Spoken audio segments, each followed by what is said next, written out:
Yeah, welcome everybody to the PulpMX show presented by motorsport.com, Fly Racing and Decal Works. Coming at you, it's Monday, March 3rd, 5:01 p.m. Daytona is a wrap. The series is just about halfway here. Lots to get into. Congratulations to Ken Roczen and RJ Hampshire on their wins. And yeah, they're both calling in tonight. Looking forward to having the Daytona winners calling in tonight. Ken Roczen, RJ Hampshire, the great Tim Ferry as well will call in, and we've added the 7 Deuce Deuce to the lineup as well. Our guy Anthony at WPS was unable to make it to call in tonight, so we replaced him with the 7 Deuce Deuce because, hey, everybody loves the 7 Deuce Deuce. Thanks for watching and listening. 702-586-7857. If you got a question, comment, concern about the Supercross, the MXGP kickoff this past weekend, yeah, whatever it is you want to talk about, give us a call, and we'll get to the bottom of it if we can. And again, thank you for watching and listening. All the codes to save on PulpMXShow.com.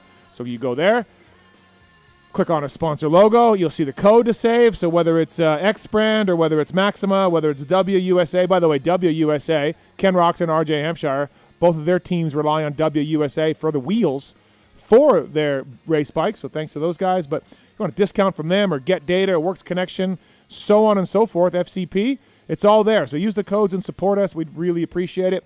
And, yeah, great show. Roczen, Hampshire, Ferry, Enticknap, all calling in tonight on the show. We got the Race Tech Rant, X-Brand Tear-Offs. We have the motorsport.com tweet at Tits segment. And we got the I Don't Know Man making another comeback this week, third week in a row at that segment. So should be a fun time. Thank you to motorsport.com, Fly Racing, Decal Works, X-Brand Goggles, Race Tech, Renthal, Michelin, a Chair Beast, Firepower, Maxima USA, OGO Power Sports, Pro Filter, Cardo Systems, Renegade Race Fuels, Atlas Neck Brace, Guts Racing, Works Connection, MotorcycleIndustryJobs.com, Get Data, WUSA, Fox Factory Vehicles, Wiseco Piston, Factory Chassis Parts, Luxon Clamps, MTX Braking, Ethica, and Troll Training, all on board with us tonight, as are you people. And like I said, looking forward to having a good show. 702-586-7857. If you're watching on YouTube, thank you. This Friday night, Irvine Theater in Indianapolis, PulpMX Fly Racing live show. We got Phil Nicoletti and Justin Brayton coming by. Are you kidding me? As guests, Wygant and my co-host will be there as well. We'll talk some Indy, Supercross, Daytona, probably make fun of each other along the way. It's always a good time. Tickets for the Indianapolis live show are on sale on PulpMX.com, as well as Seattle live show and Vegas SMX live show. I mean, hey, it's not too early to do that, right? With me in here from Fly Racing and from the NBC broadcast as well, it's Jason Thomas. What's up, JT? How are you, man? I'm good. Not too bad. When was the last time I was in? I'm trying to think. It's been a minute, but it's always good to be here. In fact, I've been on an airplane far too much, but I really enjoy being on the show. Well, thanks. Appreciate you coming in. Lots to talk about. Did anything happen today? I don't know. Seems like a quiet Monday. Yeah. Look, we'll talk about the Daniel Blair video at some point. I texted Daniel, asked him to give me a call before the show. He never did, but yeah, he's a buddy of ours, and he dropped a social media video today, or on YouTube, I should say. And so we'll talk about that. Adam Cianciarulo got thrown out of Daytona by security. Welcome to the club. If you haven't been, look, I never got thrown out, but if you haven't been yelled at violently by Daytona security, you're just not in a club. So Adam's in it now, JT. It is a rite of passage to be yelled at by security. Can you remember anything for you? Oh, I've been yelled at many times. Oh yeah. I don't think you can avoid it. If you're there for long enough, yeah.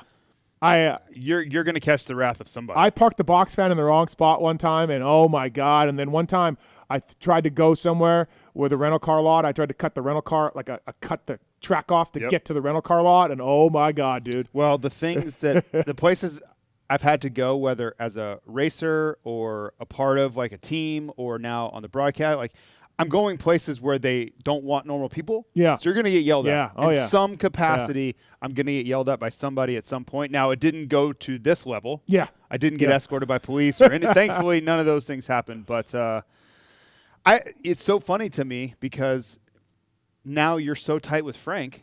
Mm-hmm. Do you think that like he's giving everybody the heads up? Like if you see this man, you roll out the red carpet.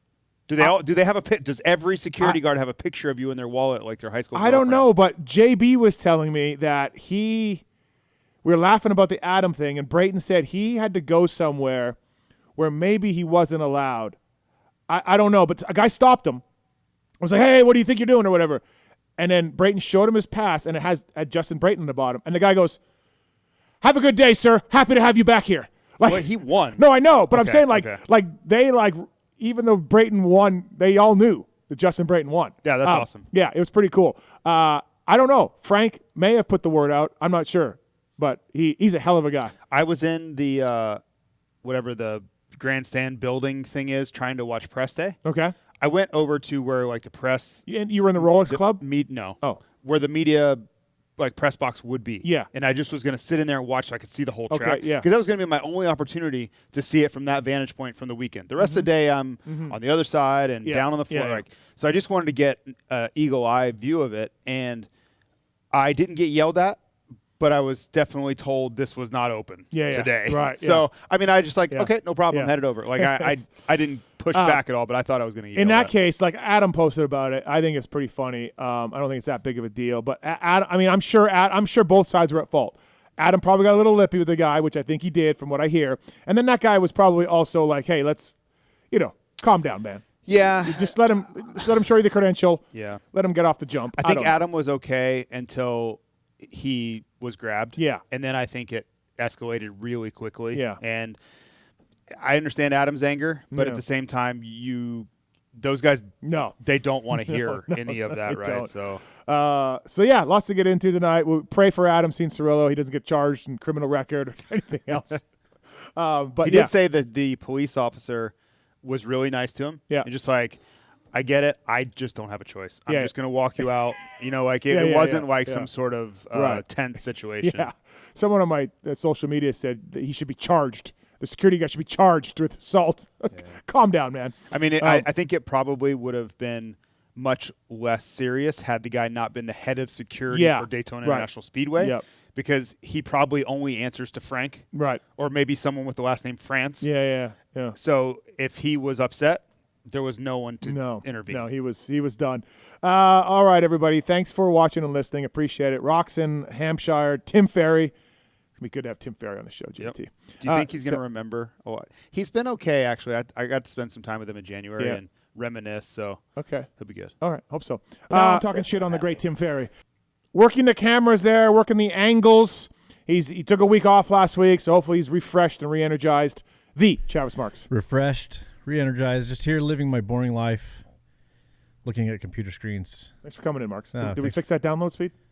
No. Oh, okay. I'll work on it, though, during the show. How about that? Yeah. That sound good? Figured you would. Among other things. Yeah, exactly. Except for the app.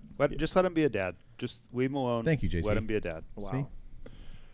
Taking your phone calls over there in the corner. He's in for his first time in 6 to 8 weeks. No one really knows. The Tits Legendary. Tits, welcome back. And I'll see you again in another 6 or 8 weeks. All right, fantastic. Thanks for coming in, buddy. Yep. Phone lines are packed. 702-586. We don't have an open phone line right now. We got to talk Daytona.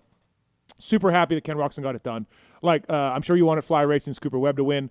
That would have been also awesome because it was his first one. Yeah, but I like Kenny. Yeah, I picked Sexton to win. We'll get into that. But good job, Ken Roczen. I mean, his line through the sand, before the sand, sweeping into it, jump onto that off camber, rail the turn. He passed Webb to win it, passed Anderson, passed AP. Yeah, I mean, that was the way you want to do it. You know what's crazy when I think about Kenny? His career trajectory certainly changed because of the 2017 Anaheim 2. There's no doubt about that, and in a negative way, because he would have been a Supercross champion by now. I will argue that to the end, and I don't think there's much pushback. But if you look at where he is as a person, where his fan base is, the likability of him, I think it's higher now because of it. I really do. And I'm sure that doesn't pencil out. He would rather have not gone through all that. Yeah. But if you're looking for silver linings in life, if any bad situation is like, okay, what can be gained? Like, what good came from this? Yeah. Find somebody that's going to talk bad about Ken Roczen. Yeah. I don't think that exists. And he was likable before, but there was a lot of whatever. Yeah. Like, he's on Honda and whatever. Like, it wasn't like he was the fan favorite of everybody. I think he is now. Yeah. I think he is. And a big part of that was this comeback story and living, all of us lived in some way through all of this trauma that he went through because we watched it and we watched him come back and try and fail and all these things. So even for people who are unbiased, I think everybody smiles when they see that guy do well. Yeah, it was a little unlike a Ken Roczen win because Well, I got a little scary near the end when Coop was catching him. I was like, oh boy, here we go Everybody again. did, yeah. I think everybody did, unless your name's Griffin Roczen. I don't know. Maybe he didn't care, but usually a Kenny win would be like grab a start, get the lead within 2 seconds, 2 corners, and take off and hold on to the end. This one, he got better laps 4, 5, 6, 7, and then took off. If Ken Roczen was going to win Daytona, the way he did it was not his patented style. It was the unconventional way, no question. Yeah. And I wrote about this. We have so many ways to express ourselves, you and I. And one of those was I was like, I think he can win, but he needs to do it in the way he knows how. He needs to get the start. Yeah. He needs to build a manageable gap, and then he can kind of sense the situation and handle it. And I'll be damned if he didn't do it his own way and just pass everybody at will. And then even when Coop tried to make a move, and yes, Coop made critical mistakes, but that's part of racing. Yeah. That is part of racing, is who makes the mistake at the critical juncture of the race. And Kenny didn't do it this time. Yeah. How beneficial were those, like I talked about, those lines from going into the sand, the right to left, and then the jump on? And Coop tried it later on. It wasn't that hard. He did it a bunch during the day. But, like, catching it. One of the keys to Daytona is being like, hey, that one's no good anymore. That rut's too deep. There's a square edge. I got to go here. That's so key to Daytona, is switching up your lines and knowing when to switch up your lines. Yeah. Kenny got it quick. Coop didn't. Would you agree? Yes, there is a thing with, and you could say it at motocross, certainly Daytona, where riders get tunnel vision, and a line will go away. It doesn't work anymore, and a rider will just keep going there and keep going there. And Kenny was very good about sensing where the track was going, and he was kind of ahead of it. And on the broadcast, James was talking about Kenny getting out of the deep rut and moving a little bit so he could accelerate more cleanly and get the rhythm sections perfect lap after lap. And in that section where Kenny was getting out of the rut, you saw Coop go inside, then he's going outside. He was trying all these different lines. I don't think he had during a lot of the race. Now, there were 3 laps where he did, but for a lot of the race, he just didn't have his pulse on exactly the fastest line in several of the sections. And it was a little bit un-Coop-like when you factor that in, because he usually knows exactly where the track's going, where to be. He's a master of that, right? What to do. Yeah. He doesn't make the mistake late, like all those things. So I think that's why Coop was so upset with himself before we did our interview, is because he knew that. He knew that the win was there, and similar, a little bit different because the lappers were involved in Tampa, but he was angry with himself there too, because he knew a win was there if he could execute. And, there's 2 ways to look at it. Yes, he increased his points lead to 10, but he understands the power of leaving points on the table. He has an acute sense of that, and he knows that that's a 6-point swing for Sexton or Roczen or whoever if he could have made that pass. Yeah, it was awesome to see. Congrats to the HEP guys. Suzuki also, first time they won since they were 09. It's Chad, right? Yep. Really cool deal for those guys to do that. And this season, like, man, if you had told me beginning of the year, hey, Jet Lawrence and Eli Tomac are going to exit right away, I would have been like, shit, like, not one of those seasons. And we've certainly seen Supercross seasons, JT, over the years that just kind of became predictable, or the injury struck, and you're just like, okay. I could think of just a few years ago with Tomac and Anderson, right? Yep. This has been a really good year. With Kenny winning now, look, he's still a ways out, and we'll talk to him about that coming up here on the show. But, like, it's just been a cool season. It really has been a neat season. But to have a multi-way fight, 2 or 3 or more, is kind of the norm. You don't typically get 5 and 6 and 7-way championship fights. Yeah. Like we were talking about, like if Tomac was still in and Hunter was there and Jet was there and, nobody was getting hurt. Nothing was. That's so atypical for how the history of the sport goes. So to me, to have 3 guys that are relevant and they're all within 16 points? I thought it was 14 for Kenny, but anyways, yeah. Whatever the number is. And you have multi-race wins by all of them. Like, that's pretty solid. We're at the halfway point, and we have 3 guys that all are looking at each other going, well, who's going to win this thing, There have been so many years where it's not over, but it felt over by the time we got to Daytona. So I think we are very lucky. I've heard so many comments about, man, it's such a bummer. Yes, of course. But championship-wise, I think we still have everything we could ask for. Yeah, we do, absolutely. 702-586-PULP. You got a question for JT or myself. Brought to you by Fly Racing, flyracing.com, the 2025 Kinetic Mesh. God damn, you guys skipped a year with this stuff. Had to, man. Now you brought it back. Had to. It's my favorite line of gear, especially out here in Vegas in the summer. It's out. RJ Hampshire wore it this weekend to a win, and Coop had it on as well.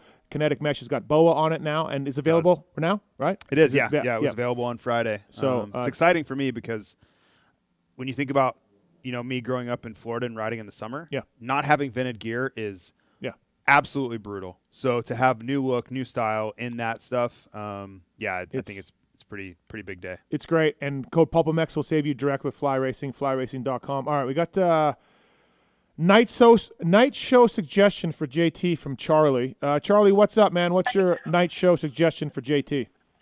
All right, what's up, boys? Hear me out. 14 rider main sounds crazy, but for the 450s. So the 250s don't change, heat 1, heat 2, 22 riders. Then we just do a 450 heat, 14 riders, all the top names, run to the 250 LCQ just like normal. Then we have the PulpMX 450B main in place of the 450 LCQ, and then we run those 2 main events right after that. This is to limit lappers, get the privateers a better rate. All right, JT, bring that to the bring that to the powers that be. Well, you're gonna have to cut some expenses if you're gonna get your name on a race in the night show. I'm just telling you because you're gonna be riding a big show. Listen, come on. I have said a few times that I would like to see a B main for guys. Just run the program as it is. I'm not down with the 14 riders, Charlie, whatever. But I'd like to see a B main. I think that'd be cool. It would give, if Kevin Moran's is the B main champion of the year, and he can sell it to some sponsors. But having said that, the night show is packed, and we are worried about the track breaking down. We don't need any more laps than what we already have. Does it feel complicated? Like you start having a B main? I don't know. I think you tell everybody, hey, these are the guys that didn't make the main event. All right. These are the losers that didn't make it. I don't know. Yeah. Before I go, we got to give Bray C a shout out for Race Day Live. They are just absolutely killing it. It's been really good, right? Yeah. Yeah, they're doing a really good job. So thanks, Charlie. Appreciate the call, man. Thank you. I wish I got to watch it more. All right. Alex has a Race Tech rant and a compliment for JT. What's up, Alex? Hey, Steve. Thanks for taking my call. I just want to say thanks for laying down the foundation for all these great platforms that you have. And I'll try and be quick with this one. It's Race Tech rant / overreaction. I'm 45. I've been a fan of Ricky Carmichael as a racer for my whole life. So I just wanted to say this with all due respect to Ricky and all he's done. If you watch the post-race show, Ricky, when he's the pressure's off and the race is not being called, he nails it. He's well-spoken. He has great insight. But when he's in the booth, for example, when James and Ricky are both in the booth at the same time, the contrast is unbelievable between the two of them. When the pressure's on during the main event moto, if you will, Ricky can't get his words out. He stumbles over himself. Or the worst part I find the most annoying is he tries to buy himself time to gather his thoughts, and he says, well, the reason I say that is, and it's just kind of annoying. But where you listen to James, he's smooth, quick-witted, he's funny. And I just one last thing quickly. I want to give a shout-out to JT. If you do watch the post-race shows, there's a segment right at the end that he gets. He's usually out on the racetrack or whatever, and he kills it. It's really good. Okay. Thanks a lot. Have a great show, guys. All right, thank you, man. Appreciate it. I don't get the broadcast stuff, and maybe we'll talk more about it with the Daniel video that dropped. Dude, Ralph and Jeff had problems. Ricky's not nailing it all the time. It's a hard job to do. James, this guy loves James, and I love James too. James brings an element of surprise because you really don't know what he's going to say sometimes. Mm-hmm. It's really funny, and he's obviously James Stewart. I don't know, man. It's a hard job. And is Ricky perfect? No. I wish Ricky would be more like, hey, I'm Ricky Carmichael. Here's what I see. He has been lately. A little bit, yeah. Yeah. But yeah. I'd like to see a little more of it. But but I really think he's been sharing his honest opinion. When Sexton makes a mistake, he's calling it. But it does seem like just with Chase, he's that way. I feel like he could be like with other guys. But I think he's coming out of his shell in that way. Yeah, maybe. And he has the credentials and the resume. Hey, if that's what you think, man, tell him. Yeah. Tell him. And we've talked a lot. It's in everybody's best interest to put on the best show possible, right? And I appreciate the fact that he even asked me, hey, what do you think I could do better? He doesn't have to ask me that. Who am I? But we've had that comment. And I'm like, when I watch him on like Title 24, kills it, right? So I know it's in him. Yeah. I see it. Like you can say or exactly on this show too. Guess when he's on guest on the exactly show, what you want. And he's really gotten better. Like if you go back and watch his first shows and you watch now, Well, he was badly misplaced as the pit reporter. well, just in general. Oh, yeah. He has gotten Yeah. so much better, and that's not by accident. Yeah, Like he's really applying himself, and he really cares about if he does a good job or not. Yeah. So I give the guy a lot of credit because he could just sit back and say, you know what? Yeah. I'm the best rider that ever was. I don't have to try. Like I'm just going to tell you what Well, and he doesn't. He really is trying to get better at his craft. We had some past color commentators that did no homework. I know, and I'm sure that's in every sport. Like Yeah. I'm sure there are people that are just like mail it in. Yeah. See you on Sundays Yeah. at noon or Yeah. whatever. Yeah, like for sure. and he's not doing that. So say what you want. Opinions are going to vary with anything. Yeah. I see people say that Tom Brady's the best commentator ever and the worst. Yeah. Like It doesn't. I don't get that upset about it. It doesn't matter to me that much. Ricky's gotten better. James sometimes really hatchets the English language also, but James is really funny and good. James has some great insights. Yeah, absolutely. He has surprised me. Yeah. Like with how technical he can be with certain things. Like I didn't know that about him. Yeah. Yeah, because I didn't know that was there, and it is. Yeah, you often clearly just think evident. of like the greats. It's just a natural thing where they don't think about it, right? Yeah, but he's truly a student of the sport. The anger over the broadcast is a little much to me. But I will tell you the only last thing I'll say on it. We'll talk about the Daniel thing. The last thing I'll say on it is, I to this day am still shocked at how hard it is. I never would have guessed, and it's funny. I'll talk with Adam or Justin or whoever, and we're all just like, I didn't think this was going to be this hard, and it is incredibly difficult. But think about this: when you go on air, everybody you've ever known, everybody you've run into, they're all watching this. Doesn't matter if they're your friends, your family, motorcycle people, anybody that you know within this world pretty much is going to be watching you and judging you for what you're about to do and say. Like that's a lot to put on your shoulders. And every time I go on air, I feel that. I feel it every single time. And it's a lot harder than everybody who's never done it. It's harder than you think. That's all, because I know it happened for me, and it is a wildly difficult thing to do. It's easy to do on your couch, just like it was for me.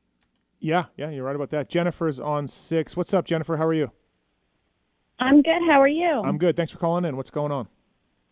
Absolutely. No, I just wanted to call in. I was the chick from the Instagram post that you shared yesterday. Oh, yeah. You went to you ran into Ricky looking for me at Starbucks. Yeah, sorry, Ricky. I was looking for the goat, and I ran into Ricky Carmichael instead. Oh, there we go. I wish we had a prize to give you. Yeah. But yeah, no, thanks. I appreciate the nice words. No, absolutely. I'm a big fan of the show, but I really wanted to shout out Hardy Munoz. We were sitting right in front of that wall jump when he was sending it in Q1, and he really changed my nephew's life. He was just kind of bored before that, and just after that, he was a Hardy fan for life. Did you see Hardy's? It's on social media. Hardy was pulling a wheelie at the end of the session, looking at the crowd, and like trying to. We were there cheering. Yeah, and then he hit. It was amazing. But then he hit the tough block on the finish line. The tough block on the finish line jump. It's everything Hardy wants. You want him jump the wall. You want him wheeling and hitting a tough block. Your nephew is he going to be knew exactly how to put on a show for the fans, and I'm telling you, he changed this 10-year-old's life because of it. Your nephew's going to be in for one hell of a ride. To be like for I'm Hardy you, to be your favorite rider, dirt bike now. you're going to have some wild highs and nasty down lows. I'm telling you, I am nervous. I'm not kidding. Hardy's figured it out.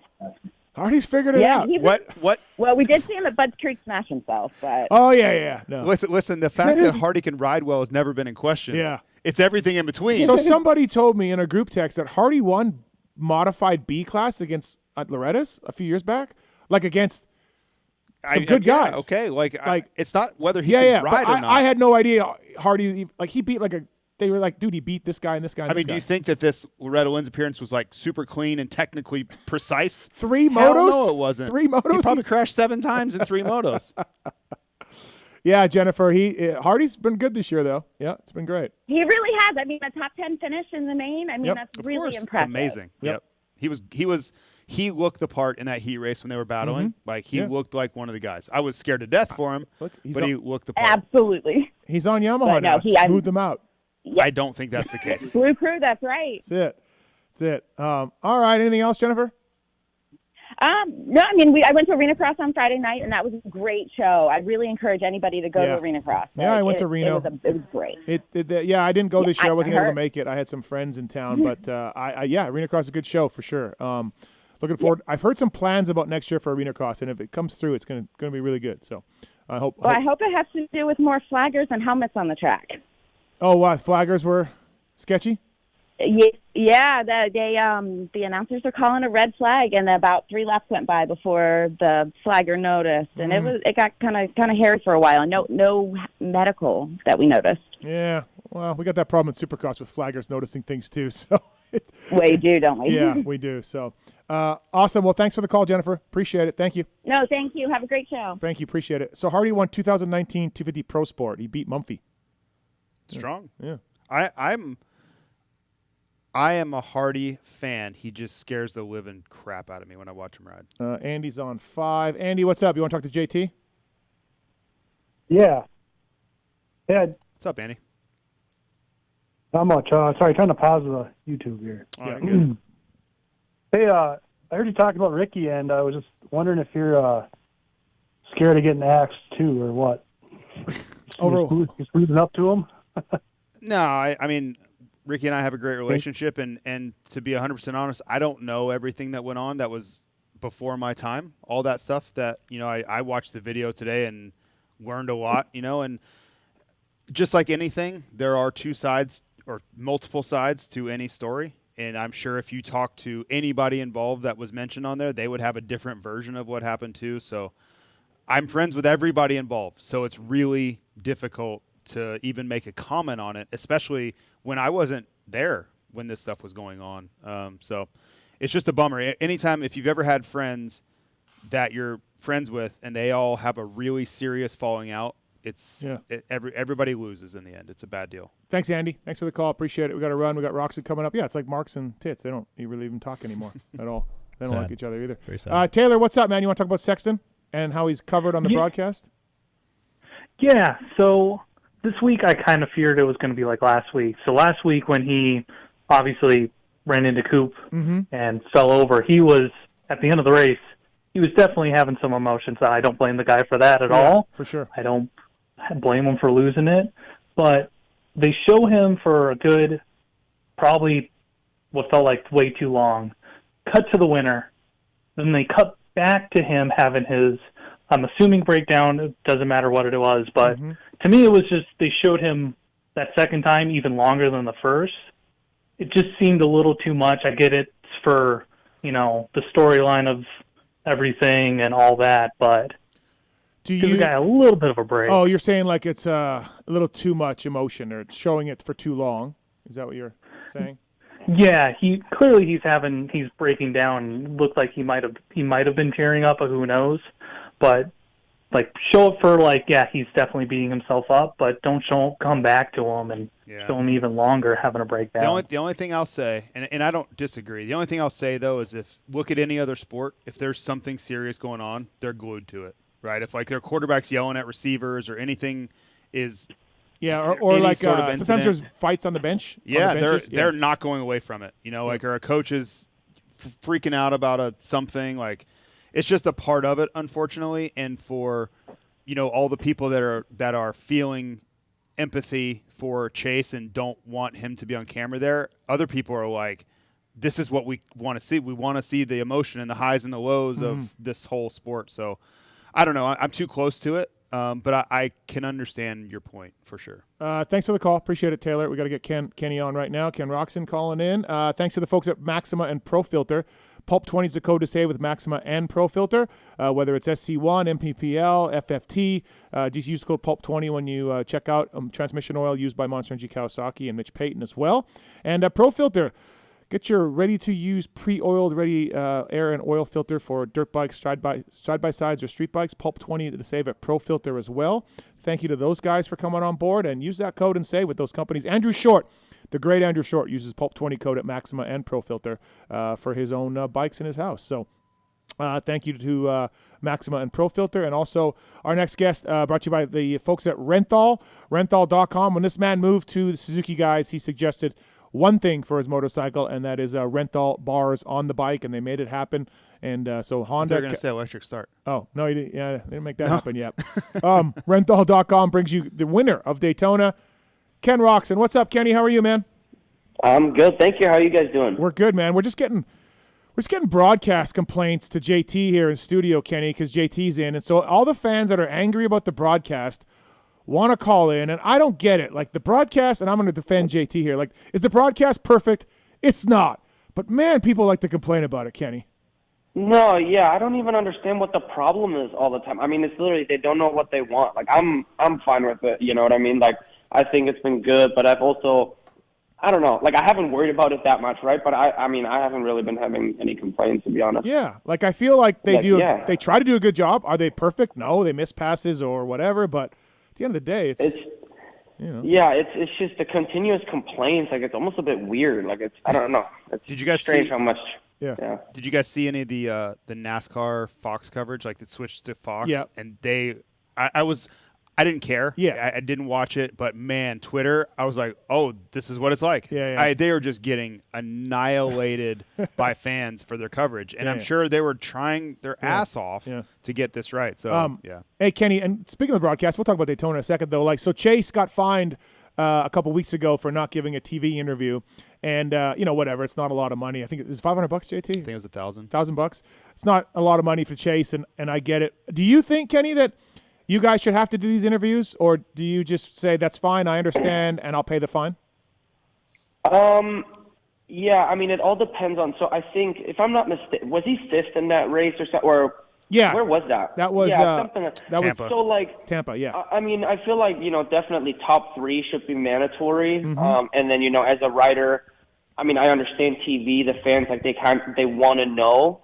But, like, if he feels like he doesn't want to, then that should be on him, you know what I mean? It's not like he was on the podium or anything, so, you know what I mean? Like, I don't know, at a 5th place, especially when you're pissed or whatever, he's going to be like, dude, I got 5th. What do you guys want? You know what I mean? Like, well, yeah, I guess. I mean, he's the star, so they kind of want to talk to him. But I get that, too. Yeah. I get both sides, for Yep. sure. But then the fine, like, that's what I mean. Like, the podium is maybe mandatory, and then the fine, I don't know. As mad as Chase was at Tampa, I was talking to my bosses on the television side, and I'm like, I would have paid you no problem. Take it. I don't like. It would have been so far from me caring about $1,000 at that point, because whatever was going to come out of my mouth if you stop me, probably would cost me a lot more money than that. Yeah. Yeah, that's not going to be that $1,000 fine is not going to be the difference of the next time that situation happens again of him going, oh, okay, I'll do the interview. Yeah, exactly. Ken Roczen on the phone, Daytona winner. Congratulations. Man, JT and I were just talking before the show. I don't know if anybody outside of Cooper Webb wasn't happy for you to win that. You've come close. It is a special race, and you did it so unlike you, Kenny, too. We if we had to write it down, it would be you getting a good start, either hole shotting or passing 2 guys in the first 3 corners and taking off with the lead to a big lead. Instead, you got better on lap 4, 5, 6, 7, passed 3 guys and grinded this thing out. It was unlike some of your other wins, but either way, man, congrats. Yeah, thank you. I mean, obviously a huge night, and I would say that as soon as because honestly, I wasn't all that comfortable all day. Like, I thought the track was, the difference between us racing the track and what we practice on is a difference of day and night. Like, it was so ruddy, but kind of hard-packed too, you know what I mean? Like, it was gnarly. And I actually complained about during press day that the rhythms are built and then shaped and then left, I'm like, it takes 2 10-minute sessions, this track's annihilated, you know what I mean? Like, can we pack it in a little bit more? Because it's getting gnarly either way, Yep.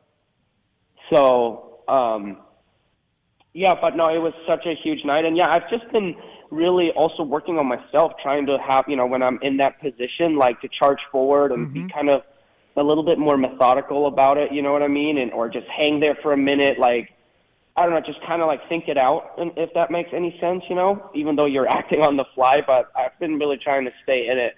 And, it just was from the heat race on. I feel like heat race was my, I was really in like a flow state. Like, I felt really good and I got a good flow, and I believe that I could do it. But at the same time, I stay really level-headed. Like, I don't ever gain too much confidence or anything like that. So I guess I knew I had to go to work. It just was work, I love the shot at Brayton too. Now he can't hold that over you anymore, so I love that on the podium. Like, because JB was always, it's like one of the only things he had. I know.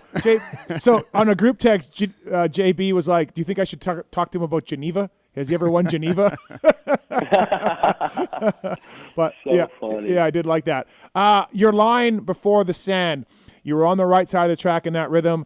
You jump over the big tunnel, and then you went right to left in the sand, carried speed through there, jump onto the off camber, rail that thing. I'm sure you were doing it earlier in the day. I saw Chase do it in qualifying. I was like, holy shit. You figured that out really early, and you even probably could have got AP sooner, but you did err on the side of caution. How did that work for you? When you first did it, were you like, oh yeah, like this is good? Or were you something that you were thinking before the main event that could come to fruition, or how did that go? So if I go back, honestly, a bit of the key moment was Levi telling me after the heat race, he's like, dude, through the whoops, and then, we've been going 2, 3, and over the tunnel all day, and he's like, man, I think the 3-3 and like jumping over the tunnel inside roller is faster right now. And honestly, I trusted that because I could see that, like, being the case. And then in the heat race, I was like, oh, I knew what he meant. I don't know, just the forward momentum, and it set me up so good for the sand. I felt really good in the sand all day anyways. So then I just carried so much. I mean, the faster you go in that deep stuff, the better it is, right? So, yeah, I just carried a lot of momentum there. And then that line to the outside right there really got into play in the heat race, honestly. And I thought it was getting really fun because after I've done it the first time or the second time, I started kind of jumping it, but then ending up in a bit of a wall, right? Because I jumped pretty far left, so I could start my turn right there and just like really roll through it. So then in the main, I was honestly surprised that nobody really did it but Chase, and then he ended up not doing it anymore. But I just felt like it kept the track so flowy and fun, and yeah, I just felt like your overall speed was so much faster through that whole section, and it was effortless, I felt like. Yeah. When I was watching it, I was thinking, the line, as you mentioned, you're carrying so much more speed all the way around, and then you're able to double off that and then carry more speed down the next straightaway too. But I was worried that the line where you stepped off would start to go away, like that rut, but no one was going there. It did. Yeah, but like, no, it did, because it started stepping out on me. When you get that kickback, you're going right, and it just kicks back the other way.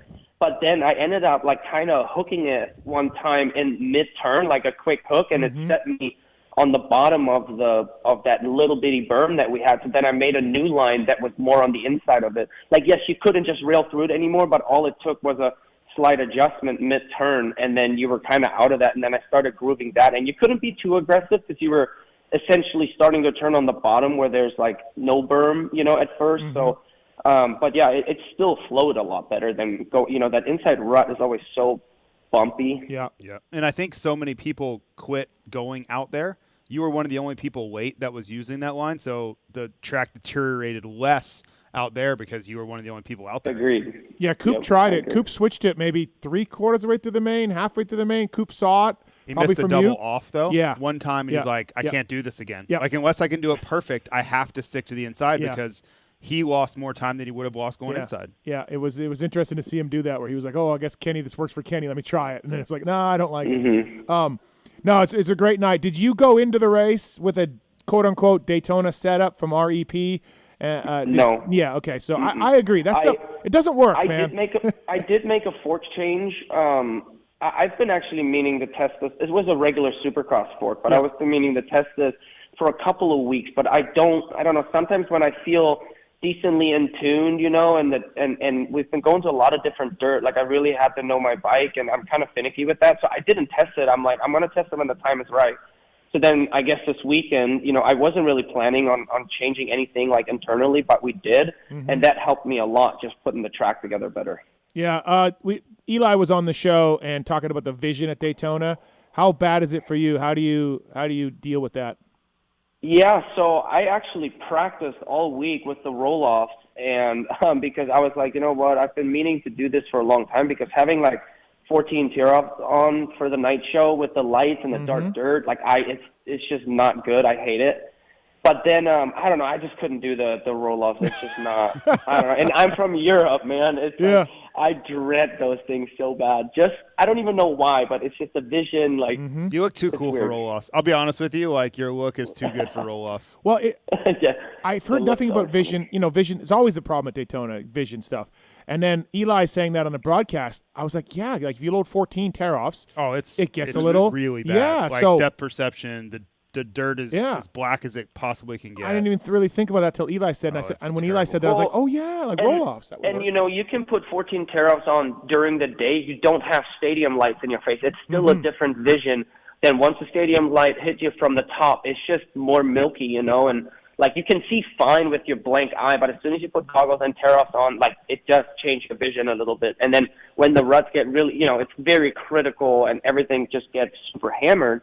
So vision is like, I'm very finicky with that. You know, it's really similar, and Kenny, you're too young for this, but when they had Thunder Valley at night, it was just like the same thing, wide open coming down the hills, and you can't tell if it's a bump or a rut. You're just like, here we go. Yeah. Like I have no idea what I'm about to hit, but I'm wide open anyway. It's not the most fun.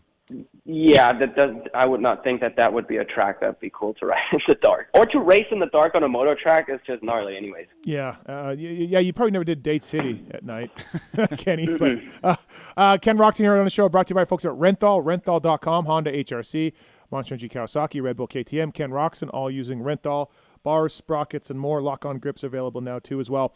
I did a podcast with Mark Johnson from REP 6-8 months ago, Kenny, and really smart guy. Obviously worked at WP for a long time. Started with his REP and working with the AEO guys, and he's branched out a little bit. And you somehow found him, hooked up with him, and from what I understand, you've been really happy with your bike. And Mark's a smart guy; he's been around a long time. So I hear you're barely touching the thing these days. Yeah, no, you know, as soon as we talked about it with him, he was on board right away. Obviously, me and Mark, we go way back to when I first was at KTM. And it was really exciting just how the relationship continued. Because for a while there, like, I didn't see him much at all. And, so then that started up. And, from then, like, it was very different at first. And that's why some of the WSX races, like, I just wasn't that comfortable yet, you know. So we had to do some tinkering, but honestly, all the changes we have made were I hardly ever not end up riding it. You know what I mean? And it's more tough now because I feel like I have a pretty solid base. You know what I mean? Now it's either like as soon as there's the slightest bit where I think that it doesn't make sense to change because it ruins other areas but fixes one problem area, then I just go back to my base. You know? So I was thinking about your bike, dude. I mean, Suzuki did change it. They made a big overhaul in whatever year that was, 2012 or something. But I mean, 18 again. 18 again. Yeah, that's what I'm thinking. You're right, JT. You must know that thing inside and out. You just must know that bike, what it's going to do. You know, it is a little heavy compared to other bikes, some of the other bikes, not all of them. But you just must know what that bike is going to do at all times, right? Yeah, I don't know, dude. Now I spent my third year on it again. Yep. And I feel like for the first time, like once I started working on this thing, I really built this bike for me personally from ground up because, you know, we did engine work and a lot of stuff with the clutch and suspension. Like I really just got in tune with it. So like for the first time in a long time, I felt like I'm riding my bike, you know, like it just feels like, I understand it. You know what I mean? Where before, like at Honda, we were constantly testing. Like I was never really that stoked on the bike. You change so much stuff and you get a disconnect, you know, a bit. And I don't feel like, and you know, some races or tracks, it's different than the other, but I'm willing to make it like really work because I do feel like I just get this, you get a relationship with your motorcycle in a sense, you know what I mean? In a way. So I've been really happy. And at this point also, like, yes, my bike's heavier and stuff. Like I don't even remember what it was like riding another bike, you know, or let's call it a more modern bike. You know what I mean? So this is like all I know right now. So and dude, I'm having fun with it. You got factory transmission, taller first and taller second. You're in business. That's got to be so nice. Yep. Hey, that's just something I really had to learn this year. Like, that was it all. That it's not normal. Like in years past, I've never even thought of this until like a couple years ago or so. That because JB and I were always, and he's like, dude, first gear, and I'm like, are you kidding me? I'm not going to first gear. I never have in my entire life. So this opened up a bit of a new door, and then it's very not natural for me, but now I find myself using it more and more just because I trust it more. I really have to learn it a little bit because it's very different, right? When you roll on the throttle, like it's just right there. Yeah. Yeah, I would think though, like I was talking about on my shows, from all the riders I've ever worked with, they love it. I would have killed for it. Yeah. Oh God, I would have killed for it. Like tight threes out of corners and stuff. You just cram it in first and don't have to worry about it anymore. See, I always told JP, I'm like, I would rather roll the turn more and keep momentum and not have to do that. Like that's how my brain functions. Yeah, like, I do that. I wish I could have done that, Kenny. I didn't have the talent to do that, so I had to just roll through the corner very slowly and then hold it wide open. Well, when I didn't know any different, like seriously, I never used first gear, so that's really all I knew. So I like really honed in on that in a sense, you know, and that's why like it was so hard for me to bang that into my head that I can use first gear now, and it's just not natural. I would guess that Dungy would say the same thing as Kenny here, because he would be like, I don't really need it because their roll speed was so good. Like they could carry second because second would pick up easy with that momentum they had. There's not too many riders in the history of the sport that's as good in the corners as Kenny. I certainly was not. No, definitely not. So we have to ask this on a scale of like 0 to 911. How worried were you when Coop closes there with a few minutes to go? Because I'm thinking like you can see him for sure, but the crowd. Sometimes all you need is the crowd to know if someone's closing or not. Mm-hmm. And I'm like wondering what is going through Kenny's mind in this moment, you know, with 5 minutes to go. Yeah, I mean, you're always a bit worried, right? But it's what you do with it. Like, I honestly, when he caught me, like I know they talked about it on the broadcast too, I lost a couple of seconds. And I remember, and I think it was the section after the start, and that was totally on me. I kind of brain farted, so I popped out of that rut. And I sat into that double as if I was jumping over the single over the tabletop because you had no more takeoff really to go from into kind of, because they had a knuckle on that tabletop and you had to go on the backside of it. So I always that was a key point that you wanted to hit every lap. So I always sat into that, right? And I had to kind of pop it over, and I was okay with taking my time a little bit in that instead of trying to push through it standing up and then clipping it 3 out of 5 times.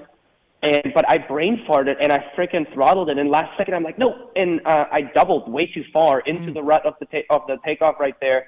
And I really botched that rhythm. So I think that's what cost me the most time. So I knew, but I was ready to go to war, like honestly, because I felt good and and that was my time to strike, you know, during the night show. Yeah, I was ready to go to war. Yep. Yeah, I mean, it's Daytona. You're going to have to really get this from my cold, dead hands, Coop, you know? Well, I mean, there are other times where, you know, like, you fought back in Detroit, you know, but there are times where I'm like, I don't know that he has anything left to fight back with, you know, that I've seen that go that way, and this didn't. You mean on the track, line-wise? Yeah. Or just like you could see he gave it everything he had to stay there, and then like the dam finally gave, and you weren't ready to fight back. This didn't look like that. And sometimes I pick my battles a little bit, you know, like I said, on that weekend, like after the heat race and everything, like I was feeling pretty damn good, and like it's hard, right? Like you gotta be able to, when somebody comes from behind you gotta be able to find a way to go faster without like getting out of control and making too many mistakes, because that becomes the problem. So I inch by inch go a little faster so I don't like overdo it right away, you know what I mean, and then make a costly mistake. So it's just a way you have to figure out how to not stress certain situations, and that's what I've really worked on, and it's constant work. It always is. It just never really stops, and so weekend by weekend, I'm working on that. You know, it's kind of hidden a little bit, like what Kenny was going to bring to the main because of the way the heats were structured. Mm-hmm. Kenny was clearly the best guy in the heat by a long way, and when you look at the lineup, he should be. But I didn't equate that easy win with what we would see in the main because he was the best guy by a lot. You know what I mean? So we watched this battle in Heat 2, and I'm like, okay, well, Kenny's supposed to win by 5 seconds, 8 seconds, whatever. But I think had the setup or the lineup been different, maybe we'd have been clued in a little bit more to what Kenny kind of had in the tank, because I didn't leave Heat 1 going, wow, Kenny's got it tonight. I was like, oh, this is what he's supposed to do. And you're not me. I knew that I was going good because I was riding the bike, right? Like I just knew when I was flowing, and then I check my lap times too to see how far I'm off, and sometimes like what section it would be. And I knew that I was riding really well. So that's when I was like, man, this was actually really fun. That was the key part, actually. I had a lot of fun in the heat race. And then, I found some cool lines, and it put the track together really nicely for me. And that's not a guaranteed win by any means, but at least it's like you can have some, good momentum going into the into the main. Yeah, I think I'm just thinking back on like A1 in 24 and 25. I watched it in the heat, and I'm like, well, if he gets anywhere near the front, he's on the podium. Like, end of story, period. I'm watching the way he's riding. That's happening. When I watched Daytona, I didn't know because, you had to pass McElrath. And it just was not that type of heat race. It was an easy win, but I would have just been, I think, clued in more. Maybe I should have looked at lap times or whatever. I just remember being like, man, I missed this. I didn't know this was coming. I was actually stoked to be in the heat race because honestly, like a lot of times I feel like I always get a super stacked one. You know what I mean? Yeah. So it was kind of like, okay, once I got to the front and I had a bit of a gap, I was really able to focus actually like what's, lines and be a little bit more like wide-eyed, if that makes sense, Does it make any difference, and I'm guessing not, Kenny, for you, but does it make any difference to be in Heat 1 or Heat 2 as far as how you feel in the For me, I like being in Heat 1 for some reason. Yep. But, I have had really good races, of course, too, when I was at Heat 2. Like, you can't let it bring your mood in a certain way. But when I saw that last lap, I was stoked that I was third. And then Jason went through the finish, and he went in front of me. I ended up being fourth, and I was like, fuck. And then I'm like, oh, no, that puts me Heat 1. So, I'm good. Yeah. So it's like one of those things. Hey, obviously I don't want to talk too much about Tampa and the lappers, and we all rehashed that and everything else. It's unfortunate for you. Brooks was still mad about it after the race to me. Kenny was talking about how you'd be in the lead, and Larry was not happy. But I do understand that on another show you called out Starling as maybe being one of the guys to lap that's tough, and I like Starling. He's a good dude. But I heard that, and then I saw him get in the way, not on purpose, but he got in the way in the main when Coop was coming, and I was like, oh, shit, Starling. Oh, no. It's just you're riding in the middle at all times. For me, that section was a key section because of the way I was doing it, and I felt like how fast I was in the sand. Well, when I cut down, he cut down in the middle too. There's not much track for me to really use. If I have the tiniest slip up, and let's say he's not fully straight, we collide in the air. So it's like, it's more so like get out of the way. Don't just stay in your lane when you're riding in the middle of the track. It doesn't give us that much room to work with. So I got lapped a lot, and I'm going to tell you how I approached. You tell me if this makes sense for the guy that's doing the lapping. Everybody, okay, if you make a main event, you know how to ride a motorcycle pretty well. Everybody knows where the race line is, where the good line is. So if I'm being lapped, I just take the secondary line. Like it's not that difficult. I know where they want to go. I know where Kenny wants to go. So I'm just not going to be there. And he's going to take the best line, and off he goes. Like it's not that complicated. It's a little bit more complicated if you're in a battle, fine. But a lot of times you're not. Just take the line that sucks. It's okay. Yeah. Like, I don't know. Yeah. What would you like? And again, I was talking to Larry about it. Like, we have the ability to help you guys with lappers, and it's simply just having some AMA officials with eyes on these guys and saying, look, man, you're getting docked points and or money. You didn't make a good enough attempt to get out of the way. And I think within a month or two, that would get a lot easier for you guys. Do you have any answer for lappers, Kenny, that you'd like to see? It has to be a bigger deal for those guys, I think, that ultimately. Because right now, it was always kind of brushed under the rug, but now we're always getting into incidents where that's like, it can really tip somebody's race, Yep. And I think, it just needs to, in the end, it needs to be a rule. So they need to be very aware that when the blue flag's out, like you have to put in an effort to move out of the way, Yeah. Yeah, I think we have an ability to do that. We just need some more eyes and some more officials. I think it can happen, All right, we got Levi on 6, wants to ask you about your GP World title. Levi, welcome to the show. What's your question for Ken Roczen? Hey, guys. Can y'all hear me okay? Yeah. So back in 2012 at Dallas Supercross, there was a gentleman sitting behind me, and he had this World Championship bracelet from your GP days. And I was just wondering if you maybe remembered anything about that bracelet. It was a leather was it a leather bracelet? Yes. Yeah, it was a leather. I think we just had, I don't even know where that came from, if Red Bull did those or something. But now, like, I have to really think about it, which kind of bracelet. But, yeah, if it was a leather bracelet, I vaguely remember that somebody made those, yeah. Oh, yeah. Cool. That's cool. All right. That's cool. Thanks, Levi. Thanks for your call, man. Appreciate it. Yep. See y'all.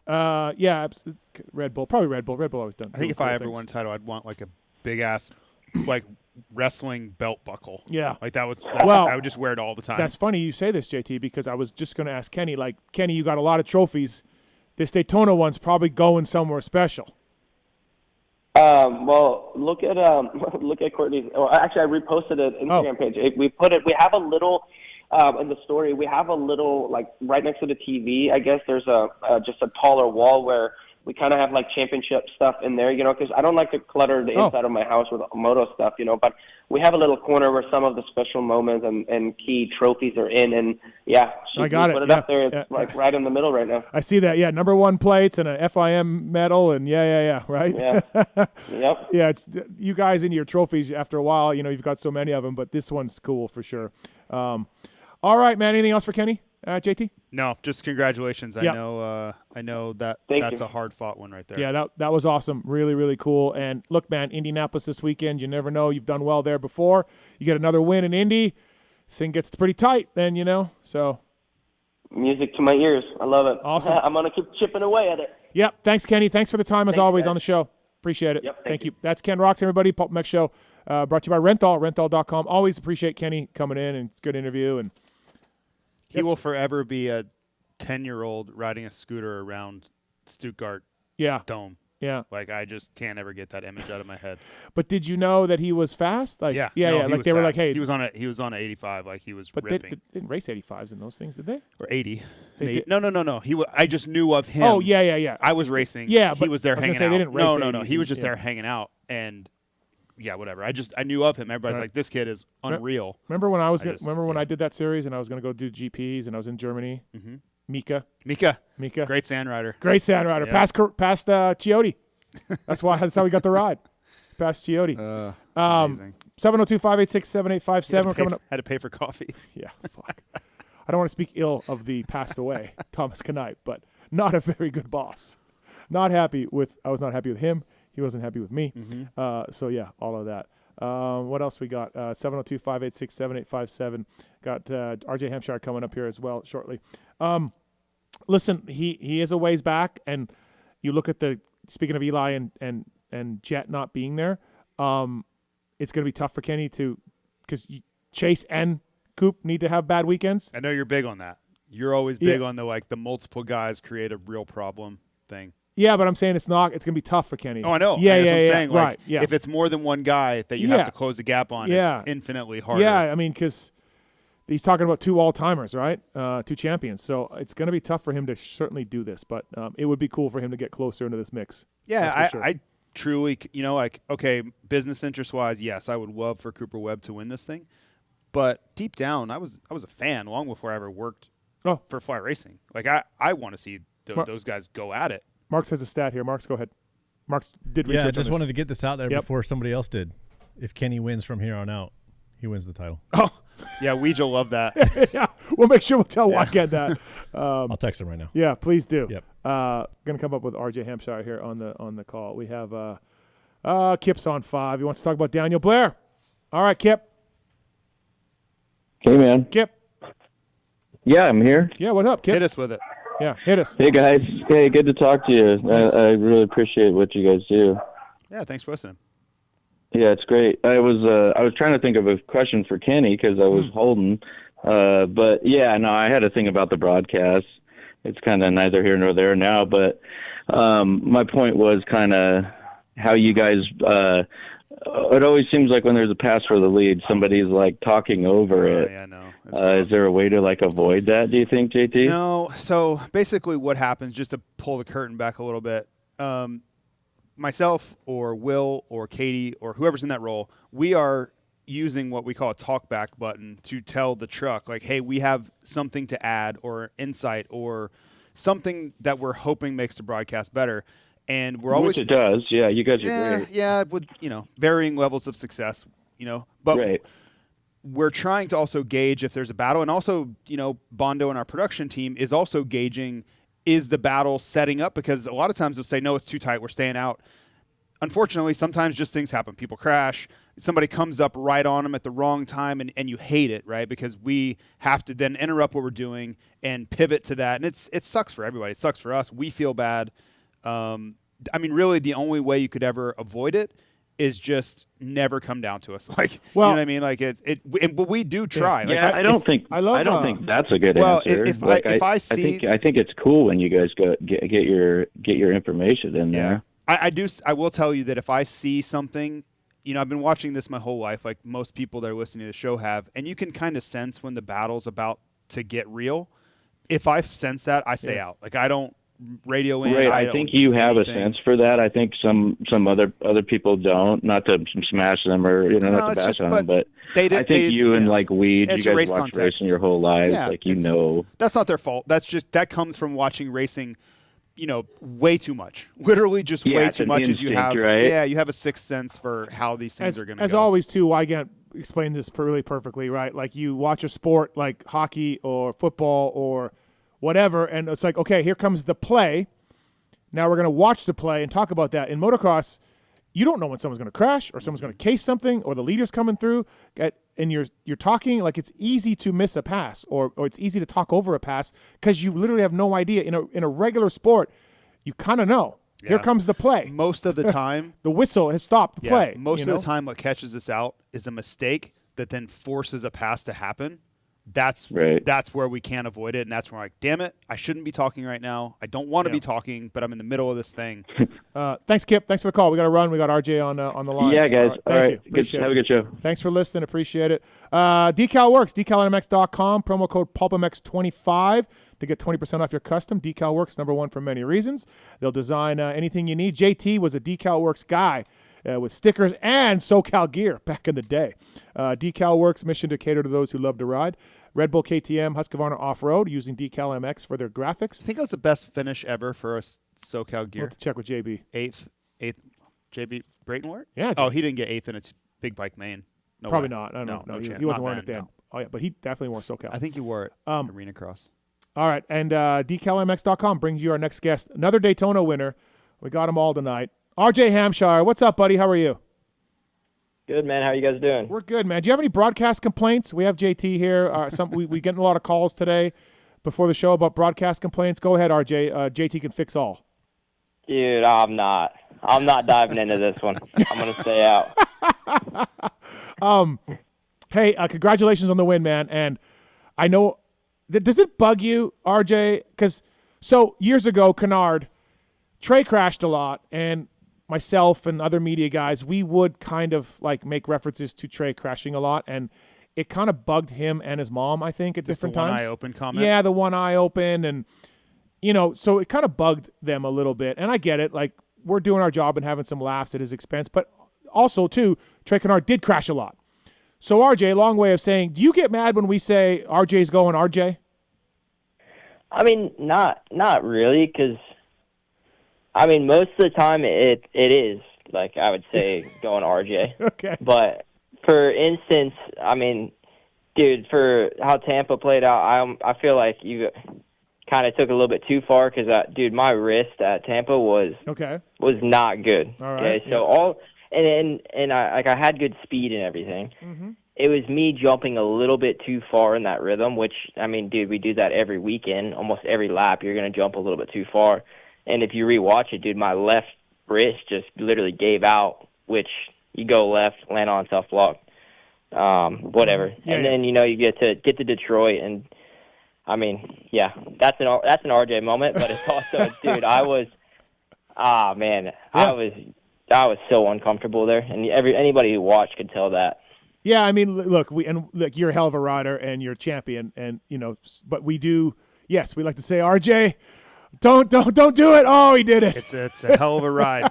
It is. Like, you have to be ready. You need to take popcorn. You need to take Kleenex. You're going to be tears. There's going to be laughs. Like, it's like going to the best movie of your life. Every emotion is going to be brought out. And then JT, on top of that, the guy gets a stake into his thing and races 2 weeks later.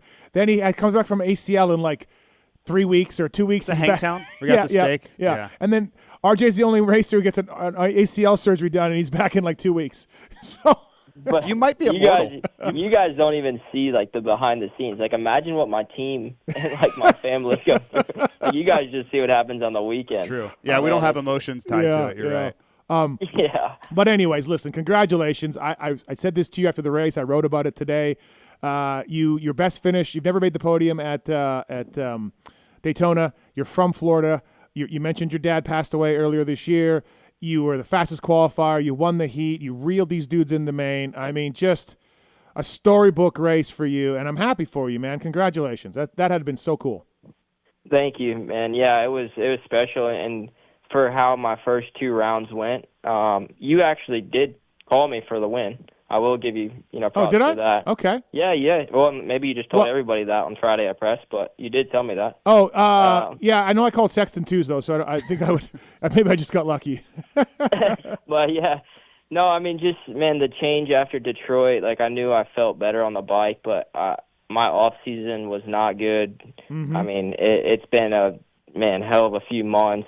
Just a lot of crap going on, and to be that far down already in the points, after first round, and having to dig yourself out of that, like it just goes back to kind of how my championship year went just last year. It's like, hey, look, you still have a shot at this thing. Like, don't kind of doubt yourself. And really, this weekend, like I kind of came in with a plan of, doing kind of what I did at Detroit. Just hopefully I rode better and felt better. Get out of here with a podium, and then really try to get on that top step in Indy. And it just so happened, man, from literally the first time I got on the track on Friday, press day, had, my new setting, had a paddle tire on, and just had that feeling. And, yeah, just kind of carried on each, time I got on the track. Actually hit the whoops decent, which was a big change from the first 2 rounds. Mm-hmm. And then... And that's just your wrist feeling better? You said your suspension changes too, but that's a wrist feeling better too? Yeah, and also me kind of being a bit stubborn, like those first 2 rounds. I don't have Dr. G with me during the week, so I kind of did my own tape job. Yep. And then, you show up to a race and you're like, hey, I'm going to just stick with what I've been doing. It's working. So I had that jank tape job that I had G do for those first 2 rounds, and I thought it was good. And then tried to ride without tape last week, and it was terrible. So kind of called him. I said, hey, G, let's try to do something Friday for press. And, yeah, man, he taped my wrist up, and that honestly helped out massive. Like, I actually had good stability and could trust it a bit more, which I'd say, helped almost like he knows strength. Almost like he knows what he's doing with taping compared to you. Yeah, it's kind of his job. I probably should have gone with that from the beginning, but I've been around long enough where I'm like, hey, look, I know how to tape a wrist. This isn't my first time, and I didn't. All right, so you mentioned Indy. No one listens to this show. No one cares. Like it's just us. Like, what is the secret to these showdown races? Because it's something you have figured out. Like, you're able to avoid the chaos, and it's really like when I look at 2024. The championship came down to those showdown races, and you were able to execute. Man, I don't understand it, and when it kind of changed in my career, but it just seems like each time I get kind of put into a corner or under a high kind of stress or high pressure situation, I seem to deal with it pretty well.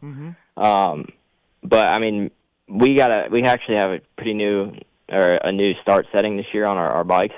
I'd say 250s and 450s do on the Austrian bikes, and we haven't had that in a while, which is pretty consistent now. So I mean, I'm confident every time I kind of go down to the line, and that's what's going to make these Swiss showdowns, especially this week in Indy. I mean, it's going to be ruddy, of course. Everybody knows how Indy is, so it's going to be important to get that start, and exactly like you said, stay out of the chaos. Yeah. By the way, RJ, I wanted to ask you a little bit about this. Your dad passed away. Condolences on that. What was your first Daytona memory as a kid where he took you and the family? And I know your sister used to race. You guys were a big moto family. What's the first Daytona memory for you as a kid? Oh, man. I mean, honestly, Daytona is, I think, the only Supercross I ever went to as a kid. Oh, really? Oh, okay. Other than Daytona, I believe my first Supercross was probably when I raced it in, 2015. Like, that's kind of my only kind of history of it. And it goes back to Stewart on the Yamaha left-hander on the far right side of the track where he endoed. Yeah. I mean, like everybody, I feel like has a Stewart memory, or James. That's mine. That's just something that's always stuck with me. Did you get autographs? Were you one of those kids running around getting goggles and stuff? Or were you... Dude, I mean, JT knows my cousin who raced at the time, Hatzel. Tyson Hatzel's your cousin? Yeah. Oh, I didn't know this.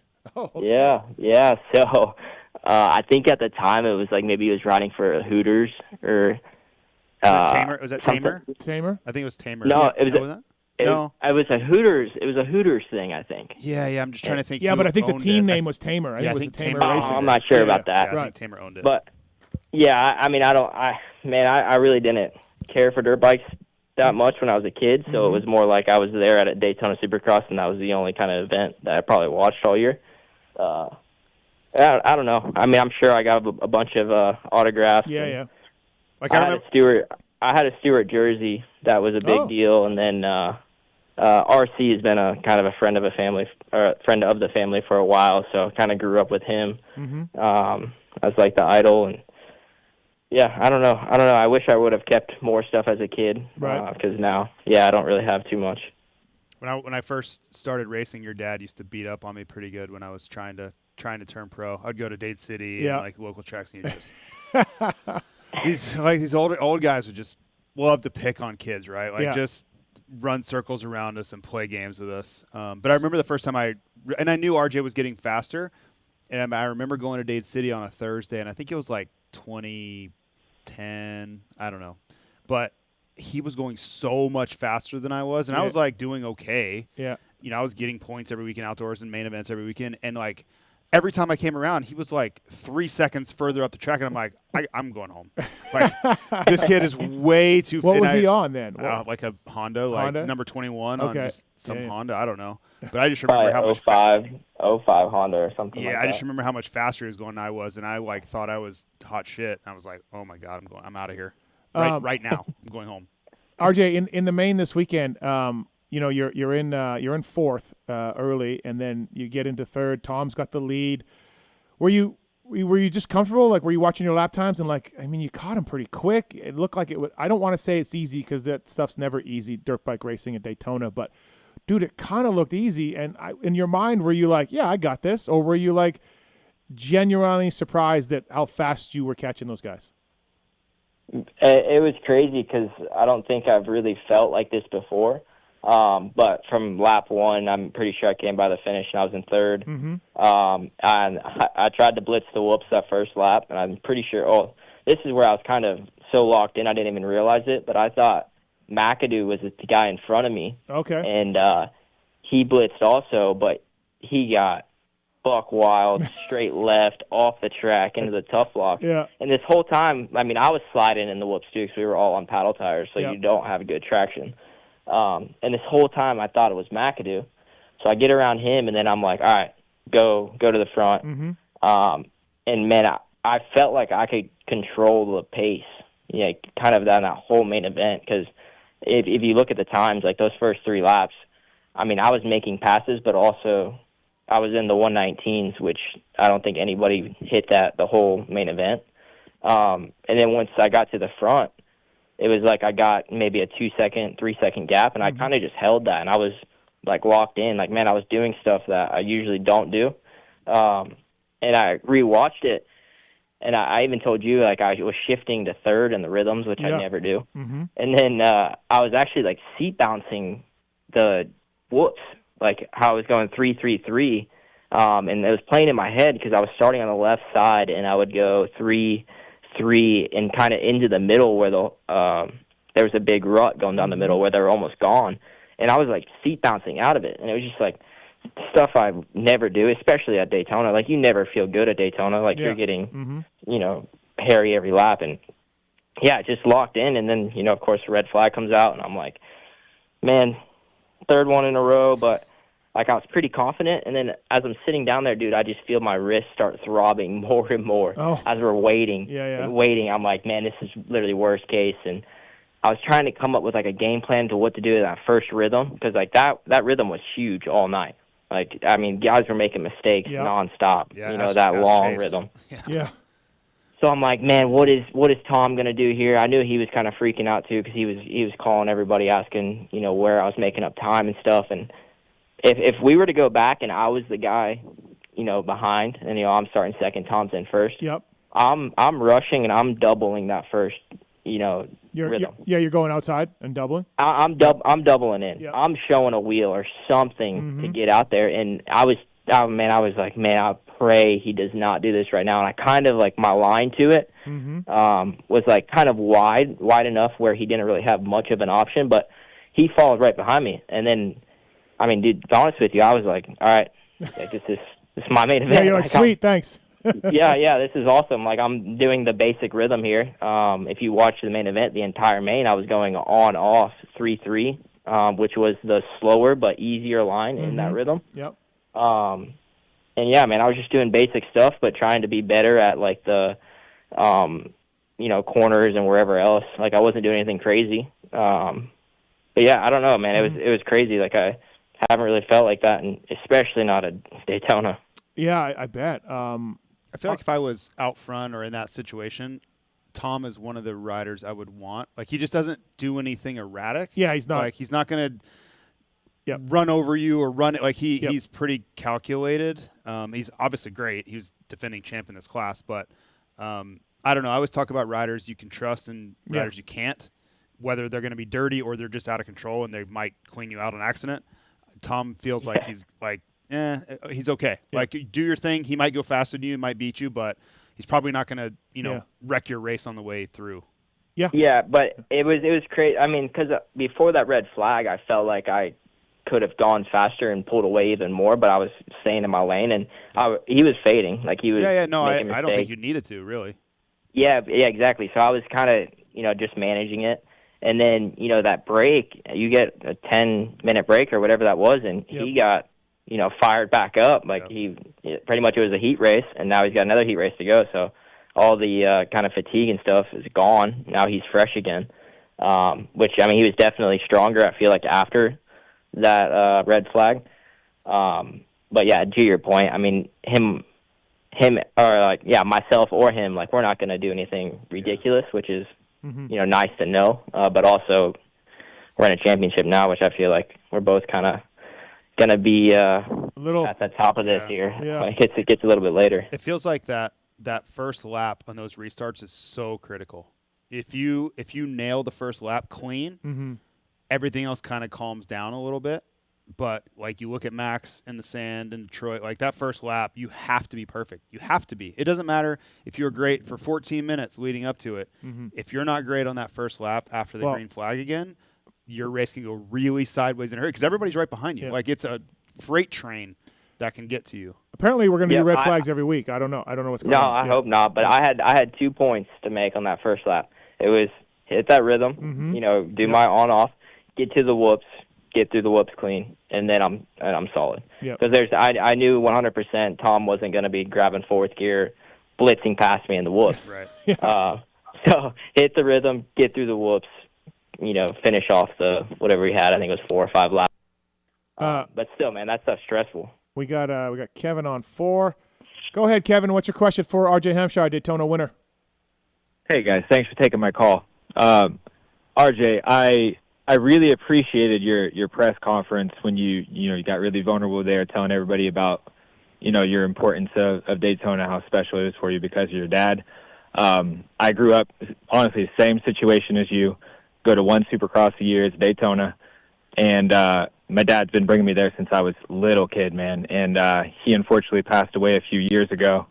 And one of my last memories of going to a race with my dad was when you went 1-1 in Jacksonville for the MXGP, and you've been like a fan. We've been a fan of you pretty much ever since that moment. And like what you said in that press conference afterwards, like solidified it for me and my family. We have a huge section there that we always go every single year, and man, it was just so awesome seeing you. Bounce back after a tough, first round and passing Tom and everything. So just congratulations, man. It was a killer race. Yeah, I appreciate that, man, and condolences to you also. Yeah, I mean it's a tough. I can even hear you. Like, it's tough to talk about, but it's real life. Yeah. And I mean, yeah, it sucks, especially being at I lost my dad when I was 28, so you don't really expect that. Of course, you never expect it, especially at that age. And I don't know. I feel like it can go either way with it. Of course, I was bummed and wish I had a better relationship with my dad. The last couple of years of his life. But it's also like, look, now you got to be the best man you can be and show kind of what he put in you. And that's what I do kind of every weekend out. And hopefully that's what all the fans see is like, look, you're going to get the best out of this guy. And yeah, sometimes RJ is going to RJ, like Pulp's going to say. But also, I mean, that's just me wanting it too much. It's the same kind of attitude my dad always had. Thanks, Kevin. Yeah, No. thanks for the call. But RJ going RJ Steve, has Steve, can I ask a- upside also. Yeah. Like it's not a It's all negative. It's not all an negative. insult Yeah, or something. yeah, It's yeah. like you're getting the whole gamut. Yeah. You're going to get exceptional performance and champion. You could, and you're going to get other moments like, oh my yeah, God. You could RJ going what RJ is happening? could be 15th to 1st. Yeah. Yeah. Yeah. Yeah, it could be. It's a wide variety It of is. what you're going to get. Yeah. Go ahead, Kevin. I was gonna ask RJ, like, the track was obviously super gnarly. It always is every year in Daytona. Was there a particular section that you would say was like the sketchiest? Like every lap, you're like, oh boy, here we go. Well, it was. I mean, the long rhythm on press day was probably the gnarliest rhythm I've ever hit. And JH, Carmichael's buddy or whoever's been around him, came up to me and he's like, "Yeah, what do you think?" I'm like, "Dude, it's gnarly." And he's like, "Yeah, that is Daytona." I'm like, "No, like it's gnarly, dude. Like these guys, no one can stay on the track right now." But that was press day, and then honestly, where Levi crashed was very sketchy, kind of all day. In that main event, like they prepped it before the start. Well, when they prep it, they didn't really pack it down. So there was soft spots. I'm not saying Levi hit a soft spot because he definitely was being overly aggressive off of that. Yep. But man, that was sketchy, and I was hitting it pretty good. And then you have the red flag, so that's kind of in your mind of like you want to be a little bit more cautious over there. So we come through first lap, and I'm not even focusing on that. Like I just said, I'm focusing on that rhythm and the whoops. And I kind of check up, and dude, I had almost the identical thing as Levi. So that red flag almost makes you think a little bit more and try to be more cautious, which was honestly the worst case for that section. Yeah, I know at the after press day that the dirt jerks were telling me that they were going to mellow the jumps out there. They were too big. Transitions were too much, So they were aware of all you guys saying that. Yeah. So, all right. Thanks, Kevin. Appreciate it. Thank you. Steve, speaking of that Jacksonville GP, did you tell RJ? Did you give him the Tomac advice? I did. I don't know if you ever heard this story, RJ. Steve claims that he made the difference for Tomac. Saved America. Winning the GP. No, he didn't. I think Tomac didn't win the overall. But he won the second moto. Yeah, he won the moto. You're also out of your mind. Yeah. What did you do? Well, after Saturday, when I think Tomac got beat. I think he got second. Won. Yeah, Hurling's won. Saturday, yeah. I was in the Cowie truck, and I'm like, hey, man, you're burying your bike in the berms too much. Like, he was just being too aggressive. He wasn't staying on top of the sand. And he was like, just looked at me, and I don't know if he said, yeah, I don't remember. No, he probably just looked at you. Yeah, and I was just like, I was like, hey, man, like, stop burying your bike in your berms. You're just coming in there too hot. And the next day he won. Yeah. So my story over that's a lot better. Dude, you probably should have been protested or something. I don't know. Something. Saturday my bike blows up. Okay. And I'm so over it at this point. It's the end of the year. It's hot. It was so hot. It was so hot. Dude, it was miserable. So bike blows up. I have last gate pick now on Sunday. Waka Flocka's playing that night. That's right. I forgot about that. Yeah, it's my friend's, I think, 21st birthday or something. Any other race weekend, like, dude, I'm sleeping by 9:30, whatever else. Well, at this point, like I said, I'm over it. So, man, it's probably 2 a.m. I mean, we're partying, like, whatever. It's a race that doesn't mean anything. Yeah. No money. Like, nothing. Yeah, who cares? Hey, we're staying at the track. Generator shuts off. Like, it's hot as crap, so sweating in the dang RV, like, ridiculous. I maybe got 2 hours of sleep that night before. I mean, yeah, we drank quite a bit that Saturday night. Wake up Sunday morning and, go 1-1 at a dang USGP.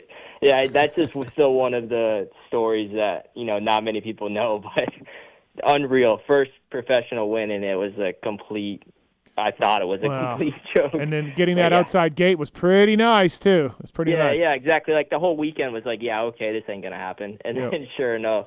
Was that you and Hunter and Sewer? Is that who were battling that race? Yep, yeah, they were on the Suzuki's. Yeah. I just remember walking around the pits, and there was like a foot and a half worth of mud and water everywhere. It was a disaster. Oh, what a terrible weekend. Oh, dude, in my bike, I mean, I don't know what happened on Sunday, but, dude, my bike Saturday, I couldn't make the tabletop. That tabletop in the morning. I remember clear as day. Like, that's how over it I was. Like, dude, just get me over with this weekend. And then, sure enough, I ended up winning it. By the way, I forgot to ask Kenny. He went back to a normal tire for the night show. Yeah, most people had. Most guys did? Okay, because RJ mentioned the paddle, and I was thinking, oh, yeah, wait, Kenny. I didn't even realize RJ had the paddle until I saw him doing burnout. Yeah. Man, I was honestly stressing pretty bad because, I mean, all day I was running that paddle. Like, I don't care. I'm sticking with it. And then we did that practice start, second one, and you can feel that thing spin 20 feet out of the gate. Like, whenever you crossed over the hard pack. It was rock clay hard. or whatever, it was clay, rock whatever that hard is. on the other side of the gate. Yeah, well, the only guy that didn't run it during that second practice, Tom Bial. And I'm like, dude, he got the start on that second practice. So, of course, like, that's in your mind. And then, we go down for night show or whatever main event. Everybody's on the paddle. And I was like, oh, thank God. I think maybe Forkner was the only one that didn't have it. But other than that, I'm pretty sure we all did. RJ Hampshire here on the PulpMX show, brought to you by Decal Works, Decal MX. PulpMX 25 is the code to save. RJ, are we locked in 450 motocross? Like, stamp it? Yeah, I mean, I've said it plenty enough now. I know, but, like, are we? Yeah. Is it stamped? I mean, I don't have a 250 to ride right now for outdoors, if that answers anything. All but right. I mean, I'm with this team. I'm pretty sure me and Malcolm are going to be a 450 team going outdoors. And then are you there? Are you back there next year? Yes. Yeah, I am. Okay. All right. That's what I heard. But then that'll be 450 Supercross? Yep. Yeah. I have to move up. Right. Oh yeah. You got 1 year. Yeah. Right.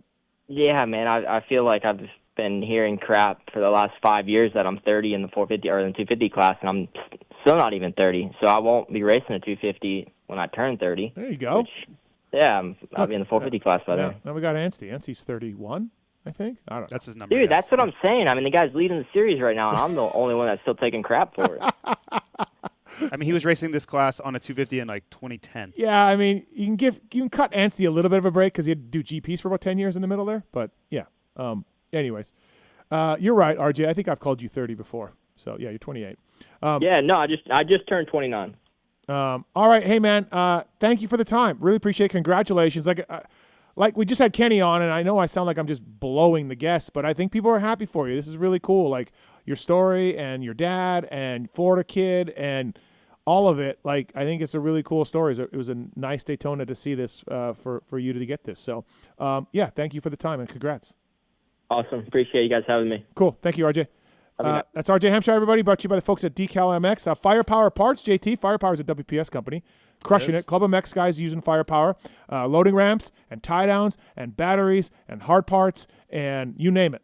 Yeah. The products are great, and it's a brand you're going to see a lot more of. We have big plans for it. The batteries are what I think most people know of Firepower. Lots of teams use them. They're in Club MX bikes, and I think everybody who's looking for a lithium lightweight battery, Firepower is probably the number one name there. But the other stuff, I think you're going to see more and more of. Yeah, firepowerparts.com. Check it out. Obviously, they were title sponsor of the Urive team last year, but they're still involved in a sport with a lot of teams. Firepowerparts.com for more information from those guys. And also, Wiseco, brought to you by the folks at Wiseco, is our next guest. Pulp25 is the code to save. Full range of performance components for dirt bikes, UTVs, ATVs, jet skis, and more. 2-stroke and 4-stroke pistons, Garage Buddy engine rebuild kits, factory Honda HRC using Wiseco as well. And also, too, Recluse dudes. I have a code for them, too. Same code, Pulp25 is the code to save with the folks at Recluse. So the Weisco guys and Recluse are together. Those giant Weisco stickers. JT's old enough to have run these on his fork guards that everybody did. Whether you used Weisco or not, you ran the fork guard stickers because then you could get contingency. Yep. And this gentleman on the line definitely ran the Weisco fork guard stickers. The Tim Ferry, what's up? What's up, guys? I absolutely did. Yeah, of course you did. Everybody did back in the day. Yeah, absolutely, right? Red Dog used Yokohamas at Loretto Inns. He did. Hey, I did. We actually bought them so I could win that trip. I know. To I got to go to Japan. And JT, Yokohama is now. Sorry, Japan. Yokohama is now. That's Shinko. Shinko. Yeah. Right. Yep. Shinko it's is the a same WPS company. It was right. always the same company. Yeah. But yes, we are exclusive with Shinko.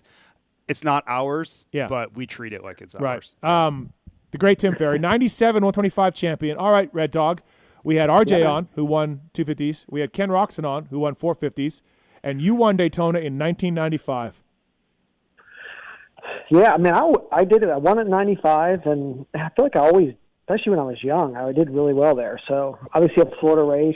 I'm used to the sand, so it was just kind of like it was tough during the day when it was the long motos too. So that was another advantage, I think, for a Florida guy. Well, I do want to talk about that in a second, about old Daytona to new Daytona. But what do you remember about 95 Daytona win, Timmy? And please don't say nothing. I mean, I do remember a little bit. I feel like Pashon was really good that year. Mm-hmm.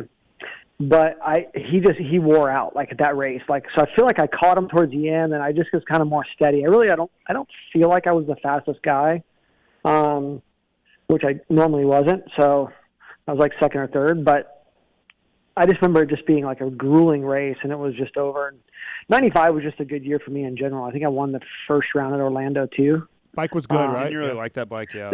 Man, the bike. Sometimes you get on bikes. I would say sometimes, most all the time, you get on a bike and sometimes things just click. When I got on the Cowie in 07, it just clicked. Like the bike was just so good. And that was 95. That Suzuki was so fast. It was just kind of like one of the premier bikes. So I mean, it had to have at least 35 horsepower. I won those. What I do remember, maybe not even Daytona, but Orlando. It's like I won. I didn't really know why. So I didn't really change anything. It just got on a factory Suzuki, and then and obviously the bike was just good. So okay. Yeah, they had those things dialed, but yeah, Daytona was brutal, man. At the end of the day, you were smoked back then, and it was really about picking lines in the early Daytona days. Okay, who got second? Who got second in your race? Let's see how well you remember this. Who got second? Dude, I literally have no idea. I do not know. Okay, let me ask you this: was Robbie Renard in your main or not?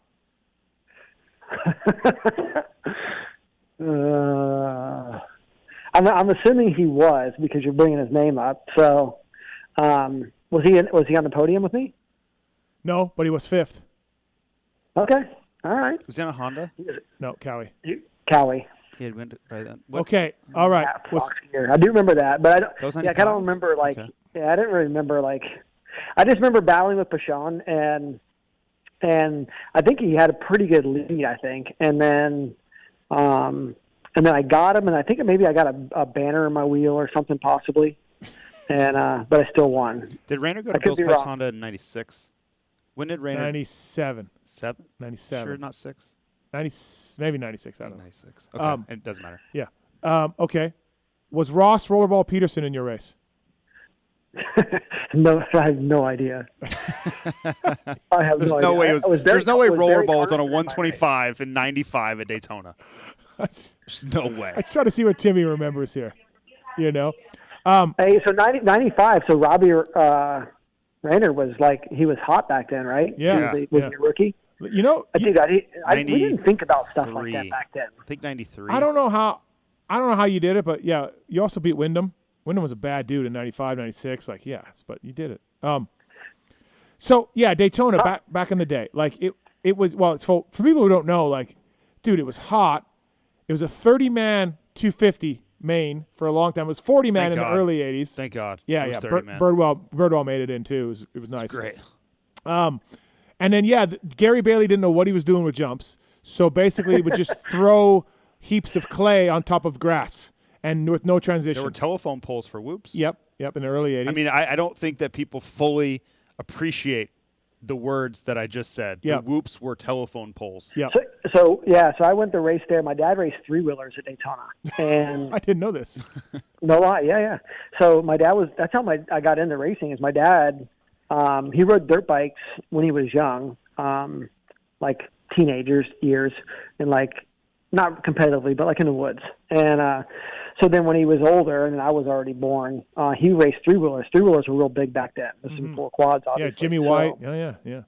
Yeah, so and then I would go, and then I would see like they had like the mini bike class was big back then. Like so, I still have my first YZ60. So yeah, I remember going to Daytona and there being telephone poles. I think my dad said he almost won that race on a 3-wheeler. I think he said he got tired and somebody passed him on like the last lap. Good suspension on those things too. Yeah, dude, balloon tires. Yes. Yeah, telephone poles. Your tire was part of the suspension. Yeah. Let me ask you this. So your first, I've told this story so many times. You won a national, your very first national that you won. The trophy was a doorstop for your shed.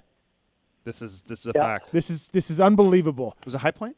Yeah, High Point. Okay. Yeah. Now, granted, the trophy was the size of that Dasani water bottle that JT's got. Was it better than the Daytona trophies last year? Yeah. But do you have the Daytona win trophy somewhere? You know, I do. I feel like I have it because it was like it was a little bit of a taller trophy. I was laughing because everybody's like doing that little thing this past weekend, their promo and the Daytona trophy. I'm looking at it and I'm going, my trophy from '95 is cooler than that. Oh, so okay, so it is a cool trophy. Okay. Yeah, it was like a taller, like, hey, Evie. I'll get her to pull this thing out of the closet. Timmy, could you imagine? Can you imagine what Steve would do with it if, like, he won something like a national or Daytona? Yeah. You're using it as a doorstop. Steve would sleep with this every night. There would be Pookie, a dog, Daytona trophy, and Steve. Well, right behind you, sir, is the Summercross trophy. I'm aware. Like I'm aware of your work, sir. It's in the studio. The Summercross. I got it. You got it? I'll get it. Yeah, I'm gonna get Beckett to get it. Can we get a photo of it? Can you text me a photo? We can put it on our socials. Yeah, I will. So in our room. Dude, my younger one, he's funny. Both of them are funny, but So I got these he's got the big room in the house because he's gonna be here the longest, and but it's got these little cubbies that go like into like the attic. Mm-hmm. So we've taken all of my memorabilia and they're like in bins and stuff. So like he'll get them out. Like he got the MX Nations like boot out of there, and he like propped that and a number plate up like on the Nations bike upstairs. And like he found like an old Tim Ferry shirt from like 2003. And it fits him, and he's been wearing it all the time lately. Nice. So he digs through all those things, and he'll find it here in a minute. But it's in his room, like in like these little cubbies that go into the attic. We were talking about 03 Daytona, and I was saying to Brayton, I think, because Brayton won it obviously, and I was like, Matthes Ferry, we got on box here in 03, solid third, and then Brayton's like, oh yeah, and then I'm like, we're like 2 terms from being lapped. Ricky was so fast there. He was unbelievable that year for sure. The races were so long. God, they were so long. They were like 40 minutes. It was like 40 minutes. 34, 35. I want to say it was 36 comes to mind. Yeah, I mean, for me it was because I was out there the whole No, it was shorter for you because you definitely got lapped. Well, I would get lapped twice, but then I would have the whole next lap to do.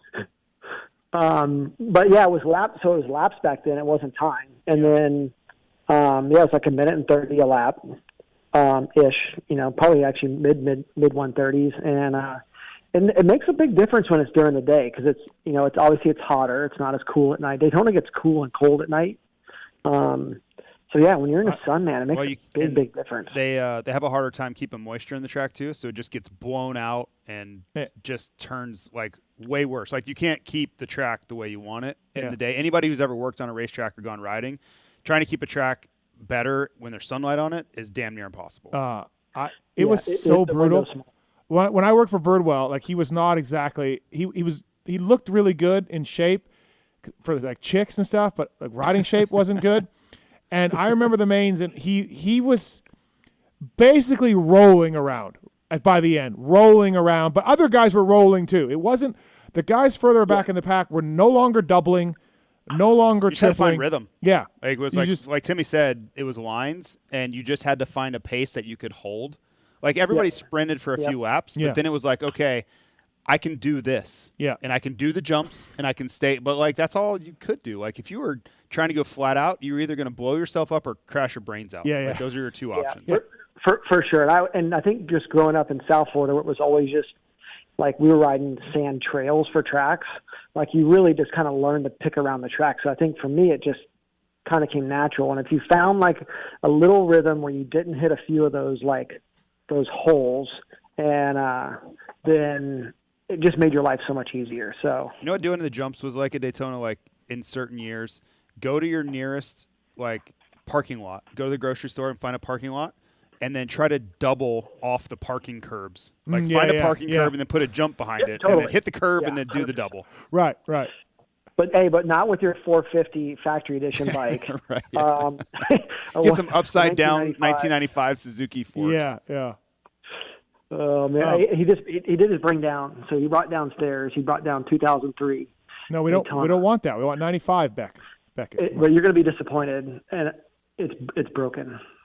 Oh no! The glass is cracked on. So is Steve's heart. Damn. So there was certain trophies that stayed in the house, and there was some that just never made it out of the shed. To be honest with you. Yeah, like the High Point one. Hey, when I went back to the old house, actually every time I go back there because it's still there. It's been over 3 years now since we sold that place. That shed's still there, and there's still like posters and like stickers, and there's all kinds of stuff in that shed still. I have a story similar to this. I sold the first house I bought in Tampa. I sold it in 2021, and I had been renting it, but I had all my trophies, all my champagne bottles. I had a vending machine that I was on. I had all my stuff, and I put it in the attic, and I sold the house, and I was just like, keep it. Like, Yeah. I just left it all. Yeah. All of it. All my trophies, my Montreal wins, my German championships, like everything that I brought home from all these places all over the world. I just like, I'm good. Yeah. Like they're probably still there. It's probably a lot of work. Yeah. They're probably still there. They probably still are there. So I have some Loretta Lynn's trophies. I won 7 titles as an amateur, and then so I have 6 still, and I have them in like saran wrap. It's basically the only thing holding them together. So my wife pulls in the garage, just in our garage here at the house. She pulls in, she pulls her nose right up to him. She's like, always like, what are we doing with these things? I'm like, I don't know yet. Like, I don't know. I'm like, I told you the other day, but within the last few weeks, I'm like, I think I'm just going to piece one together really, really good.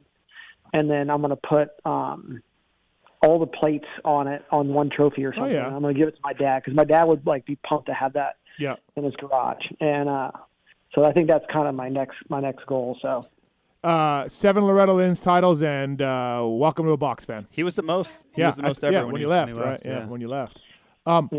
Hey, did you watch Daytona this year? I should have prepped you. Did we watch it? Oh yeah, I watch every race, honestly. Okay, I'm just checking. We're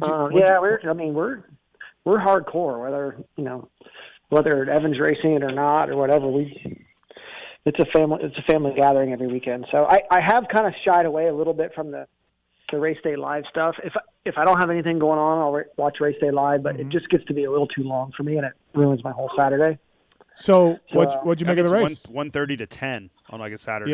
Yeah. It's wall to wall. When I don't go to the races, I'm still stuck here because I'm tweeting for Racer X or watching the races. I'm just saying, I'm stuck on the couch. To couch. Timmy's point, it's 8.5 hours wall to wall coverage. And if I was, a lot of times I'm taking Beckett riding on Saturday, so I'm doing something. And a lot of times we'll get back, like for say the final, like the second time practice or whatever, and watch that, and then kind of that lag time. But I'm not going to give up my whole day. I mean, I can watch it on my phone too. So thoughts on Kenny winning?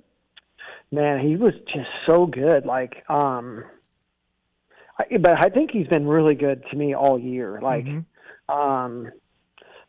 there was a few spots on Daytona that he was just like, when you were going into the sand, the way he was moving his bike and getting the angle set up, and like, that's what I was saying. He was just so effortless. he just looks good. The balance of his bike looks good.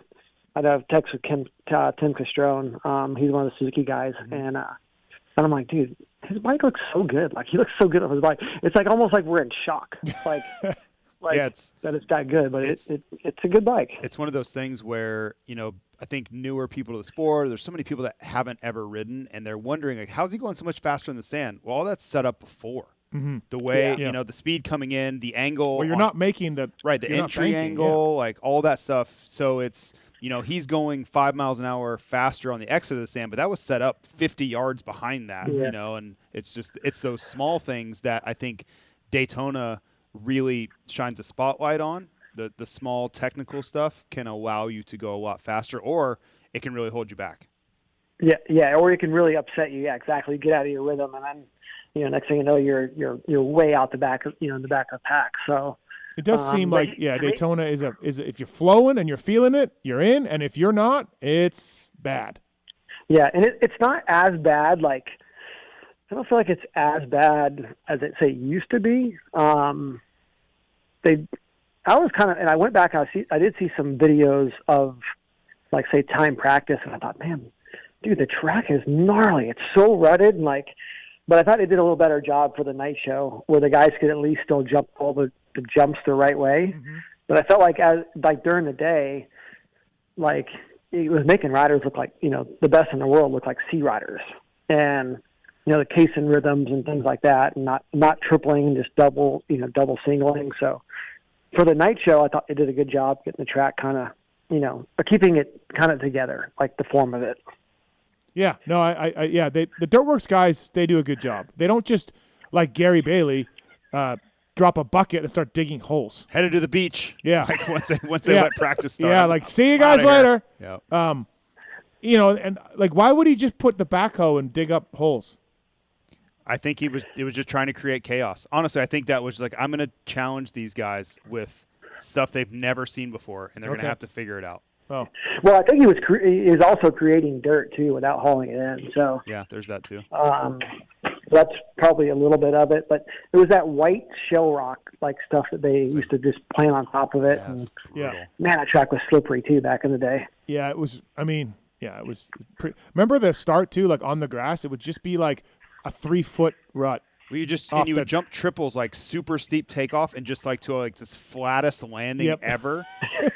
And the next day, I'm just like, my ankles hurt, my wrists hurt, my back hurts, like, and I'm 19. Zero transitions. Everything in my body hurts, and I'm only 19 years old. Zero transitions. Absolutely nothing. Yeah. I thought the racing was good. It was funny. There was one spot. I don't know if it was in the heat or the main, but they were like, it's 3 wide. It was like three riders wide, and so there for a minute, I thought it was really good. I mean, it'd be cool, obviously, to see it come down to the last lap or something. But it was cool to see Kenny win. He was really happy about it, and that's for sure. That's a big one to win. When I was young, they always said it was a big deal because back then most of the Japanese, like the big bosses were there, and like so if you win in front of them, like it's a big deal. So. Mm-hmm. So I thought that was cool. For me, it was just, I was from Florida, so Daytona was always cool to win. It was like a one-off race. So, but yeah, I mean, and RJ, he lost his dad, and RJ to win it, Florida guy, just for all the reasons you talked about. It was cool for him, for sure, and it was good. Yep. He did a really good job, like talking about his dad, and I know his dad from the time I was a young kid. So, for sure. And talk to him up till probably off and on a couple times a year. Yep. I just sent him somebody, honestly, not that long ago, maybe 6 months ago. To he did roofing. My father-in-law did roofing, so okay. He did a bunch of roofing. My father-in-law was closing down his business. He was kind of winding down. Mm-hmm. Ricky did a lot of work for him. Like he would sub it out to Ricky. So, oh, really? Okay. That's how small the kind of the moto world is, right. And. So yeah, it was an unfortunate thing, but it was cool to see him win it, and the way he talked about his dad and stuff. And obviously, I trained RJ when he was last couple of years amateur, first year pro. So his dad loved it. So it was wish he could have got to see it, but that was the next best thing. So see him win at Daytona. Tim Ferry here on the show, brought to you by the folks at Wiseco. Pulp25 is a code to save with Wiseco or Recluse. And please check those guys out. Next question. Can I ask one more? Or can I say one more thing about Daytona? Oh yeah. I think Daytona's changed. Like Timmy kind of like razzles. No, but the timing of Daytona has changed the feel of Daytona too. Like back when Timmy and I were racing, Bike Week would start on the first weekend, and it would just be building, and then the Daytona Supercross would be on Saturday, and the Daytona 200 was a huge race in road racing on Sunday, and it was like those two races were like the build-up and the pinnacle of Bike Week.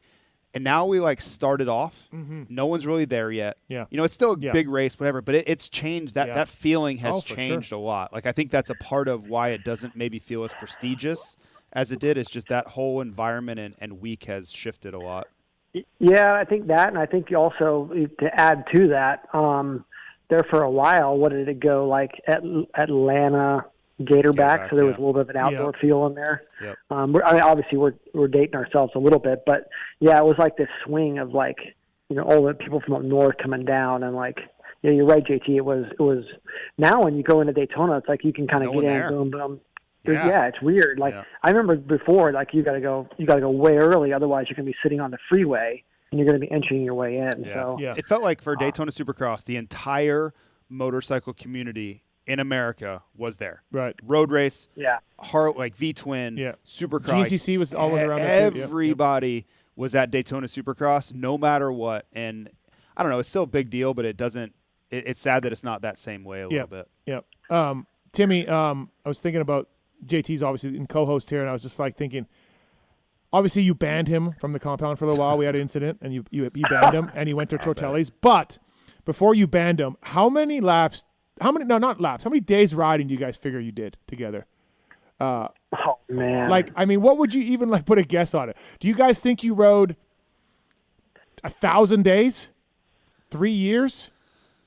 More. Probably more. Honestly, we started what? So I bought that land in '98. Yeah, summer of '98. Yeah, and you were there like from the beginning. I feel like pretty much. Yeah. So, like, you guys have 5 years of riding, let's say, together. Yeah, probably. And the other thing too, I think, you know, some people come and go. You know, whether you're from out of town or this or that. But I would say JT was one of the ones also that would do all the laps with me too. So he was, however many laps, you know, I said, hey, we're going to do whatever laps, and he would just do it. So JT, were you doing the 320s, the 330s that Timmy was doing that one year? Yeah. God. I went out there before the season to work on bikes, and I'm like, what do you, he's like, we do 330s. I'm like, what? But like, you have to understand, you know, Timmy and Chad after Timmy, if it weren't for them, I would have had to quit racing. Yeah. Like I didn't have another place to ride. I certainly didn't have the mentorship that they gave me and taught me the things I needed to do and what it was going to take to get anywhere in the sport. So the least I could do was like, hey, this is what are we doing? This is what you can do to help. I'm in. Like, I don't care what that entails. That's literally the least I can do because I couldn't afford to go ride. Like, I would have had to ride in the middle of nowhere. I'd have had to ride Hard Rock to practice for Supercross. You know, like I wouldn't have had any other options. So, I mean, they were a godsend. Like everything that I accomplished was in some part to in your eyes, you're first. like, what do you guys need me to do? I'm in. No problem. Yeah, like, well, whatever. I mean, there was so many days where we shoveled the whoops and we hand watered the track and like we just did so much stuff. Like, I mean, I spent, you know, me and Evie were talking about this a little while ago, but because we were talking about me coming on the show, but like, so I sold that place over 3 years ago now. So 3 years ago this past January, and like, man, there was so much time spent out there, like, you know, whether it was just working on the track, watering the track, you know, dragging those hoses, oh my gosh. dragging those hoses around, working on bikes, like, you know, changing sections or tilling or just whatever it was. So, but it was like, it was just stuff. I mean, this is what I love to do. Like, so, I mean, I would be out there all day long, even, you know, up until we sold it, you know, I was in the water truck, work on the tracks, and like, probably JT and Evan probably had the most track laps around that whole property of anybody. Yeah. Just think about the time you guys spent. Yeah. So the first Supercross track we built at Timmy's, right? That was 99 when I was there? Or it was in the 99 year. Yeah. So, you know, Timmy was building his career, is, you know, getting still on no lean, but like on his way, like figuring it out. And I had no money, right? So like I'm just gonna go out there and do my part, manual labor. That's all I have to offer here. And so our friend Darren, you remember Darren McElwain, right? So his dad is driving the dump truck that we're moving clay around, right? Well, you know, a dump truck, like the bed will raise up. Yeah. Well, it broke, and the whole truck went up with it. Did you remember this, Timmy? And like, yeah, it went onto his side. Yeah. Yeah, Tom's like in the cab, like way up in the air. Stuck. Like, oh my God. Like, I will never get that image out of my head as long as I live. Like this is what we're trying to do. Like we're trying to be dirt works out here building the track. Who built the track, the first track? Who built it? A guy named Tim Kirkland, who was kind of sponsored me a little bit when I was a young kid on 80s, and then he was good on equipment, and then so like I hired him to do it, and like the budget for the first track build was $5,000. That was with equipment, fuel, Tim, and everything. Yeah. And but dude, I had a Supercross track. Like before that, I didn't have a Supercross track, so kind of like what JT said, like, you know, there was many years where, well, you go to Hard Rock, but Kenneth Jones had a oh, that's right. track. Yeah, Kenneth had one. Yeah. But before Kenneth Jones, dude, we didn't even ride Supercross until we got to the race. Did you ever ride Swings track? Did you ever go there? I went there one time and rode it. I rode his outdoor a couple times. I rode a Supercross track once. I didn't really want to ride it because he always like really super sketchy. gnarly. Oh yeah, all the stories. He's sketchy. Yeah. Like he told me the first time I ever went there, he's like, if you can do the triple, you can ride here anytime you want. I'm like, buckle up. I was just wide open on my 125 to do this thing because I needed to be able to ride. Like it was before I even knew Timmy. Like I was just full send. Yeah. So now there's obviously a lot of places to go ride, but it's anywhere from $100 to $150 if they'll let you come ride for the day. Yeah. So I mean, at some point, who can afford to do that? Right. Like if you're a privateer guy, you know, trying to get your bikes and travel, and you know, it's pretty expensive to do. And I understand on the other side because, you know, the last track build that I did, you know, I would say the last revamp that I did on my place was like, I think it was like $58,000. So so it was just you know, that was probably 7 or 8 years ago. Maybe it's longer than that, maybe now. And that was when I moved the Supercross track to a different location. I did all this work. So you spend a lot of money on those facilities. Yep.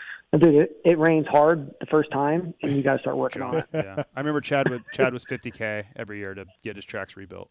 Like just 50, yeah, just writing a check for $50K every time. Like it's a lot, right? So that for me, that was where I'm like, I don't care what I have to do because I know these people are spending a lot of money and they don't have to let me here. Like by the grace of God, they're letting me ride out here. Think how many times JT rolled up with a bike where you were like, "What are you riding right now? What is going on?" The only thing I can picture about JT is like how he checked his spokes. He only every time, spoke, like it was ding, ding, ding, and it was like he was waiting for a sound, and I never did it that way, so I never understood like which sound did what. So if it was dull, it's he loose. had like a little. And then he would just grab his chair. He had one chair, and he'd sit in his chair, and he'd get his sidekick out. Oh, dude! I've made jokes about it. I've never seen a man get his helmet off and grab a sidekick and flip it up as fast as JT, still sweating on the sidekick. I mean, just there was no thought about the moto. It was I got to get my sidekick. Yeah, it was. And then how many? Much simpler time. You talk about $5,000. Was it also 5,000 dirty filters in the back of JT's van? 100. Dude, it was full of everything. Like it was JT, my whole race program. Well, because you rode every day, so you never unloaded anything. No, it was my whole race program. Everything was in that van. Yes, everything was in the van. We used to be like, you would load that thing up, tie it down, and be out of there like in record time. It was because you just had it down. You just Yep. Yeah, I remember the first time he came. There's two stories. First time he came to stay, he came down the road, and I think we were going to my house in Largo when I still lived in the St. Pete area. And it started raining, and he had windshield wipers, and his head was out the window. Yeah, my windshield wipers didn't work on my truck. and then the other times is I can remember like when we were doing the 330s is he told me he would like leave Gainesville and go through Subway and get breakfast and lunch, and then come down and ride, and then you just drive back home. But Dude, we were like clockwork, man. We got in and did those motos. He was back home. Before the 9 to 5er got home. I mean, Timmy was riding at 9. Like, Yeah. I knew Yeah, that. yeah, no. Like, the sun was coming up at 9 a.m. If I was there or not, he was riding, and I knew I needed to be there. With or without you. Yeah, and I knew that And wasn't acceptable to not be there. I also remember so. being there during that time, and the gap between the motos was the same, too. You guys wouldn't really, like... I mean, he was better than me, but it wasn't, like, race day. No. I meant the gap before you started the second moto. It was like, hey, it's 18 minutes or whatever it was. Time to go again. Oh, yeah. We were done by noon. Like there was a whatever schedule we had on, to like, getting the next moto done. Yep. Yeah. I remember going, I would get home, and, like, some of the Butler brothers I lived with weren't awake yet. I had driven an hour and a half each way and done 3:30s, and I beat them to the kitchen for the first time. Like, unbelievable. Yeah. No, that was a good off season for you. Yeah, but JT was right though, dude. There was days where like I didn't shake him much, and then you go to the racing times and you're like, come on, JT, like, you know, like well, it's like he just knew that okay, I'm gonna get 12, so I'm just gonna get 12. Like when he really could have got 8th or 9th. Speaking of that, I looked up. He got 2 12s at Daytona. It was his best ever finishes at Daytona. 2 12s. Really, dude, I could like almost like it didn't matter, and it didn't matter who was there or whatever. It just seemed like that was just okay. That's my spot. That's where I'm going to finish. He already had it calculated how much money he was going to make, like the whole deal, like down to the cent. Yeah, but he would be 15th with 3 laps to go and get those final 3 spots. It's like $38 each position. Yeah, exactly. Oh man, I remember the first time, like as a mechanic, I didn't really think about the purse money or whatever, but I remember talking to. It might have been Swink because I was kind of around Swink in '96 with Paggio and the Triple X days. Someone big time was like, "Dude, I don't give a fuck about that spot. It's $25." Yeah, and I was like you're a racer. Like, what do you mean you don't give a fuck about? You know what I mean? Like, how dare you say that? And they were it's not about the music for you. Yeah. Newmac was the same way. Newmac would he would just make the main, and it was only like say $10 or $20 per spot. And he's like, I ain't gonna kill myself for $10 or $20. Yeah, that was a real eye opener for me my first year, where I was like, these guys actually don't give a fuck about 13th or 14th because it's. I would die for another spot or two. I don't know why. I was coming ready to fist fight people about it. Like I was lose my mind. Also, speaking about JT's bikes too, Timmy, there was a story where you did ride one of his bikes and then came back within 2 laps. Was like, I don't know how you ride this. Oh, that was the Husky. The Husky? That was my Husky. Yeah. Get me off this thing. I don't remember riding the Husky. I do because Kelly and everybody, we were all at your house. Yamaha Troy KTM was there. Yep. Yeah. And like, let me ride this thing. And you rode right back to me. I'm like, nope, not riding this thing. Yeah, I was kind of, I don't say picky, but I was just kind of like funny about my bikes. Like I didn't really care to really ride other people's bikes because like I just didn't know if it was going to break on me or like. And I borrowed a bike one time and I suck sanded it, and then I had to give the guy a crank and everything else. Yeah, and I get it. So I was like, nah, which bike of JT's do you remember riding? Was it the Honda, like Subway? I remember riding the Honda, yeah, because the next year I was adamant, like, okay, dude, this bike is so good. And then in 06 they changed the bike. Yep. Yeah. And it never felt like, I remember going on JT's 05 bike, and it was so good in the loops. I'm like, dude, this bike is good. Yep. Man, it's so good. I had MB1 suspension on it, and like, it wasn't like kit stuff or nothing. And then I got my bike the next year, got MB1 to do the suspension, and I didn't feel nothing like it. I was so disappointed. Pissed. I remember being so pissed, and I didn't even know who to be mad at. Anybody with a Honda shirt on, I was mad at them because they basically all they did was tilt the engine forward, and it just threw off everything. And I just like, you idiots. I was so mad. Hey, what about when we were there? You and Chad were starting to fight around then. Timmy, and with different stuff, Spencer, and different stuff going on. And we were testing your house. I don't even know if JT was there that day. I don't know if it was all Yamaha or what. And Chad revved his bike up, and the thing went out of gear and left that rubber mark on the shop. You were fuming. And I was like, this is not good. Chad and Timmy there's already tension, and this did not help things. Yeah, I was still on the outs then. I wasn't around at this time. You were booted from then? He wasn't on the outs. Yes, he was. The Tortelli. He didn't fix the track, dude. No, I was in the wrong. I deserved to be out, but that whole when Chad moved, I was not around during that time. I remember when the and it wasn't Chad's fault, but it was Chad's fault for revving the bike in the shop. Like we were all in an enclosed shop. What are you doing, Chad? Like why are you doing that? It doesn't sound like him to stir the pot at all. No, it doesn't. No.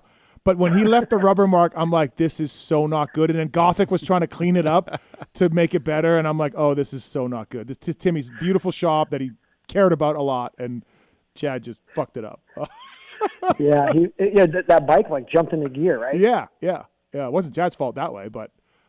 Who rides like halfway into the shop? Right. And revs the shit out of their bike in an enclosed shop. Out of a two-stroke. That's Chad. But he was already pissy. He was just pissy that he had to come test there. Yeah. So it was just funny back then. Like, it's funny the things that you get mad about now. Like we're our age now, and we're like, gosh, I think it was important. You thought it was important, and you're making a point, and didn't he? For something that's didn't he dumb. not show up for a Thor photo shoot because it was at your house? Something I remember that too. He was like basically like, yeah, I'm not coming out, and the Thor guys are like, oh, okay. Yeah, indeed. I think he did end up coming. Oh, he did? Okay. Yeah, I think he ended up coming, and but it was like the shortest like photo shoot. He was in and out. And Beaker had to deal with it because Beaker was at Thor then. Yeah. And so I was like, but I had a track, so and I was just basically like giving them free reign, like just whatever. Right.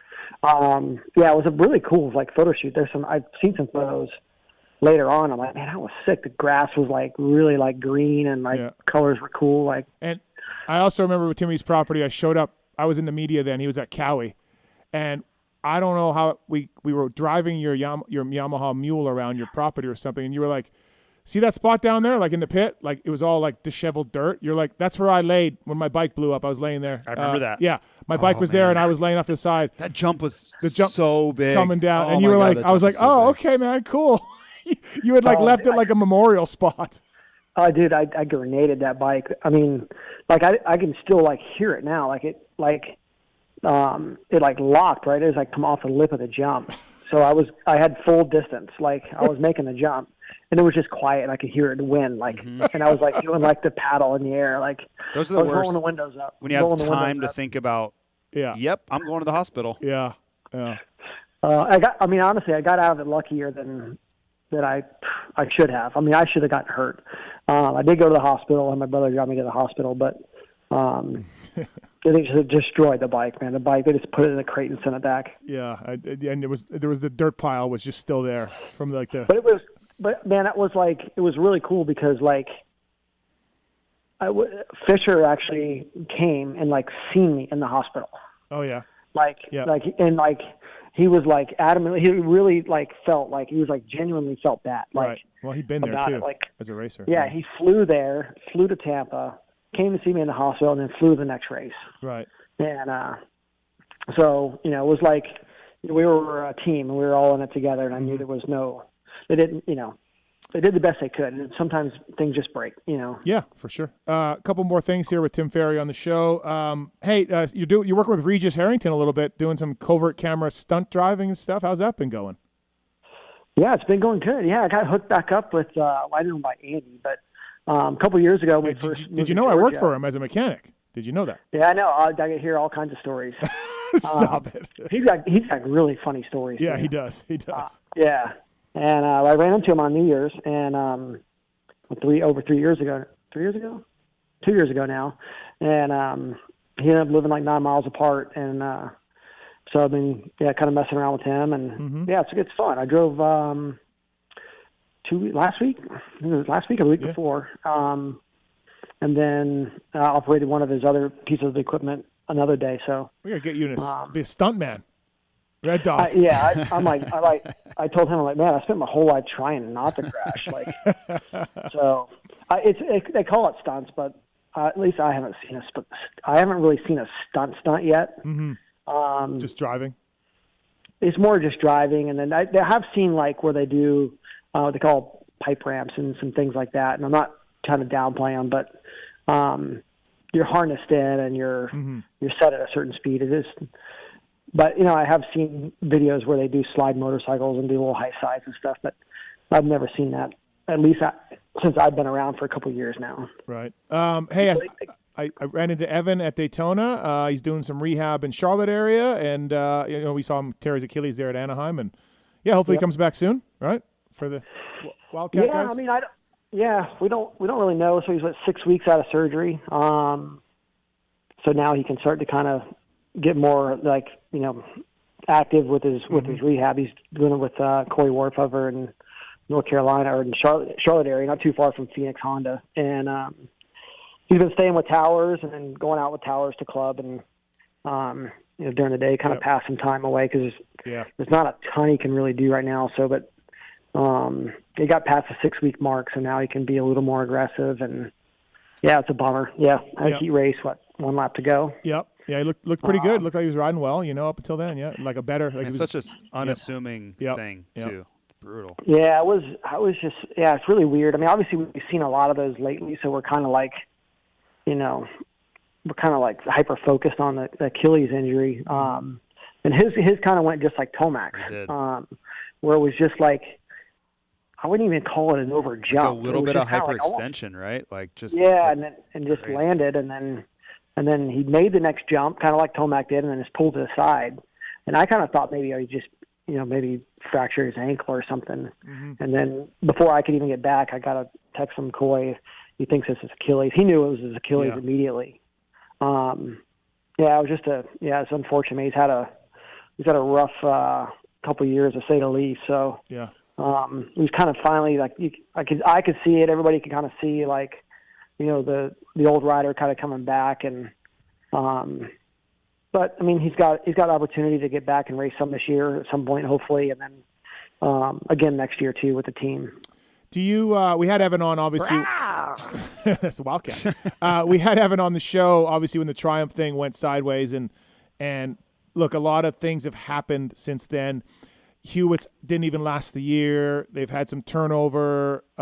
Coker's there, and I think he's a good guy, and he's turning that thing around, and they got some good results, and Jordan won, and I'm not trying to besmirch the Triumph program there because Scuba's a good dude and everything else, but do you feel a little vindicated? Because obviously Bobby Hewitt, they weren't happy with him. He didn't even last the year. And, they've changed their almost entire program. And maybe looking back, he wasn't the right choice. Now, look, I'm not saying Evan's 100% innocent in this thing. Probably all sides, deserve to share some blame that he walked away from this deal. But on one sense, do you at all feel vindicated, Timmy, a little bit with what's happened with Triumph since then?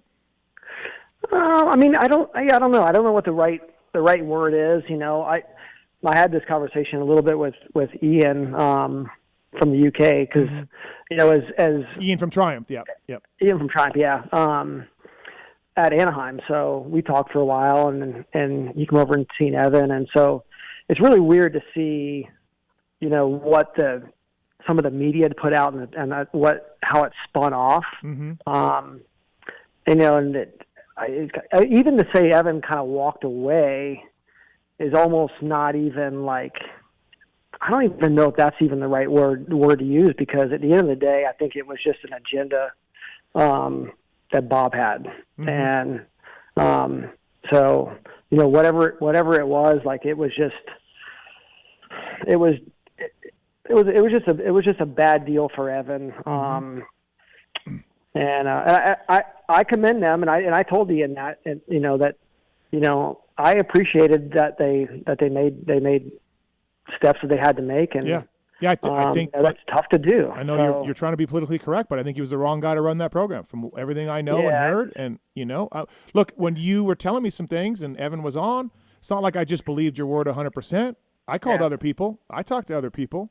I know people there. Yeah, I think that the hard part, I think too, that people don't understand is, and it was so fresh for Evan when he came on. He was, he's a young kid, so he was afraid to say anything, really. Mm-hmm.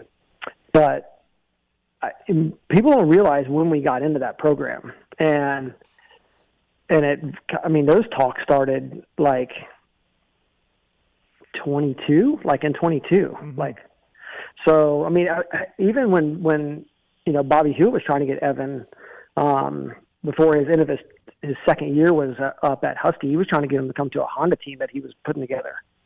So, so there was this was a kind of like a long-term thing that had been kind of playing out, and then he got over to Triumph, and then Scuba left, and then, then Pat left, and so that whole team that he had originally went to Husky and had really good success with, had kind of dismantled. So, won Monster Cup right away, had a couple good years, won a bunch of titles. So, so I think he was kind of trying to follow where he had success. So, yeah. But we went and test rode that bike after a lot of talks throughout 22, but right after the combine. He did the Ironman combine, which is the only one he's ever done. And he got second behind Hymus. Bennett got third. Juju was there.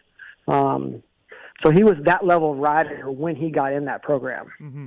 And so we went and rode the bike, and then we jumped in, and then, we were adamant on Evans continuing racing competitively, in his last A year. And Bob was too. But then once you committed, Bob was basically wouldn't let him race.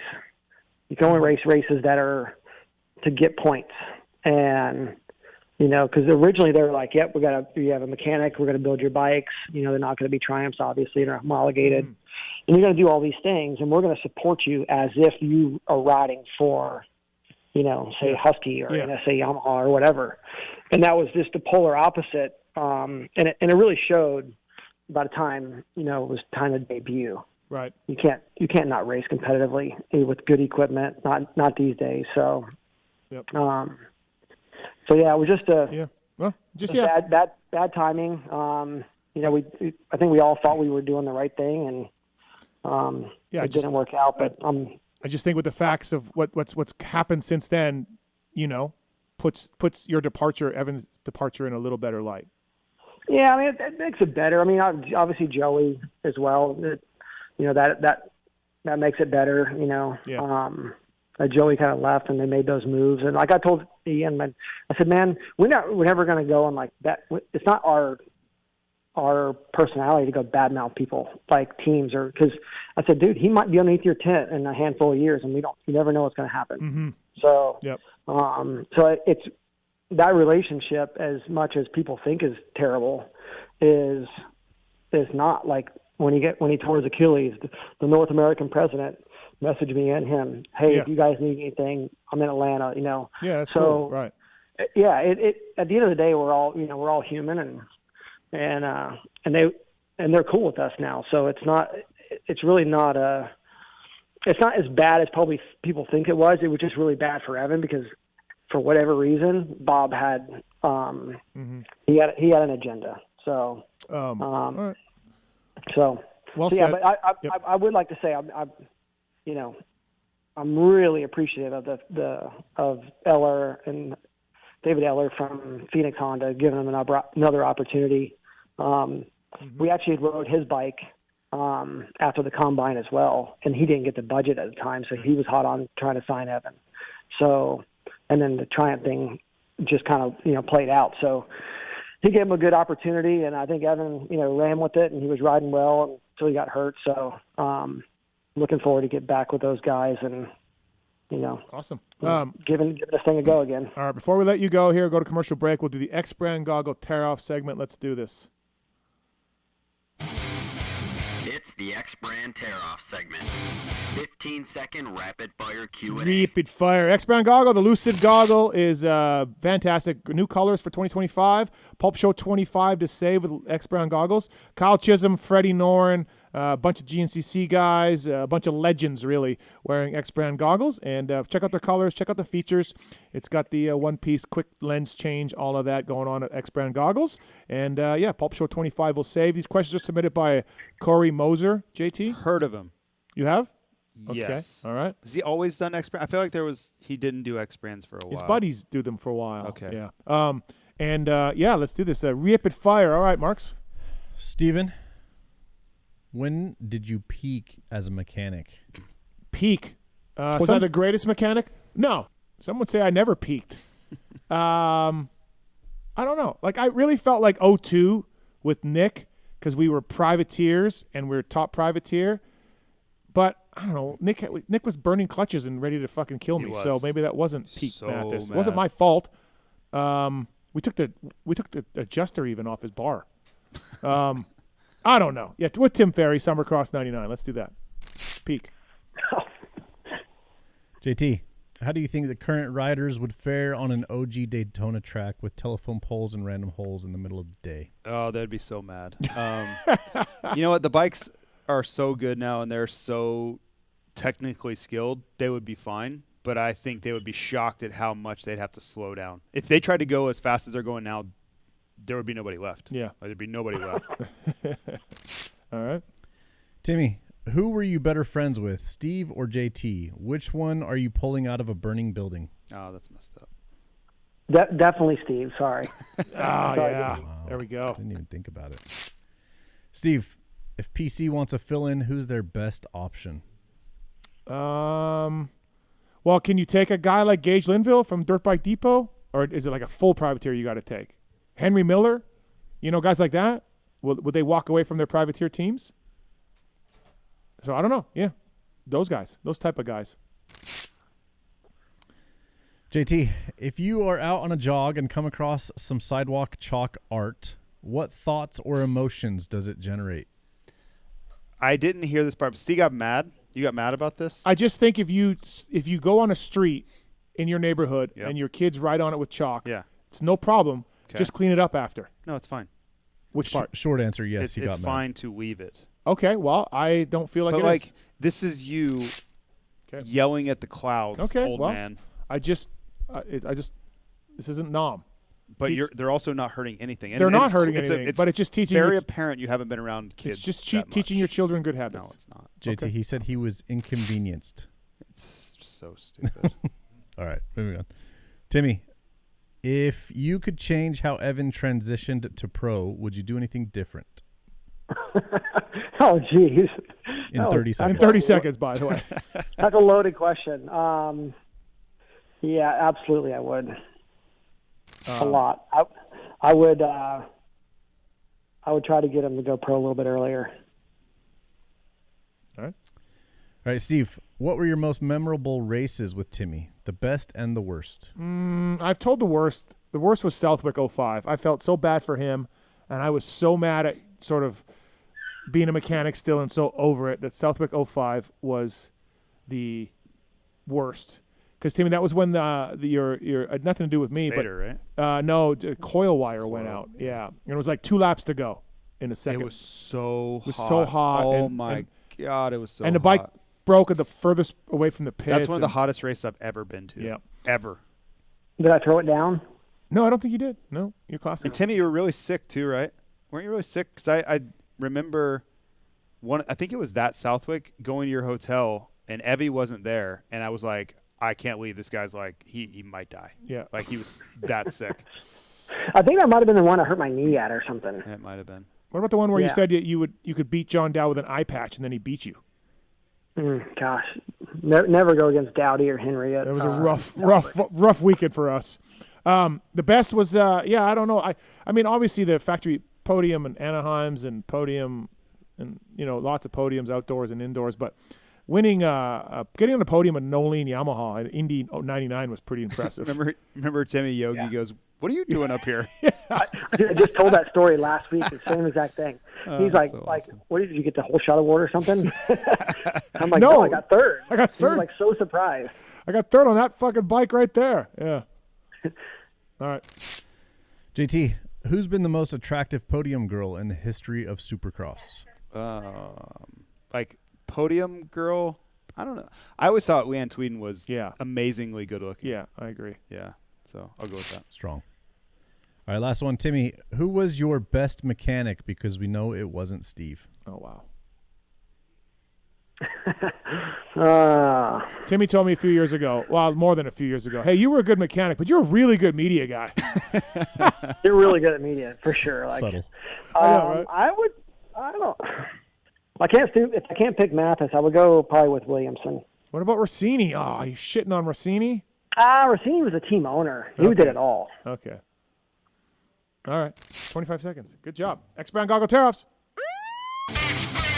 All right, Red Dog, we'll let you go. It's late there. It's almost 10:30. Really appreciate you jumping on and jumping down memory lane with us too. By the way, appreciate man. that. Yeah, it was good. Daytona is always one of my favorite ones. So yeah, awesome. Thanks, buddy. Appreciate the time. Bye, man. See you Enjoy around. your night. All See you, right, Red. see you. Thanks. That's the great Tim Ferry, Destinations champ, Summercross champ, 125 Supercross champ. A lot of seconds and thirds. Yeah, he's a lot of seconds and thirds. He's one of those guys that ran into some of the best riders we've ever seen. Yeah. You know, like Wyndham's in that category. Yeah. There are a few guys that could have done a lot more winning had they not run into for the sure. best ever. All right, everybody, we're going to go to commercial break here. We got all your lines on all the. You know what? Let's take Gustavo because it's a fly racing question. Go ahead, Gustavo. Bonjour, Gustavo. That's French. Comment ça va? All right, Gustavo had a question French. about the fly helmet that Fly did for Timmy back in the day. Yeah. He was Fly's first paid athlete, correct? He and Ryan Clark both, okay. yes, were. But yeah, it was like he got paid only to wear the helmet, which was like a whole thing. Right. But yeah, it was actually a Fly helmet that they had a TLD paint job on, and then did a a license. I got helmet. one here. No, maybe not. It's in the garage. And that we've been asked. I bet Gustavo was going to ask, why don't we bring that helmet back? Mhm. But I've thought about proposing that project, but it doesn't feel right to me because it was literally Troy's paint job. Mhm. I don't know, just didn't feel right. No, I get it. All right, we got some questions. We're going to go to commercial break here. Come back. We'll talk about the DB video, Daniel Blair video that came out today. We got a I Don't Know Man segment coming up, Race Tech Rant. The 7 Deuce coming up as well. Jason Thomas, I want to talk to him a little bit about Cooper Webb and the big signing for Fly and all the things that's going on for We those. even haven't talked really about the Daniel thing yet. Like we're Yeah. 2.5 hours in. I don't know, man. I front load the guests because they're all on the East Coast. I'm good with it. Right. I'm just shocked. Okay. Oh well, it's going to be a great second half of the show. You guys are scared. It's I'm going to not have scared. people are going to keep watching. I'm not scared. and I'm just listening. not going to say anything. All right, we'll go to commercial break here after this with Jason Thomas from Fly Racing. I'm Steve Matthes. Be right back after this commercial, everybody. I'm a kinky bastard, okay? 25 years ago, greatness was born. Since then, the only thing that mattered was riding. At motosport.com, we've made it our #1 priority to make your next ride your best ride. With free shipping on all orders over $79, dedicated and knowledgeable gearheads, and a huge selection of parts, gear, and accessories. Now, let's get out on the track, trail, or open road and make that next ride your best ride with motosport.com.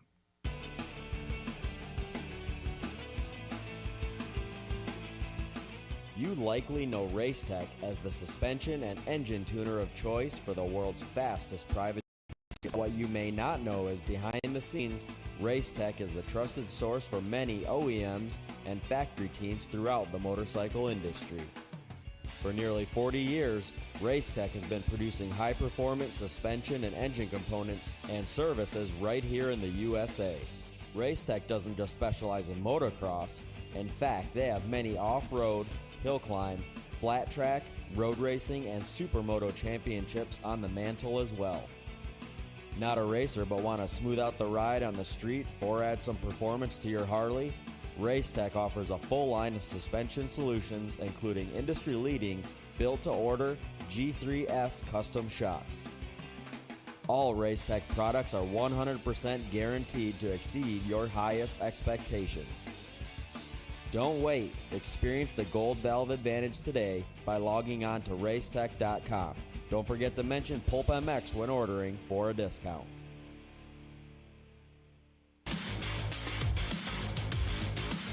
Established in 1989, Eric Phipps had the idea to manufacture factory-styled products for the everyday rider. Working out of his garage, Eric quickly gained a reputation for producing quality products and having great customer service. In just a few short years, the factory team started calling looking for products as well, and as the saying goes, the rest is history. Fast forward to 2024 and they are on their 35th year of producing high-quality products while still providing exceptional customer service. While they are no longer working out of a small garage, they are still producing the finest products available. Teams like HRC Honda, Star Racing Yamaha, HEP Suzuki, Phoenix Honda, RX Suzuki, AJE Motorsports, Solitaire Yamaha, and countless privateers still rely on the same quality products that are available to you too. Products like their Pro Launch start device, radiator braces, skid plates, clutch perches, and tons more continue to be a staple in the pro pits and amateur scene as well. Check all they have to offer for your ride at worksconnection.com. Use the code PulpMX20 to save 20% off your order. With over 80 years experience manufacturing power sports pistons right here in the USA, Wiseco has evolved into a full range of performance components for dirt bikes and other power sports machines. Whether you ride a 2-stroke or a 4-stroke, Wiseco has a variety of pistons from reliable forged replacements to the performance-focused Racer Elite series. Wiseco offers race-proven components for the rest of your engine too. From Garage Buddy engine rebuild kits, clutch and valve train components, USA-made Racer Elite connecting rods, and their CB4 thermal protection line. Wiseco is proud to be a technical partner with Factory Honda HRC for the 2023 Supercross and Motocross, driving professional level product development that gets passed down to you. Visit your favorite online or local dealer or wiseco.com to find products for your machine.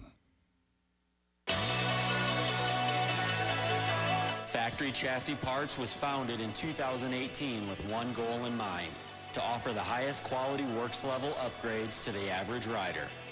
With the success and popularity of FCP engine mounts, we're excited to announce our latest chassis item, the FCP Race Cups. Offset steering races have been used by top motorcycle professionals to adjust the geometry on race bikes for years. Now, Factory Chassis Parts offers an impressive way for you to experience the same improvements in handling and traction by changing the rake, trail, and wheelbase of your bike. Whether you ride the track or trail, these bolt-on parts drastically improve the comfort, cornering, and experience on your motorcycle. Check out fcpracing.com to view the entire product line and learn how to improve your bike today. PulpMX25-chassis is the code to save. Maxima Racing Oils was created for world-class racers who challenge the limits of possibility. Their demands on equipment drive us to look beyond conventional ideas and to exceed industry standards. It's in our DNA to identify problems, formulate solutions, and execute at the highest levels of competition.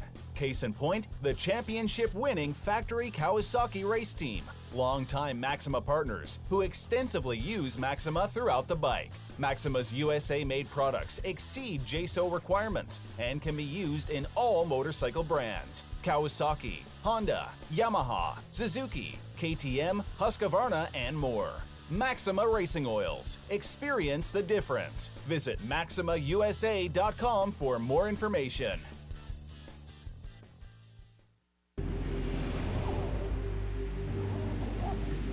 I'm Cooper Webb, and I choose OGO. I'm Christian Craig. I'm Dean Wilson. I'm Aaron Plessinger. I'm Jerry Martin. I'm Nate Thrasher. I'm Shane McElrath. I'm Hunter Lawrence. My name's Jet Lawrence. I'm Jordan Smith. I'm Tal Hawkins. Stargate Hampshire. I'm Hayden Deegan. I'm Colt Nichols, and I choose OGO. And I choose OGO. And I choose OGO. I'm Tom Biala. I choose OGO. And I choose OGO. And I choose OGO. I'm Jiren Ferranjit, and I choose OGO. In 1990, my dad, Jamie Gregg, started Guts Racing. Guts stands for Greg's Ultra Trick Seats, because I was just a little kid that wanted a trick seat. And if you're out there looking for a trick seat, go to gutsracing.com, your local dealer, or Motosport, and place your order. Support the people that support PulpMX. You can use Pulp 2025 for 20% off at gutsracing.com. Hi, it's Tomax Superfan Dylan here. The only thing I love more than seeing Eli win... Whoa, wait, Dylan. Sorry to cut you off like Steve does his callers and guests, but a lot has changed. Similar to your favorite rider being on a new team, the new Michelin Starcross 6 tire range provides significantly improved performance and durability. Designed to win. The new Michelin Starcross 6 tire range offers up to 16% more traction when new and up to 19% more traction when worn in comparison to the previous generation. This means consumers will not only benefit from improved performance on their first few rides, but that this performance increase will continue throughout the extended life of the tire. Michelin is a legendary innovator in motorcycle tire technology, and thanks to Michelin silica technology, the Michelin Starcross 6 tire range provides up to 11% more durability than the previous generation. This means consumers will enjoy the significantly improved performance throughout the increased life of the tire. Take it from me, as I too have to buy my own tires, this added value is great news. The new Michelin Starcross 6 tire range is available in 6 versions, specifically sand, mud, medium soft, medium hard, and hard versions, with the naming designation corresponding to the type of terrains and conditions where the tires were designed to win. Another innovation is the Michelin adaptive design, with specific positioning of the tread blocks in 3 zones: central, intermediate, and lateral zones, with the single goal to offer exceptional grip for the front tire and exceptional grip, traction, and longevity for the rear.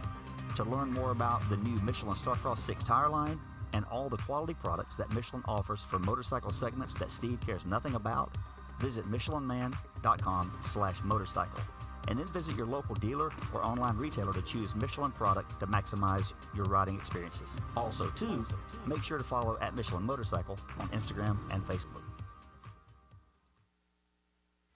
Having traction problems lately? The all-new traction boots from Atlas may be just what you need. Developed as a premium entry-level boot for the masses, they are super lightweight and durable, featuring a modern Velcro-free enclosure, molded sole, and plush memory foam around the ankles for maximum comfort. An incredible value at just $199 in the United States. Atlas traction boots are available in MX and Enduro sole versions to suit the needs of all riders, racers, and weekend warriors. The addition of boots to the Atlas product line is just the start. Head to social media and follow at Atlas Brace so you don't miss all the product announcements that are still to come. To shop now, visit atlasbrace.com. From beginners to seasoned vets, race teams, project builds, and magazine tests, Decal Works' mission is to cater to those who love to ride, upholding the true definition of quality, service, and knowledge. Visit decalmx.com and use promo code PulpMX23 to get 20% off your custom graphics. Decal Works, #1 for many reasons. 25 years ago, greatness was born. Since then, the only thing that mattered was riding. At motosport.com, we've made it our #1 priority to make your next ride your best ride. With free shipping on all orders over $79, dedicated and knowledgeable gearheads, and a huge selection of parts, gear, and accessories. Now, let's get out on the track, trail, or open road and make that next ride your best ride with motosport.com. Maxima Racing Oils was created for world-class racers who challenge the limits of possibility. Their demands on equipment drive us to look beyond conventional ideas and to exceed industry standards. It's in our DNA to identify problems, formulate solutions, and execute at the highest levels of competition. Case in point, the championship-winning Factory Kawasaki race team, longtime Maxima partners who extensively use Maxima throughout the bike. Maxima's USA-made products exceed JSO requirements and can be used in all motorcycle brands: Kawasaki, Honda, Yamaha, Suzuki, KTM, Husqvarna, and more. Maxima Racing Oils. Experience the difference. Visit MaximaUSA.com for more information. Hi, it's Tomax Superfan Dylan here. The only thing I love more than seeing Eli win... Whoa, wait, Dylan. Sorry to cut you off like Steve does his callers and guests, but a lot has changed. Similar to your favorite rider being on a new team, the new Michelin Starcross 6 tire range provides significantly improved performance and durability. Designed to win, the new Michelin Starcross 6 tire range offers up to 16% more traction when new and up to 19% more traction when worn in comparison to the previous generation. This means consumers will not only benefit from improved performance on their first few rides, but that this performance increase will continue throughout the extended life of the tire. Michelin is a legendary innovator in motorcycle tire technology, and thanks to Michelin silica technology, the Michelin Starcross 6 tire range provides up to 11% more durability than the previous generation. This means consumers will enjoy the significantly improved performance throughout the increased life of the tire. Take it from me, as I too have to buy my own tires, this added value is great news. The new Michelin Starcross 6 tire range is available in 6 versions, specifically sand, mud, medium soft, medium hard, and hard versions, with the naming designation corresponding to the type of terrains and conditions where the tires were designed to win. Another innovation is the Michelin adaptive design, with specific positioning of the tread blocks in 3 zones: central, intermediate, and lateral zones, with the single goal to offer exceptional grip for the front tire and exceptional grip, traction, and longevity for the rear. To learn more about the new Michelin Starcross 6 tire line and all the quality products that Michelin offers for motorcycle segments that Steve cares nothing about, visit michelinman.com/motorcycle, and then visit your local dealer or online retailer to choose Michelin product to maximize your riding experiences. Also, too, make sure to follow at Michelin Motorcycle on Instagram and Facebook.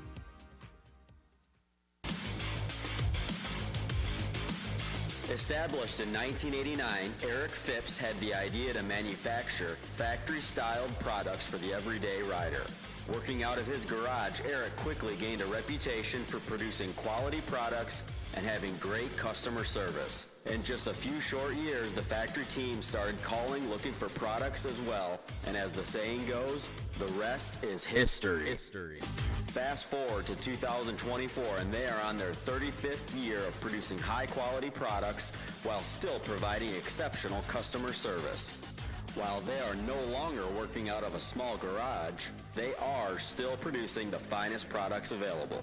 Teams like HRC Honda, Star Racing Yamaha, HEP Suzuki, Phoenix Honda, Bar-X Suzuki, AJE Motorsports, Solitaire Yamaha, and countless privateers still rely on the same quality products that are available to you too. Products like their Pro Launch start device, radiator braces, skid plates, clutch perches, and tons more continue to be a staple in the pro pits and amateur scene as well. Check all they have to offer for your ride at worksconnection.com. Use the code PulpMX20 to save 20% off your order.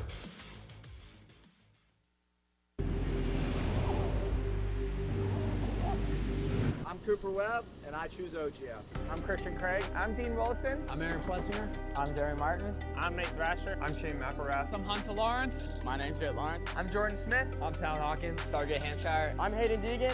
I'm Colt Nichols. And I choose OGO. And I choose OGO. And I choose OGO. I'm Tom Giala. I choose OGO. And I choose OGO. And I choose OGO. I'm Jiren Ferrandis. And I choose OGO.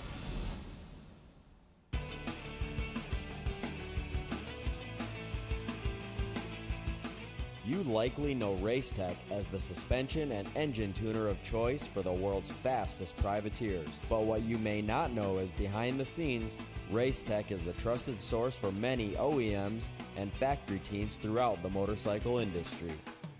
For nearly 40 years, Racetech has been producing high-performance suspension and engine components and services right here in the USA. Racetech doesn't just specialize in motocross. In fact, they have many off-road, hill climb, flat track, road racing, and supermoto championships on the mantle as well. Not a racer but want to smooth out the ride on the street or add some performance to your Harley? Racetech offers a full line of suspension solutions including industry-leading, built-to-order G3S custom shocks. All Racetech products are 100% guaranteed to exceed your highest expectations. Don't wait. Experience the Gold Valve advantage today by logging on to racetech.com. Don't forget to mention PulpMX when ordering for a discount.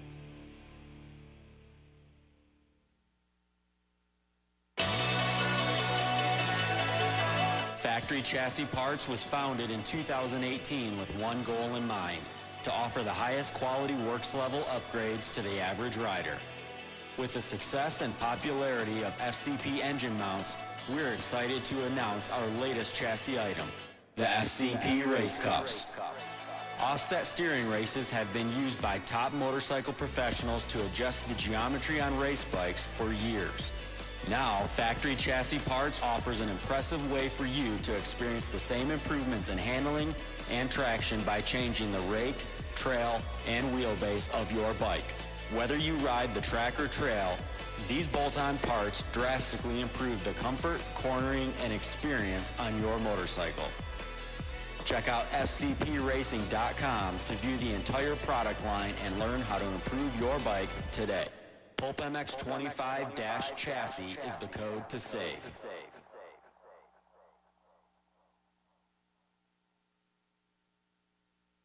With over 80 years' experience manufacturing power sports pistons right here in the USA, Wiseco has evolved into a full range of performance components for dirt bikes and other power sports machines. Whether you ride a 2-stroke or a 4-stroke, Wiseco has a variety of pistons from reliable forged replacements to the performance-focused Racer Elite series. Wiseco offers race-proven components for the rest of your engine, too.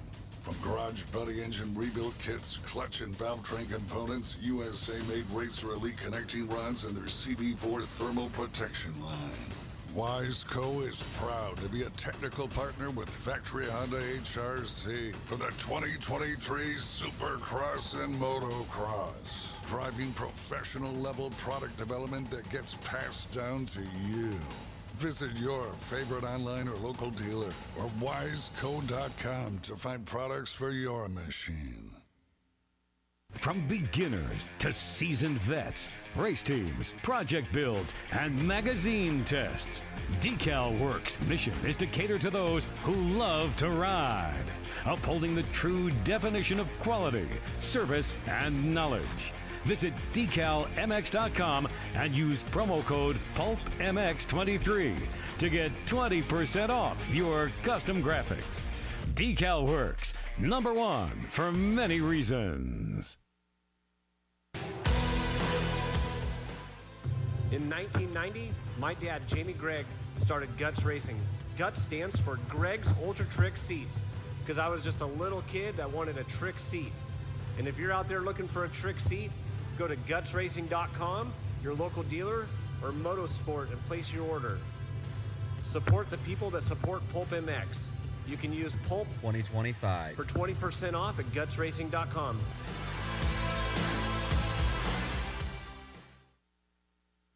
Having traction problems lately? The all-new traction boots from Atlas may be just what you need. Developed as a premium entry-level boot for the masses, they are super lightweight and durable, featuring a modern Velcro-free enclosure, molded sole, and plush memory foam around the ankles for maximum comfort. An incredible value at just $199 in the United States.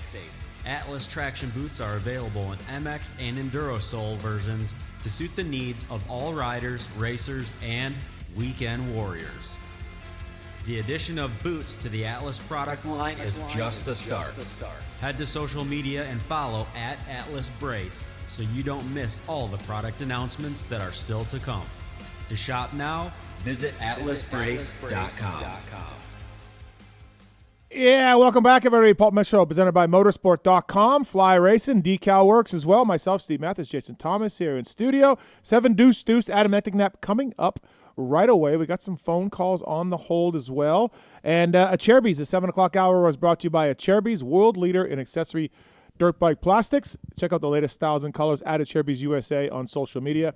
Love the Acerbis, guys. Fits great. Great colors.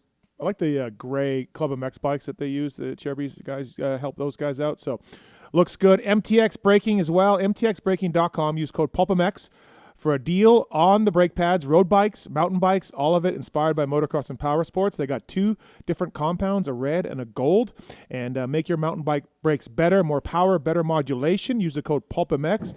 I know we're very got a lot of downloads and listens from Australia. Well, leadoutsports.au are now our Australian distributor for MTX braking, so that's new from those guys. So check out, if you're down under, leadoutsports.au for MTX braking pads.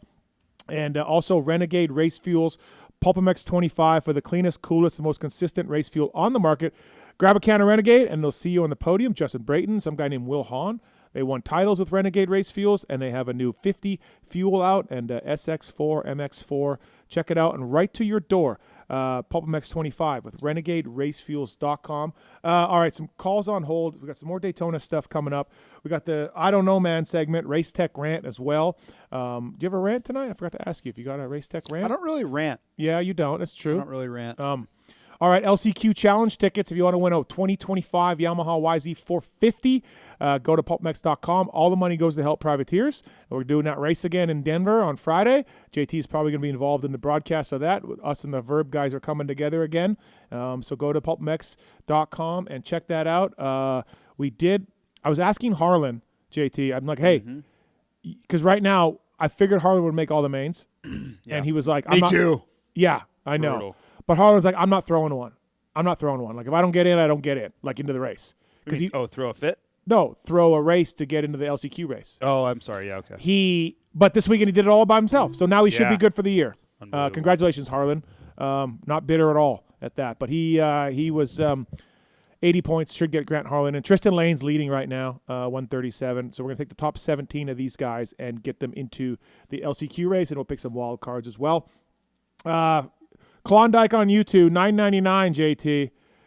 Klondike said the fans that make it possible for you to do this as a living would like to know if you're going to be discussing Daniel Blair tonight. The fans that make it possible for me to do this as a living. We are going to talk about Daniel Blair's video. Okay, so I asked Daniel today to give me a call. Yeah. It's happening now? Okay. Sure. I asked Daniel to give me a call today. He never did. Okay. I did know this video was coming, and then after I watched it, I said, hey, give me a call. You knew all of this was coming? No. Oh, okay. But Daniel sat in that chair for a year and a half with me asking him to tell the story on why, he left the broadcast team, and he danced around it and didn't know much. But, I mean, JT, you know too, he didn't get along with Ricky and Lee and this NBC guy that is kind of the head guy, and he's talked about that in Gypsy Tales. And so now he put the video out. He was supposed to be on Race Day Live. He's doing Supercross U, really cool thing he's doing. He's working with some kids. And basically, he didn't want to do 3 minutes on Race Day Live. And so he equated all of this to maybe Bondo, maybe someone else, maybe Ricky, maybe Lee. He talks about it in the video, and he's not happy, and then he goes into more detail of what happened. I don't know, man. Again, I wanted to talk to Daniel before talking about it on the show, but I can't because he didn't call me back or text me back. But, he didn't get along with Ricky and Lee. I didn't get along with Ricky for 5 years. It's a lot longer than that for me. And I still don't think Bevo Forte is a good dude. Bevo Forte is a douchebag, and I've said that on the show. There's people you don't get along with for different reasons. I didn't get along with Timmy for 2 years. Yeah, that's different. That's your friend. But, But I was friends with Ricky, and then we weren't friends for a long time. Yeah, and now we're really good friends. So, to me, it's I like Daniel, and I like Lee, and I like Ricky, and it's too bad that all this had to happen, and Daniel chose to leave the broadcast team, and, I don't know. I don't know. Okay, I'd like to talk to Daniel. I wish I had him on here. To me, this is much ado about nothing. He went to a job at NBC/Feld. He didn't get along with some people there. Right or wrong, like you said earlier, they probably have a different version of Daniel's things. And Daniel has his version, and that's cool. They're all my friends.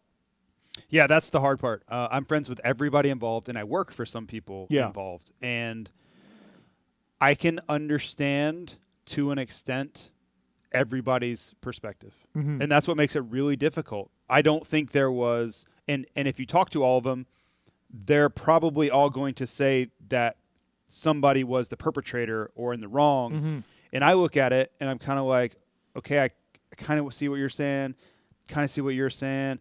And that's like, you can say I'm waffling or whatever, but like that's what makes it so difficult when you're dealing with your friends, because I understand that all of them probably have a point that is correct.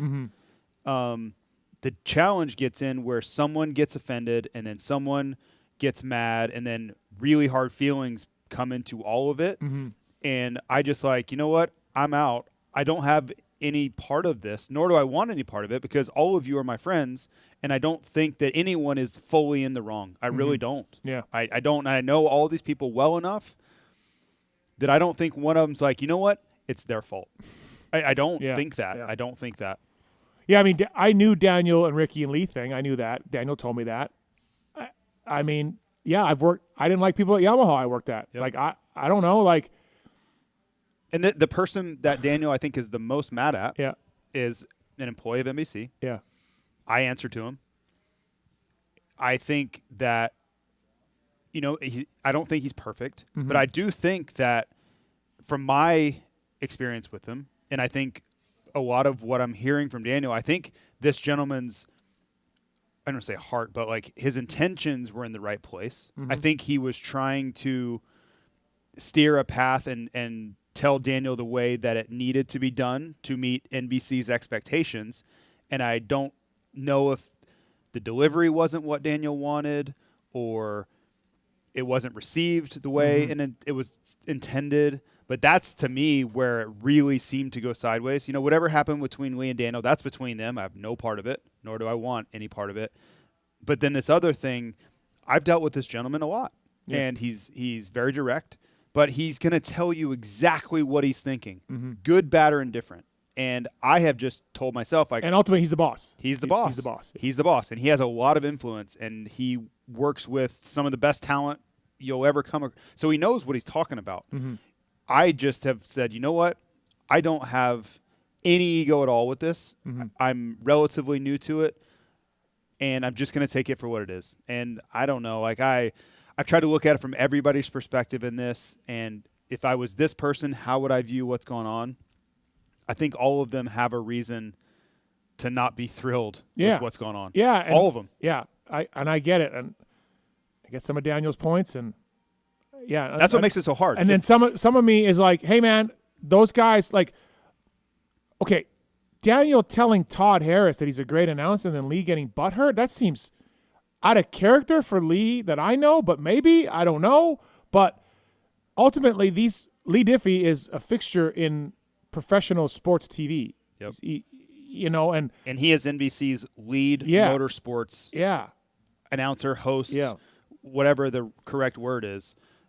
He is the guy. Yeah. He is going to be the guy. When you see Weege not at the races, it's because Lee is available. And that is just known. Like, Weege knows that. Like, he's their guy, that whether it's the Indy 500, the Olympics, anything that they can use Lee for, Lee's going to be there. And right, wrong, or indifferent, I think he's been around doing this for, I don't know, 30 years. Yeah. You know, like, I just think, and again, they're all friends. If you ask them, they would probably tell you another side of what Daniel did. 100%. And we weren't in the room when Daniel said what he did or didn't say. Right. Like, I have one version of an event from Daniel's side.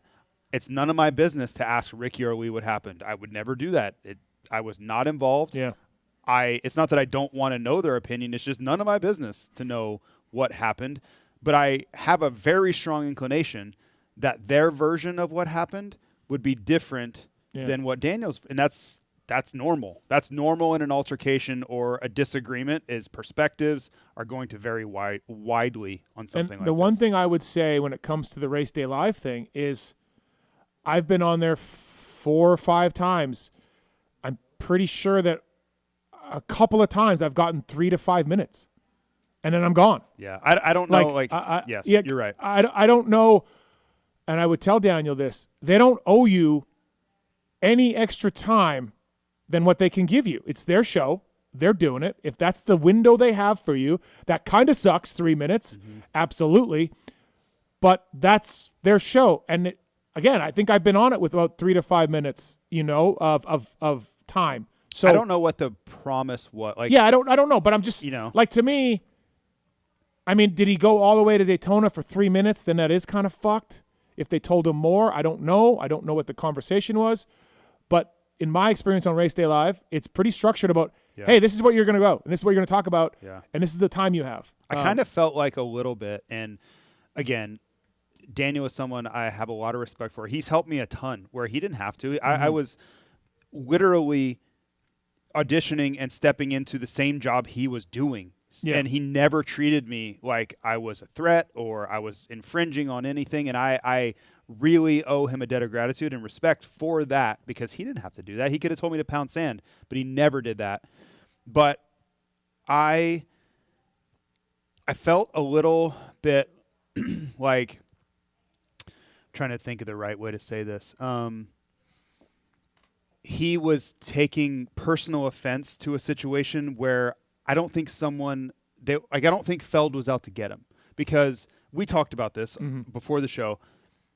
It would be very easy for them to just be like, no way. Absolutely not coming on Race Day Live. They didn't do that. Yeah. No, they invited him on. Right. Yeah. Someone called him from Feld and said, hey, we would like to have you on, talk about your That, to me, is a fairly clear signal that they're okay with you being there, because think how long it took for you to get on. And that wasn't like in a personal affront against you. Yeah, they just wouldn't ask you. Right. They just wouldn't ask you. So I kind of looked at that and I'm like, it's really hard for me to get on board with, they have their pitchforks out to get you, whoever. Yeah. If they're letting you on their IP, right? Like, they're never going to let that happen if they hate you. Yeah. You know, so again, there's about 700 angles to this thing. Yeah. And unfortunately, from all the perspectives, I'm friends with all of them. So I'm walking a tightrope here, and but I'm also telling my true feelings. I think that all of them have a very, very, very different opinion of how this went down. And that's how you get to a place like this. And that's how you get here, is you have everybody involved. Well, not everybody, but you have people involved that see one event, because that's all that happened is one event. People see it very differently, and then they form their opinions and biases, and they go in on those. And I mean, watching Daniel's video, he felt like his segment was cut on Race Day Live because of the powers that be, but they invited you on in the first place. So, how are they going to? I don't know. Like, I know Daniel said they weren't going to let him commentate practice, but I didn't know that was like a normal thing. I haven't done that. So, and I'm not anybody, but that's like not a normal guest appearance for me. Yeah. So I don't know if that was promised to him or that was where that expectation came from.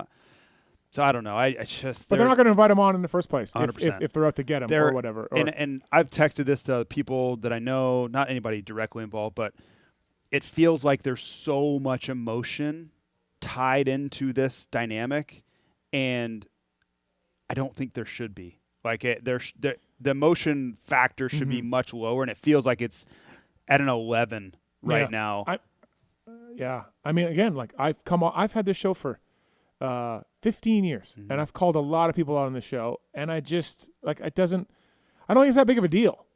Yeah. You didn't get along. It didn't work out. You left the job. Ultimately, the boss guy, you didn't get to see eye to eye. It happens. Yep. I work in I worked for a family business when I started at Fly. I work in a much more corporate environment now, and there's not a lot of emotion in our decision-making process. It's just, so maybe I'm numb to it because I went through this, and I know that it's not like decision makers, and when you're making hard decisions about things, nobody's worried about feelings. Yeah. Like, that's not what it's about. And I had to learn that the hard way, because once upon a time there were a lot of emotions and feelings tied to it. So maybe I just don't look at it through the right lens for some people. But sometimes you want to insert emotion into something that's simply not emotional. I don't know. There's a lot of social comments on Ricky's and Lee's stuff now, and my Twitter, people are saying I'm going to cancel their Peacock. Like, yeah, man, these people don't get along, and it happens in life, and I don't get along with everybody, and it happens in life, and I don't really know what to say to my friend Daniel, because yeah, I don't know. I don't feel like it was that big of a deal. Yeah, for me, for one, it's none of my don't- business. yeah. And I don't want it to be any of my business. I Yeah. don't want to be inserted into something I have nothing to do with. And I'm friends with all of these people, and I want to continue to be friends with all of them. Yeah. That's for all of them. The unfortunate part now is what you mentioned. People are going hard at people with, Daniel's side, which I don't know if it's the full truth, half truth, Daniel's perspective. I don't know any of that, nor will I ever. But people are going all in with that side, and it's probably not fair. Yeah. Like, that's probably not fair to do. Yeah. You can have your own opinion. You can do whatever the hell you want. I'm not telling people they can't comment or do whatever. I'm just saying it's probably not a fair approach unless you've talked to all parties. Right. Yeah. Well, I don't know about Daniel ever going back on Race Day Live now. And I don't know about him, I mean, look, he's free to go to the races, but I'm sure the Feld guys aren't super stoked. Like, there's, like he said in the video, there's Feld guys that like him and he respected them and all of that. Well, they're going to say, those people now that he likes and respects and everything else, and we know who they are, some of the main players. Sure, of course. They can't be happy with this video. No. And he apologized to them. He knew that he was What's the ultimate? You get burning some that social bridge media clout from doing that video. You get a bit of a hero sense of it and some clout. Yeah. But ultimately, like, again, I have people just like him with Lee and Ricky that I see every weekend, and I don't talk to them, and I don't care to talk to them, and they can fuck off. But I'm not going to ruin other relationships that I have because some of those people are friends with other people. Yeah. Could you imagine? You know how much I get upset when people don't like me or like have a real. Can you imagine me like putting that? I could never. I could never, ever. And I respect your willingness and Daniel's willingness to just come out with how you feel. Yeah. I could never do it. Yeah, that's fine. No, I know. Yeah. I'm not saying that's a good or bad thing. I just know my personality. I could never imagine doing that. All the other damage I think Daniel caused with this video isn't worth the video to me because you just didn't get along with a couple people, and now he may have done himself in other ways. My only problem, I think it was very informational. My problem is, and a lot of people got educated on things. My problem is that it's editorialized, if that makes sense. Yeah. Like it is, there's a lot of, and how else would you say it if you're Daniel? Like, yeah, it was his opinion on how things went. Yeah. And that's always a dangerous thing, and it's a tough thing when you don't have the other person giving their side right behind it, and then the people can be the judge on what actually happened. And then people have the pitchforks out because you can see he was emotional during it. Of course. Yeah. Of course. You could tell this meant a lot to him. Yeah. And I don't fault him for that. It's just that I always think it's a dangerous thing when you have one person's perspective on a series of events and you're going to form your entire opinion around it and then act upon it. Like that's, to me, that's usually problematic. Kind of with you. I just don't think it's that big of a deal that he didn't get along with a couple people and he called them out. It happens every day in corporate America. It happens every day in every walk of life. You're not going to get along with everybody. Again, I walk by people in the Supercross pits every single weekend that I'm like, I hate that dude. And I will never talk to that dude, for different reasons, goggle stuff, agent stuff, whatever. Yep. And I admire the fact that you don't care. Yeah. I admire because I don't have it. It eats me alive. I just walk away and because it ain't going to happen to everybody. I think the TV exiting was a big deal. Yeah. But to me, that was a big deal. How that all went down was super unfortunate. And again, I wasn't there for that. I was just getting my feet wet. I think this Race Day Live thing was not that big of a deal. I don't think it was and Daniel could disagree me and tell me to F off and I'm wrong. Okay, fair. No problem. Like, you're my friend. Tell me how you feel. Cool. I'll take it. Yeah. But I think this was a much, much smaller slight. If you want to say it was a slight. He started a company, they invite him on to come on promote it. And 3 minutes is kind of janky, but it's not the end of the world. Sometimes I'm on for 90 seconds. And I'm not saying I'm not comparing one to the other. No, I've been on. The segments are short. I got on to promote the LCQ race a couple years ago, and I was like, wait, what? Yeah. Like, I'm done? I barely talked about it. Yeah, I think where Daniel got offended is he feel like he feels like, or maybe it did. I have no idea. Yeah. He believes that someone got involved Yeah. and stepped in and changed the course of where it was going to go. I think that, to me, what I got from the video was that. And I haven't spoken to Daniel about this. I don't know. But Tate wants to talk about it. Tate, what's up, man? What's your thoughts on this? Hey, how you guys doing, man? I just wanted to call and say I listened to the DB thing, and I think we can all agree that at some point in our climb up the ladder in whatever profession it is, that you've encountered somebody telling you that you're not good enough, right? And you just kind of have to rise above. Just people you don't get along with. Just people you don't get along with either too, Yeah. Right, yeah. I mean, it's just, like, I understand. I listened to DB's video. I understand where he's coming from, but at the same point, sometimes it just doesn't work out, right? I don't know what else to say, man. I think we've all felt what DB is feeling. It's just what happens sometimes. Just my opinion. Yeah, I'm with you. I don't like Ricky asking him like all that the inside baseball stuff about Daniel didn't set Ricky up good enough and all that. Like that's all just things that can be worked out. That's not anything that anybody needs to burn anybody on the stake. But it just kept going and escalated, and then it escalated, and then Ricky did the video thing that Daniel talked about on video. But all that can be hashed out with like an apology or a discussion or anything else. Steve, do you think that there is some like a personality part of this too? Because when I think about, I do this thing, and I don't know if it's bad, good, or if it's what everybody else does. But anytime something happens, I always put myself in that position. Mm-hmm. What would I do if this was happening in my life? And when I look at Daniel, if he doesn't like how things are going, he will just be like, no, I don't want to do that anymore. I'm going to change my situation. And he's done that with multiple things, right? Like, I feel like I'm too stubborn, or I would just let, whatever was happening, if it wasn't good enough, just keep kicking me until I get to where it's like I'm just a very different, stubborn person when it comes to that. So some of it I feel like is there. When I was listening to Daniel's story and he's like, I just said, yep, I'm leaving and I'm done. Like I would just, I could never do that. Yeah. Like if they tell me to go away from the role I'm doing now, they have every right to do that. Yeah. But you're going to need a SWAT team of people to make me do it myself. Like it's just a very different personality trait. Yeah, for sure. Yeah. Well, I just think if you're not happy, you got to But move he's on, happy right? now, right? Yeah. Like I haven't sensed 1 ounce of regret from him. No. So he came on the show and I used to be like, "Can you believe you did that?" And he'd be like, "No, I'm happy, man." That's exactly. So that's a very different personality thing for me, because I know I would just, even if I was miserable, I'd just keep taking it. Like I don't know.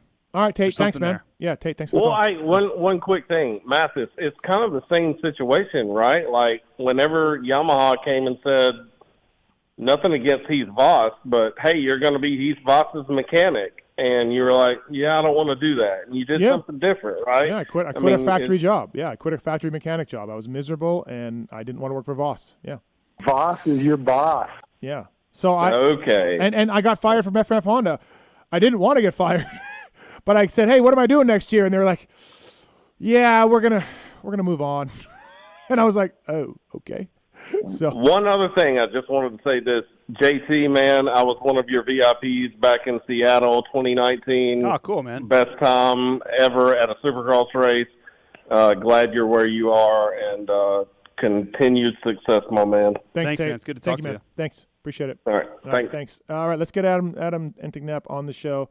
I wish I would have talked to Daniel Blair before tonight's show, but if we didn't address it tonight, people would get kind of pissed. No, and he didn't get back to me. We need to talk about it. It's a big story right now, and this is the right platform to talk about. Josh, what's up, man? Josh. You guys, man. What up? What's up? Getting away from the bombshell dropped on the industry today, I just had a little bit of a race tech rant maybe being slightly petty, but every time I hear a podcast, I'm kind of reminded of it. So finally taking the time to call in and air it out to you and your millions of listeners.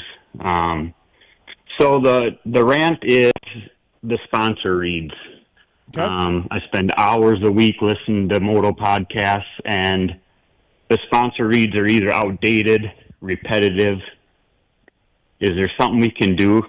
You know, they're spending all this money to put those high ceilings in your house, and the end user's getting. I don't even have a second floor. And that's the on consumer's getting the. Oh, sorry. Go ahead. That's on the sponsors. We change them when they want them changed. When they send us new text or whatever, you know, we try to keep up and change the codes and change the sponsors and change the commercials. We do try to keep up on that, but sometimes we just never hear back from the guys, you know, and we need copy, right? We need things to say. So some of that's probably on us. Some of it's probably on us, but I think a lot of it's on our partners, you know. And that's what I'm saying.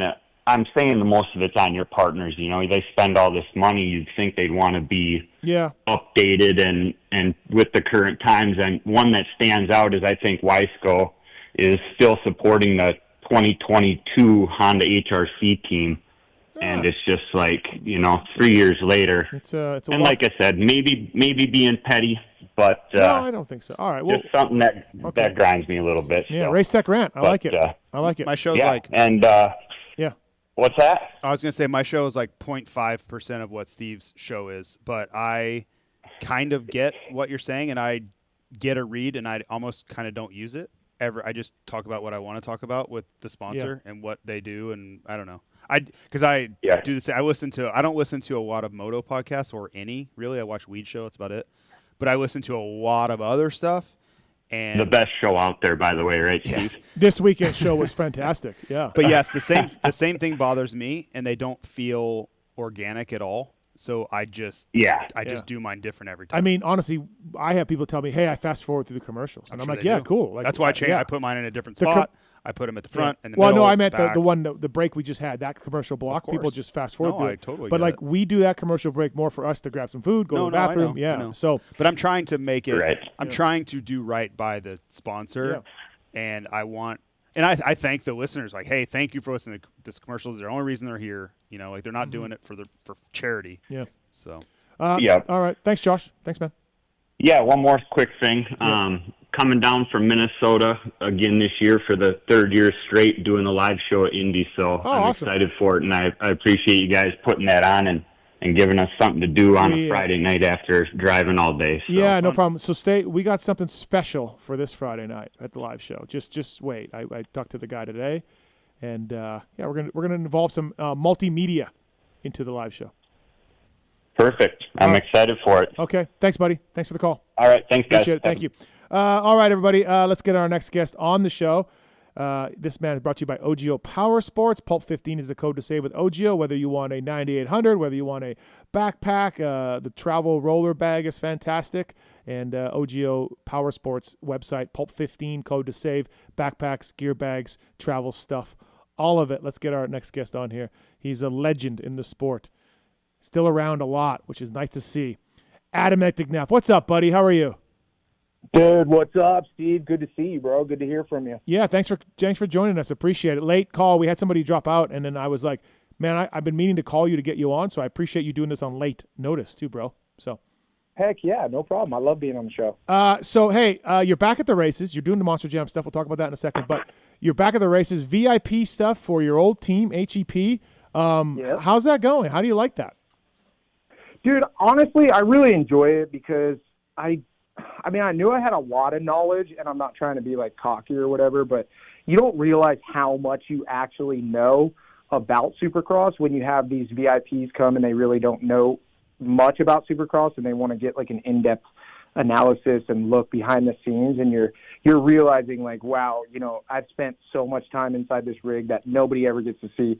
You know, you're looking at the track in a totally different way than everybody else looks at it, and just explaining that to the VIPs and taking them around and showing everybody kind of like what goes into actually managing a race team and how everybody has to be a family, and they work together, and everything that goes on from suspension to, the mechanics working on the bikes to having the parts ready, the graphics. I mean, it goes on and on and on. And it's just cool to be able to take people behind the scenes and see how much they actually enjoy, seeing what's going on at Supercross, and then seeing them also at the end of the night have so much more of an in-depth love of the sport after we're done. I had J-Mart. I did a little podcast with J-Mart. He's running the Star team. And I first of all, it's hilarious that J-Mart's doing it, by the way. Second of all, I said to him, like, hey, how's Tomac and Webb? Because, like, part of the VIP is meeting these riders. I'm like, how's Tomac and Webb? And he danced around a little bit and said, depending on the day they're having, blah, blah, blah, they can be okay or whatever. And I know those guys don't like doing it, but it's part of the gig.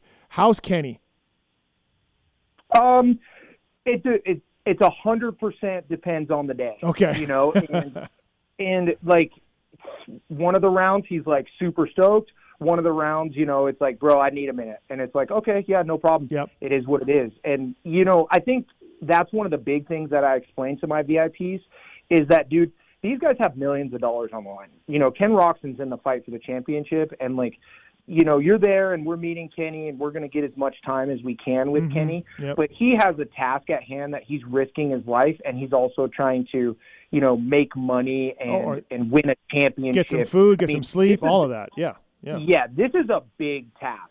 And at the end of the day, we want our VIPs to be the happiest as possible, and we want you to meet Ken Roczen. But the task at hand is to win the race. So whatever Kenny needs that day is kind of what Kenny gets, and that's just the bottom line. We have Colt Nichols and Kyle Chisholm that they get to talk to, and they're obviously a little bit more relaxed because of their situation in the championship. But with Kenny, it depends on the day. It really does. You're like, hey, here's Chiz, and see you guys in 30 minutes. Yeah, I mean, that's it. You know who's the best with that? Shorty. Oh, yeah. Shorty was just – I would literally be like, Andrew, go. Like, get out of here. Because he would just keep going, keep going, classy, keep going. I'm like, man, you're going to miss practice. Like, you got to go. It's him and Tom Baggett. Yep. Tom Baggett was phenomenal.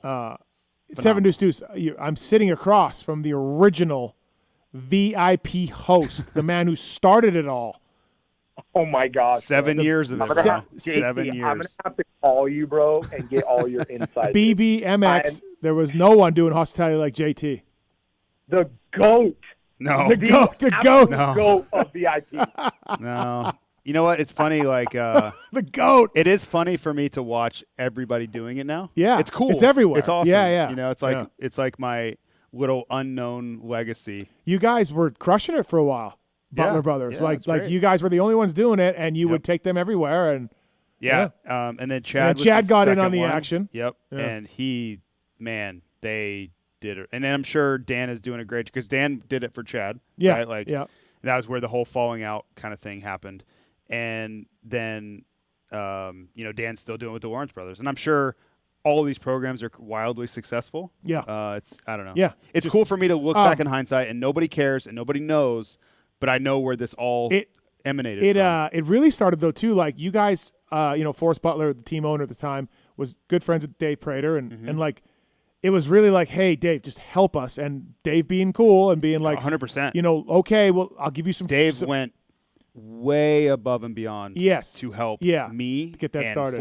He was helping Forrest, but I had to execute a lot of the stuff with Dave. And I have nothing but great things to say about Dave Prater, because he could have told me to pound sand at any moment, and he would take so much time out of his day to help me do this. And Forrest went to Dave hat in hand and said, I need this to operate the team. Yeah. Like, I don't have enough budget, and this is a way we can get it done. And, I've heard a lot of shade get thrown at Feld over the years. Not always. I don't think it's always wrong. Like, Feld's not perfect, in their execution, but I've also seen them really try to help when they can. And this was a way that they could. It didn't cost them anything. They could give back and allow teams a way to get by. Yeah. Well, one thing though, Deuce, is JT would take his VIPs to the press box and hang out. You just seem to be ditching your VIPs to come hang with us. Yeah, I mean, I do have obviously another job to do after that. So it's nice to just be able to take the VIPs kind of during the day, and then they get to watch, they get to watch from special seats. So they get to enjoy the race as well. And then I get to kind of scurry off and do some extra work. So, and if I think that's cool. And if you do want to sign up, it's on Feld's website, right? Deuce, you want to sign up? Go to Supercross, go to supercrosslive.com, hit the menu on the right side, and then you just scroll down to VIP experiences, and then check out the Twisted Tea VIP experience. I'll be your host. Nice. Yeah, it's awesome to have you. It's funny. That's what first time I ever. So when we really started working with Feld on this stuff, I remember pitching it, and there's a guy that works for Feld. His name's TD, and he kind of oversees all of their experiences for Monster Jam and all these things. And he's like, "You want to do what?" And I remember that conversation so clearly, right? And it just takes me. I don't think about it a lot, but to see where it is now and how many different teams are doing it, and he's still overseeing all this stuff. I see him all the time. It's wild. I mean, I opened up the books. I said, "Here's what we do. Here's the money that can be generated." And we're like, I'm winging this thing. One person. Yeah. I didn't even graduate college, and I'm executing this business. Like, imagine what you guys could do. Yeah. Really, right? Hey, Deuce, and also your second gig, not your third gig. We'll talk about your third gig in a little bit, Deuce, but your second gig, Track Talkers. You and Ty, your brother, you guys got Track Talkers. You're PulpMX competitors. Damn it. I mean, we're definitely not PulpMX competitors. We're obviously podcasters. Don't you have a podcast? I have a podcast. Don't you have a podcast? Are we competitors? I mean, dude, Steve, I don't know. I just look at you as the original kind of like where everybody goes. You and Weege. Obviously, the Weege show is something that I watch, weekly, and then listen to Steve. If there's anything that you need factual about what's going on journalism-wise and just having the writers on, that's where all this stuff originated from. And, we're doing our own thing over here at Track Talkers with Ty and I, just giving our analysis and, talking about the experiences that we had and more racer-based, and talking about the tracks and things like that. And we're having a really good time. And I think we put our own spin on it. And we just, I don't know, dude, we have such a good time. It's do you like it? You've been enjoying this? Yeah, I really enjoy it because Ty and I, we talk about the races after, and it's such bro talk after the race. We call each other on the phone, and we're like, dude, I have so much music equipment and, like, so many things that line up with being able to do audio and record video that it's like, why wouldn't I do this? And all we're doing is essentially just recording our conversations of what we would normally do. And it's going really well. We're getting a lot of good comments on the show, and we're having a good time. And then you're bringing guests in, I saw, too, right? You get some guests? Yeah. We got Michael Antonovich kind of helping us out, like, because we're obviously not professional journalists at all. So we got Michael Antonovich helping us out, like, just with anything that's going on behind the scenes. And then, we got some riders here and there. I mean, obviously with my career, I've known a lot of the boys and got some friends. So just call them and bro down more so, Yeah, for sure. Now, Track Talkers, check it out. Subscribe, YouTube, podcast, all of it, Track Talkers. Dude, you're a G, bro. I love you. We're trying to have, we're not trying to, we're thinking about, like, maybe me just taking a week off. And Track Talkers invades this studio. Oh, wow. Yeah.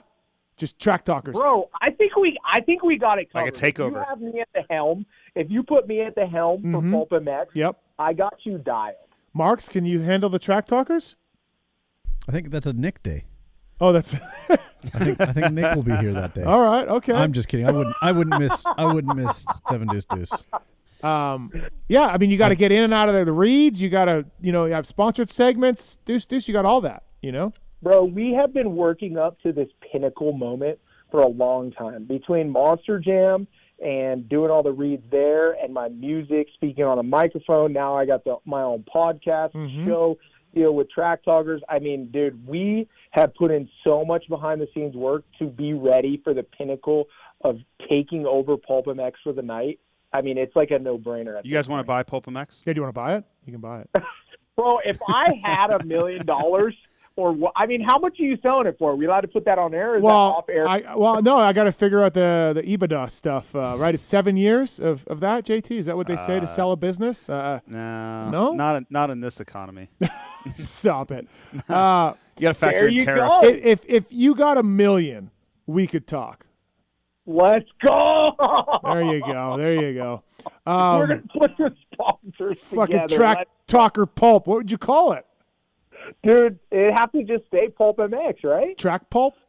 Pulp Track Talk? Pulp. Well, maybe, you know what it would be? This is just imagining, right? Track Talkers would just be an entity of PulpMX. There you like go. The weed shit. Yeah. You know what I mean? Yep. There you go. I like it. Adam Enticknap brought to you by OGO Power Sports. Pulp 15 code to save with OGO. Dude, so you're VIP guys for the team you used to ride for, the Pipes Motorsports HEP team. Yep. Fucking Roczen won Daytona, bro. That's awesome. That's cool. Dude, I mean, you know what was really weird, though? It was like this Rolling Stone effect all night. Mm-hmm. You know, like he looked good in practice, and then Webb kind of, shits the bed in the heat race, right? So he kind of gets a bad gate pick. Then Chase cases the jump, goes over the bars, goes to LCQ, and he kind of gets a bad gate pick, right? So it's like kind of a tough night for both the top competitors right off the rip. And like, nobody was really saying anything at the pit because we were all like, everybody wants Kenny to win so bad. It was kind of like, you know what I mean? Yep. It was just unspoken. But it just felt like all the ducks were lining in a row for Kenny to get that win. And then it was like, the interesting part about the night, I think for me, was to see where Kenny started, and then he made those passes, and then to be able to break Cooper Webb at the end was pretty phenomenal. And, I don't know how much he broke Cooper Webb, but any way you want to put it, Cooper Webb tried to make a push, and he made mistakes, and Kenny got the best of him, which is something that we have not seen. No, for sure. I would say Webb made mistakes more than broke them, but either way, Deuce, yeah, he did it. Yeah, I mean, Yeah. broke is not the word, but Yep. I don't think you can ever break Cooper Webb. I don't think that's possible. Yeah, I don't know but either. Right. I think the momentum that Ken Roczen is going to get from this win, and then to go to Indy next week where he's won before, is a pretty big deal for Ken Roczen and his push for the championship. Mm-hmm. So to get that kind of snowball effect to kind of get going, I don't know. It was more, to me, it was more than just a win at Daytona. Mhm. It was more like, what is this going to do for the rest of his season? Yeah, maybe. It's cool though. It's good to see for Dustin and everybody. I don't really like the moonshine part of it. I don't know why I keep fucking ending up in the truck with the moonshine. I don't mean to. Like, I don't even know what you're talking about. I don't end up with any moonshine ever. what are you were literally there one weekend? Dude, wrong place, wrong time, I guess. I don't know. Am I not supposed to talk about it? Are we supposed to not talk about it? No, you can cross the talk state about lines. it. They were celebrating. I don't know. It's like Days of I Thunder. literally have not seen it. Okay. Well, I don't know, man. I keep ending up over there, and they're doing this. It's a tradition when Kenny podiums, and then I'm trying to do my fucking interviews, and next thing you know, I'm smoking the Bandit with moonshine. So, Dude, let's put it this way. At this point, I think over at HEP or PMG, we're doing whatever it takes. by the way, there was a discussion in the press box this weekend about Smokey and the Bandit, and I'm like the only guy that ever heard of Smokey and the Bandit. What? Yeah, that's how young these fucking idiots are. They've never heard of Smokey and the Bandit. They are pretty young. Well, okay, I will say this. Let's put it this way. I know of Smokey and the Bandit. Now, I've heard of it, but now have I watched the actual show? I think maybe I've seen some clips of it. Do you know who the main character is? Do you know Burt Reynolds let's put is? it this way. I could be totally wrong, but the OG Smokey and the Bandit was like older. It's like a really, really old show with a cowboy, It's right? a movie. It's a movie. Yeah. It's a movie. Okay. And he had So a it's cowboy kinda hat like on. An old school cowboy, Yeah, right? With yeah. a black hat. Yeah. Okay, so I know something, but I definitely have not watched it, and I could not tell you the main character. Okay, fair enough. I was depressed this weekend thinking about that, and I look at you, Deuce as old, but maybe you're not. You're not really not. Preston's on 3. Go ahead, Preston. Hey guys, cool. Just surprised me two people don't know who Smokey and the Bandit is. Great Yeah, show. it's pretty crazy. Yeah. Anyways, I'm just pretty kind sure I of- do. I know who it is, so you can't really say I don't know who it is, though, right? Okay. Yeah. You just have to watch it. The one with Dom DeLuise is great. But Okay. anyhow, so yeah, this goes kind of to Ken Roczen winning, and I get kind of sick of this. Maybe you guys could see what your consensus is. But Lee Diffie on the broadcast has nothing to do with DB's thing that just dropped. But it gets kind of corny now when hearing Diffie calling Kenny Kickstart Kenny. I mean, it almost seems a little disrespectful. I don't know what you guys thought. I don't think it's disrespectful. It's just I don't care anymore. Like when there was talk about Kenny getting an electric start, which is still being worked on, I guess, and whatever, I said on Instagram, thank God we don't got to hear about Kickstart Kenny anymore because, yeah, it is kind of played out. Like, it was hilarious that Kenny waved a Kickstarter on the podium. That was really funny, but it's also a long time ago now. So yeah, somebody's going to tell Lee to drop that. Yeah, I'm with you a little bit. Like I'm still the only relevant like race winning type guy that has Kickstarter. Yeah, I don't know. I'm fine with it. Like Okay. I understand your guys' point. Yeah. But like it still is factual, still relevant. Yeah, I guess. Whatever. Yeah, I mean, it is factual, but I'm with Steve on this one. I just feel like it's slightly played out. Like if I kept getting called Podcast Steve, I'd be like, yeah, man, cool. If you're the only person with a podcast, maybe it would be I the guess. case. Maybe there's a difference, but I mean, JT does have a valid point right there. He does. Thanks, Preston. Anything else? They don't say Kickstart Cole Nichols or Kickstart Kyle Chisholm, so there's that too. They don't say those at all usually. No. 7 Deuce Deuce here on the show. PulpMX or Pulp15 code to save at OGO Power Sports. Love the OGO guys there, and make sure you go to OGO Power Sports, not OGO itself. And Pulp15 code will save. Monster Jam, bro. How's that going? When does that thing kick off? And how busy are you with Monster Jam? Well, Monster Jam kicked off in January, and I do that actually every Wednesday out in Florida. So that's another trip. So I'm a super, super busy guy. But, you know, I really do. I enjoy Monster Jam a lot. I enjoy the whole family over there and getting to learn something completely different, you know, as far as like trucks and just the way they operate and that sort of stuff. I mean, it is motorsports for sure, but it's definitely a whole different world over there, a whole different group of people. And, you know, I think the biggest hurdle for me was just kind of getting over there and getting some notoriety of like, hey, you know, I'm Adam Enticknap. I'm not just a nobody, you know, and just getting to know all the new family, which is very, very weird because obviously I've been in Supercross for a very long time and I know a lot of people, and I kind of took, took all my, what do you want to call it, friends and just everybody for granted over here. And I didn't realize how embedded I was in Supercross until I got over there and knew absolutely no one. And they had no idea who I was either. Some of them did, but for the most part, no. So just getting to have a new family and talk to everybody and learn what's going on over there is definitely a treat. And then also just honing my craft on TV and getting to dress up in suits and put makeup on for the show is just absolutely crazy. It's something I never thought I would do. But yeah, it's fun and I'm learning a lot. JT, he gets on a plane Tuesdays. It's unbelievable. I was going to ask about this. LA to Tampa, does the Monster Jam, flies out Wednesday night, back to LA. Every week. Yes. When do you go to the race? Friday morning. So you go back home on Thursday?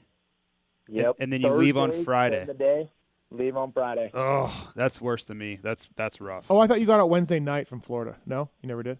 Yeah, I do. Okay. So it's a pretty gnarly turnaround. It's still bad. Actually. Yeah, it's still gnarly. I'd be Tuesday morning, get in, wake up Wednesday morning, Florida time, work all day, and then fly out, get home at like midnight, 1 a.m. on Wednesday night, and then spend the day at home on Thursday, and then fly out to the races on Friday. And then also, he lives 2 hours from LAX, or whatever. Yeah. Yeah. So it's a grind, bro. That is, yes. Good for you, though. I'm in the midst I've been of there. it, though. You know what I mean? I'm 34 years old. I mean, this is the time when, if you're going to grind and you're going to make something of yourself, it's about that time. You know when I was, before you came on, I was talking about, like, people have to drag me away from doing things. Like, I take on, like, this is that same thing. I 100% know where your head is on this. I get it. Yeah, I mean, it's just, I'm at a point in my life where, you know, I got out of my racing career, I retired, I did so much every single day, and I'm enjoying what I'm doing. And, you know, you're transferring into a part of life where, you know, you got bills you got to pay, you got a family you got to take care of, and I like doing stuff. and I want to move forward in what I'm doing and get better. And the opportunities came, and I'm enjoying what I'm doing. And I know that I'm not going to do it. I'm not going to be able to do it for very long. So I'm taking advantage of it while I can, you know? All right. Cameron's on 3. He wants to talk to you, Deuce Deuce. What's up, Cameron? What's your comment to 7 Deuce Deuce? Hey, first off, first-time caller, long-time listener, all that goodness. One thing prior is we need more Tim Ferry on the podcast. It was awesome to hear his interview and just have you guys wrap Say it up. no more, sir. Weekly Tim Ferry appearances. Now I'm talking shit on the great Tim Ferry. Yeah. That would be great. It was awesome. No, but why I called was just I took my son. He's been racing ever since he was a little guy, and he still is. He's only 10, but we went to Supercross when he was super young. He was like 3 or something, and I just took him recently this year to San Diego Supercross. And we happened to run into Adam Enticknap in the pits, and I can't say enough good things about how awesome he was towards the kids. We had a group of about, 6 or 7 kids with us, and he took the time and, showed us some love and rapped with the kids, took pictures. He had as much time as possible, even though he was very busy, and we totally get it. But it was super awesome to see him. And People's champion. People's champion. 7 Deuce Deuce. Oh, 100%. Yeah. The kids goat, that's for sure. I don't think my kid even knows who Jeremy McGrath is, but he knows every single 7 Deuce Deuce song. That's awesome, bro. Thank you for that story. That means the world. I've tried to do the best I can from the day I turned professional to be a role model for the kids and just everybody that I see, Cool. Yeah, absolutely. And, that was kind of the thing was, our whole plan was to run into 2 people, hopefully, was big number 1, sorry, Steve, but it was 7 Deuce Deuce, and number 2 was hopefully we could try to maybe find Steve at San Diego Supercross. But we found Adam, and that was super awesome. And, it kind of goes back to I took my kid racing for, basically the last 5 years or something. And there's not one time we've either left the track or gone to the track, and 7 Deuce Deuce wasn't requested about 10 times each way. So it's been a pleasure. No offense, but that would drive me nuts if I had to do my bike is too lit 10 times. I mean, I do like my bike is too lit, but the best Adam Enticknap song, I know you're going to say, I'm going to say Subway. I'm not going to say Subway. I'm not. Oh, really? No, it's My Bike Blew Up or whatever. That's the best one. It has a bog. It has a bog. That's the best one by far. Oh, that's a good one. And then Subway Rap is after that. Yeah. Yeah, Subway Rap's the OG for sure. About it has a bog. What's that, Deuce? Yeah. I still get people coming up to me going, ring a ding a dang dang, ball, like all the time. My friend Alex Ray bought an RM. He blew it up the same day. Classic. Thanks, Cameron. Thanks, man. Nope. Thank you, guys. Have a great night. Appreciate it. Thank you. Adam Enticknap on the line. 7 Deuce Deuce. OGO Power Sports. Pulp 15 is the code to save. So, Deuce, I might have a gig for you here. I know we talked about Track Talkers taking over the studio, but I might have a gig for you at the LCQ race in Denver. So stay tuned. I'll be in touch. I might. Oh, I like the sound of that. Might need like a little bit of announcing help with that thing. Come on. The only way that you can. How's wife and kids? Good. Dude, everybody's doing good. Little Adam, he's 3 now. He rode his dirt bike for the first time a few days ago. So, everybody's just having fun. Little one, I got another 5-month-old, Asher. He's growing up quick, crying a lot, and mom's kind of just getting back in the work situation, and everybody's we're all in kind of the midst of just grinding right now, Nice. I hear you, buddy. I'm the same way. Appreciate the time tonight, buddy. Thank you for the time. Thanks for jumping on late. Congrats on the Monster Jam, the VIP, the Track Talkers. Got a lot of shit going on, Deuce. I'm glad to see everything's, well with you. Yeah, I appreciate it. I wanted to ask you guys, what was the main topic of the show tonight? Was there did you guys touch on any of the Daniel Blair stuff or anything like that? Yeah. What was your guys' thoughts on that whole thing? It's unfortunate, right? Because like JT said, I'm not really friends with Lee. I just know him to say hi. He seems friendly, but I'm certainly friends with Ricky and certainly friends with Daniel. It sucks to see if your friends, not liking each other. And like JT said, they would probably have a vastly different side of things than what Daniel put in his video, and it's unfortunate, Yeah, I mean, that was kind of my thoughts. I watched the whole thing, and it's just like I definitely listened to it and saw Daniel Blair's points and could see how there was a lot going on over there. You know, I watched that one video that he was talking about on Blair's breakdown and all that stuff. But like JT and you guys just mentioned, there's definitely two sides to the story, and then a third one that's the truth. And, you know, I don't know. I mean, I hope everybody can figure out how to get along. And you know, it goes back to like Ricky and I. Like I said something about Ricky, then I heard through the grapevine he said something about me, and this is like when our feud started. Then I said something, and then I kind of heard he did, and like we kind of got to this point where we were like, "Fuck that guy," and neither one of us really knew what started it or what it was, and it was a couple things that maybe I didn't mean or a couple things he didn't mean, and people took it wrongly, right? And then at some point, we ended up not talking for 5 years, 6 years. Until we talked it out and we put it all, we squashed it all. But yeah, I mean, Daniel, you know, obviously went a little bit scorched earth with his video, and that's his right, and I understand it. But I'm not sure I would have done it that way. I respect for Daniel what he did, but I'm not sure I would have done it that way. You know? Yeah, I mean, I think like realistically, I think the biggest bullshit thing about this whole situation is that I think Daniel has a lot to bring to the sport, and I think that Lee and Ricky have a lot to bring to the sport too. And I just wish that somehow they could all get it figured out because, I mean, we all enjoy Daniel being in the sport. Yeah, he's great. Nobody wants to see Daniel go away. That's not the point. And I think Daniel is obviously hurt from the things that happened and feels unfair. And I wish, like you said, like shit just happens behind the scenes and all this stuff happens and everybody's talking about this and talking about that. And it's like, dude, just sit in a room and have a conversation because we need you guys. You know, this sport needs you guys. Just like we have track talkers in PulpMX. There's nothing going on there. It's just two different things. You know, there's a guy that gets first and a guy that gets 19th, but we need everybody there to make this sport go round. And I don't know. I just hope everybody can get it figured out because I enjoy all those guys, you know? Yeah, for sure. No, and Daniel, honestly, like JT brought up too, after he left the TV broadcast, he seemed really happy with everything. He really happy, in a good mood. He's been in Pulp half a dozen times and told me he's never been happier, you know, since leaving the TV stuff. And like, look, you're always going to have bosses at work or people that you work with that maybe you don't get along with. It happens, you know? 100%. Yeah. So, 100%. I mean, you know, I can't stand Ty, for example, your brother. I just can't stand him, you know? So. Yeah.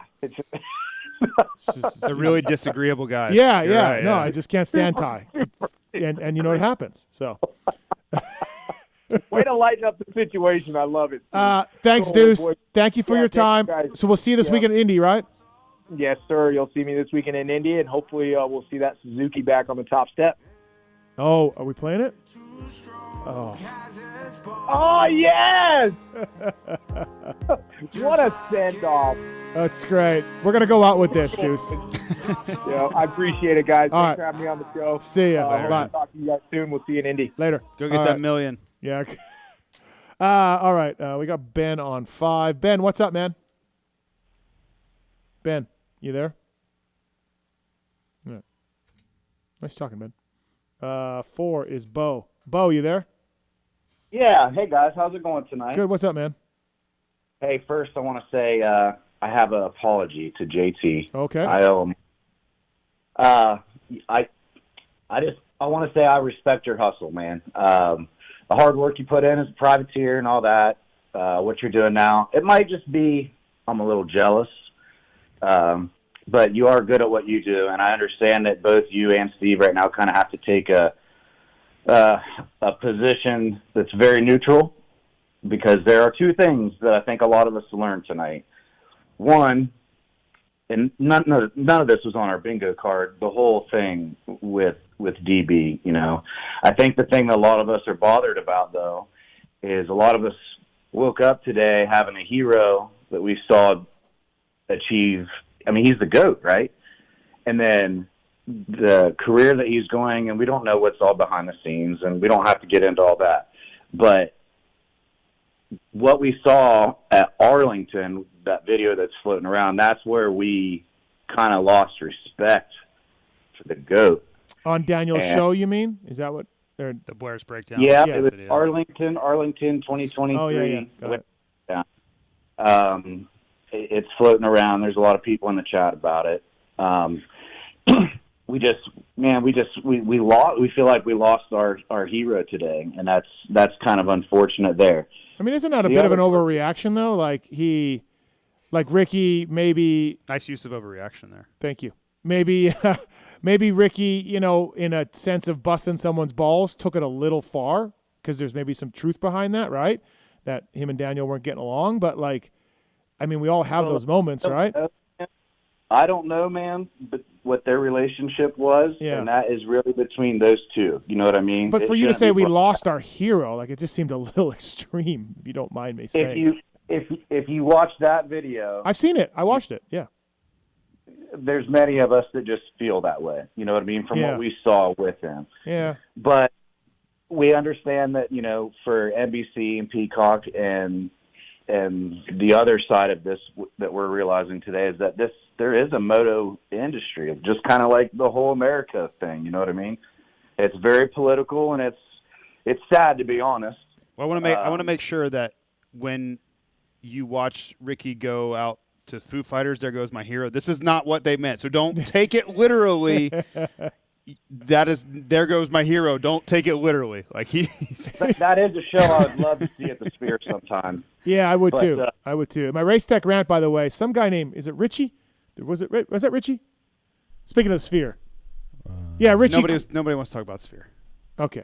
No, but seriously, I'm a huge music fan, so I would definitely that's a good band. Thank you. I would just caution against going all the way because, again, this is one side and one person's viewpoint, and not saying Daniel's wrong, but this is his opinion on a series of events. And I understand your point on the video, but I don't know the context of it. I don't know how much Ricky was serious in or Ricky's kidding. Documentary. Yeah. You know what I mean?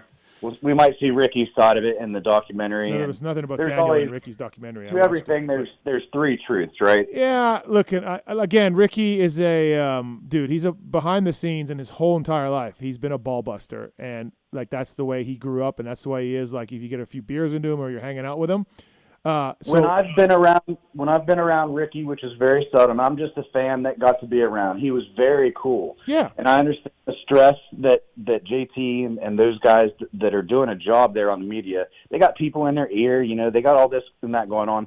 I can see where there could be some tension and all that, and I fully get that. It's just what we saw in that video, the demeanor, just completely, it has us down. And I'm hoping that in this documentary it comes out and we see something different. That'd be good timing. It'd be good TV, good entertainment. I will tell you my interactions with Ricky now versus when I was 20. He is a very, very, I would say, incredibly humble person. I honestly couldn't believe who Ricky is now. So I only say it because I cannot sit here and wherever and listen or see other people going so hard at him and not stick up for him after the way he has treated me and been so nice to me. I have to interject because I don't feel like it's fair for me not to. He's been too good to me, too nice to me to not stick up for him in some way. Now, I'm not saying everything that happened with Daniel was perfect because I don't know. I truly don't know. Daniel could be right or wrong or indifferent for all I know. But my personal experience with Ricky doesn't deserve for him to be burned at the stake the way I'm seeing on social media. That's it. And you are entitled to your opinion, sir. No question. You can do and say and feel however you want. That's your God-given right. I just need to make it known because my interaction with him deserves that. It simply does. Well, you've had interactions with him in different facets, and because you have a working relationship with him now. I've been friends with him. I've known him since I was 8 years old. Yeah, both Florida boys. I'm around the same age. I actually competed against you guys long ago. Injuries haven't allowed me to be able to ride a bike for quite some time, but I wanted to ask because it doesn't seem like this got mentioned at all today, but Chase Sexton, it seems so repetitive, right? The same story. can we just go ahead and admit that he's got a race-winning mindset instead of a championship-winning mindset? Because especially the last 3 weeks on television, we're seeing him make a mental mistake when he shouldn't have. And then the cameras are panning to him, zooming in with his head down and sulking, and the things that we always grew up with and in team sports and everything else was, hey, when you make a mistake, hold your head high and move forward. And I don't think Chase seems to be able to let go of his last mistake, and it just keeps coming back to haunt him. With that being said, it's been the best season for Supercross racing for us fans watching it on TV. It's the best. It's just simply the best year of racing we've had with so many different winners, and it's been good. It's just kind of unfortunate that some of this stuff with the broadcast and the TV is going on. I'm for DB. I'm for Weege. I'm for Steve. Hell, I'm kind of even with Cooksey a little bit at the moment, just getting everybody's truths and stuff. But hey, look, man, Lee Diddy has got to go. We don't want him. Nobody wants him. He's got to go. Thanks for the call. Appreciate it. Thank you. People are fired up, man. Why are they so fired up? No, I don't. I mean, why? This is what. Well, is it it's the because social media world we live in? That's why I was cautioning against. You get one side of an altercation or a situation, and you take it as the gospel, which I'm not saying it's. I don't know. Yeah. But that's the danger of social media today. People take something and run with it, and I don't mean run across the room. I mean run across the damn state with it. Like, it is. Social media is a blaze right now because of this in our little our little moto world. Yeah, I don't see the big deal in this. I just don't. They didn't get along. Daniel left because of it. He didn't want to do Race Day Live for 3 minutes, and I would tell Daniel, I'm like, I don't know, man. I've gotten 3 minutes also. So, I don't think people are mad about the Race Day Live thing. I don't think that's it. I think they now feel like they know exactly what happened. They believe that they know exactly what happened with Daniel leaving television, and I think that now they're running with that. Well, to me, that's unfortunate that it happened, but he's never been happier since he left, and he didn't get along with some people, and he left. And he left on his own accord. I don't. And I look back at it. Daniel's going to be mad at me for saying this. He made a point in the video about they gave him 6 races in the booth or whatever. It was like 5, 5, and 6. I don't know who had what. It kind of doesn't matter. No one is going to give you something like that, a job like that, on a platform like this, if they don't want you around. Yeah. It's really that simple. They don't offer you a lot of money, and the number one job in television for the sport, if they don't want you around. It's that simple for me, and that's what I really struggle with. Is it's really hard for me to say someone should be wildly offended when they're offering you a ton of money to do that job.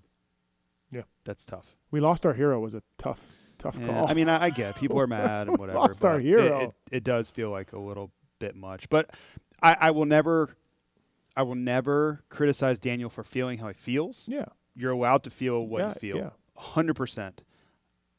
I just don't know if I would feel the same way he does. I have a great skill, I think, in because I just don't care if it's you with politics or Daniel with this video or anything. If I disagree, I just say it. Oh, I know. And it doesn't mean I don't like the person or I want them to, like, in today's day and age, if you disagree, it means you want to light them on fire. I am not like that, and I hate that. No, we argue to the death all the time, and then 20 minutes later I talk to you about and I would argue with Daniel about this video a little bit, and then I still love the guy, and I do a weekly show with him, and it's fine, but I can disagree in a sense and not be like, I got no hard feelings to Daniel or Ricky or Lee or anybody. I just, here's what I think. If you don't like it, cool. That's just what I think, and we move on. But the fact that somebody didn't like somebody and left the job, it happens. Again, he is happy with this decision, and I say that with 100% certainty, because I'll be really honest with you. I was so scared that I was going to get to do my dream and do what I'm doing right now. And make no mistake, I pinch myself every freaking Saturday when I get to do what I'm doing. Let's start there. Yeah.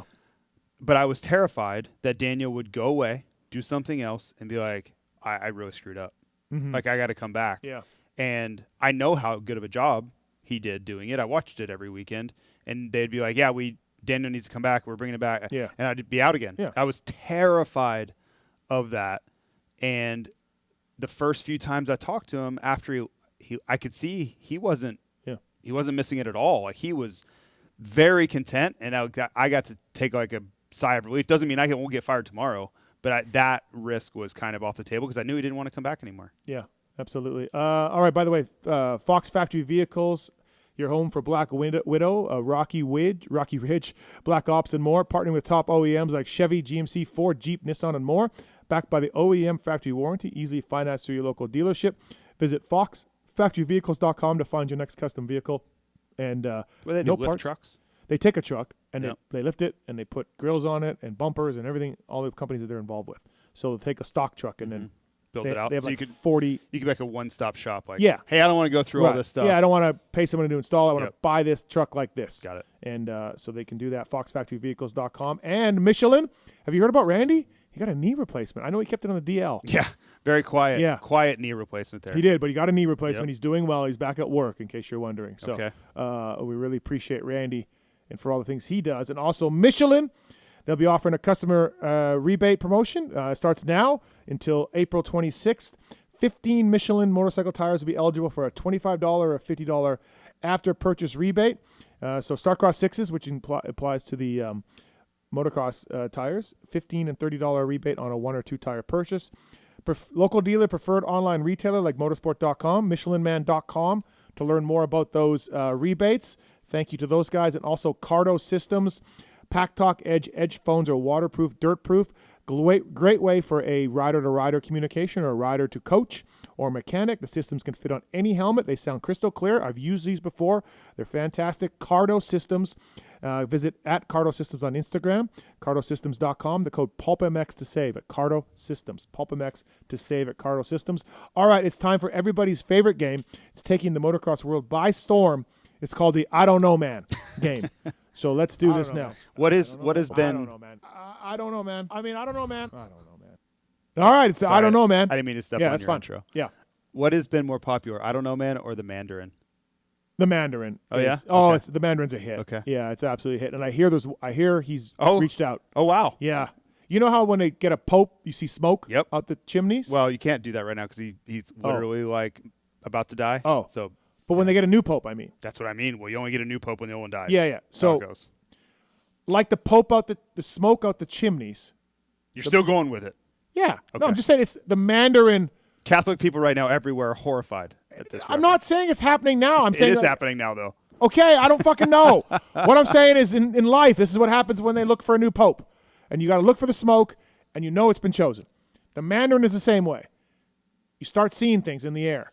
Is the Mandarin going to kill the pope? Is that what you're telling me? No. Okay. But the Mandarin is coming. I've heard. He's out of his cave, and he has some thoughts.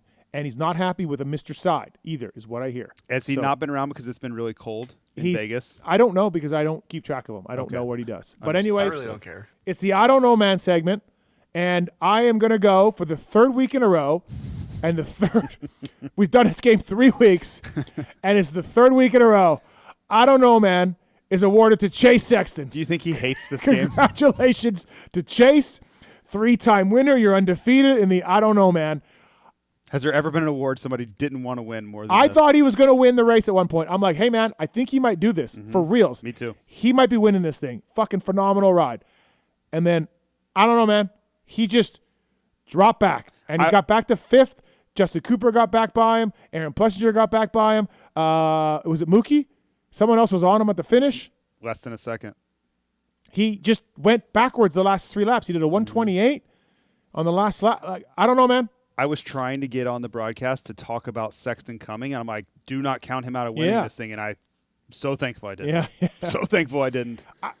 So I talked to somebody who would know, and they just thought they didn't say anything about bike problems. They didn't say. I know they've had a bit of a shock fading issue going on. He didn't say anything about the bike. He didn't say anything about a clutch, anything else. He thought that the heat race crash caught up to him. Okay. And late in the race, just adrenaline gone, tired, energy gone from the hectic, stressful day that he had to ride the LCQ, and they thought that it was it. And this person is deep, deep, deep. So I do trust them a little bit. I don't think that's what happened. Okay. But I don't have any evidence at all. Right. I haven't talked to anybody. Yeah. I'm probably wrong. I don't think physical fatigue is what. Well, I don't know, man. I know. He's the winner Yeah, for clearly. 3 weeks in a row. Yeah. I don't know, man. I don't know, man. You want me to go now? I don't know, man. I don't know, man. I don't know, man. I mean, I don't know, man. I don't know, man. All right, what's your I don't know, man? My I don't know, man, is actually you. I don't think am I eligible to win? You are Absolutely. you are the winner because we lost. We should keep track of these, by the way, every week. Okay. We lost huge stars in the sport. Yeah. We lost Prado. Mm-hmm. Then easy on the huge star, but we lost Prado. He's a 2-time defending MXGP. Okay. Like, really? Huge star? Yes. Okay. Are you serious? Yeah, I'm dead serious. Wow. Really? Yeah. Is Barsha a huge star?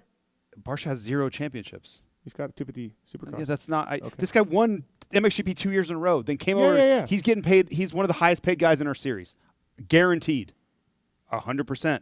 I would say he's in the top 10. No, sir. Top 4.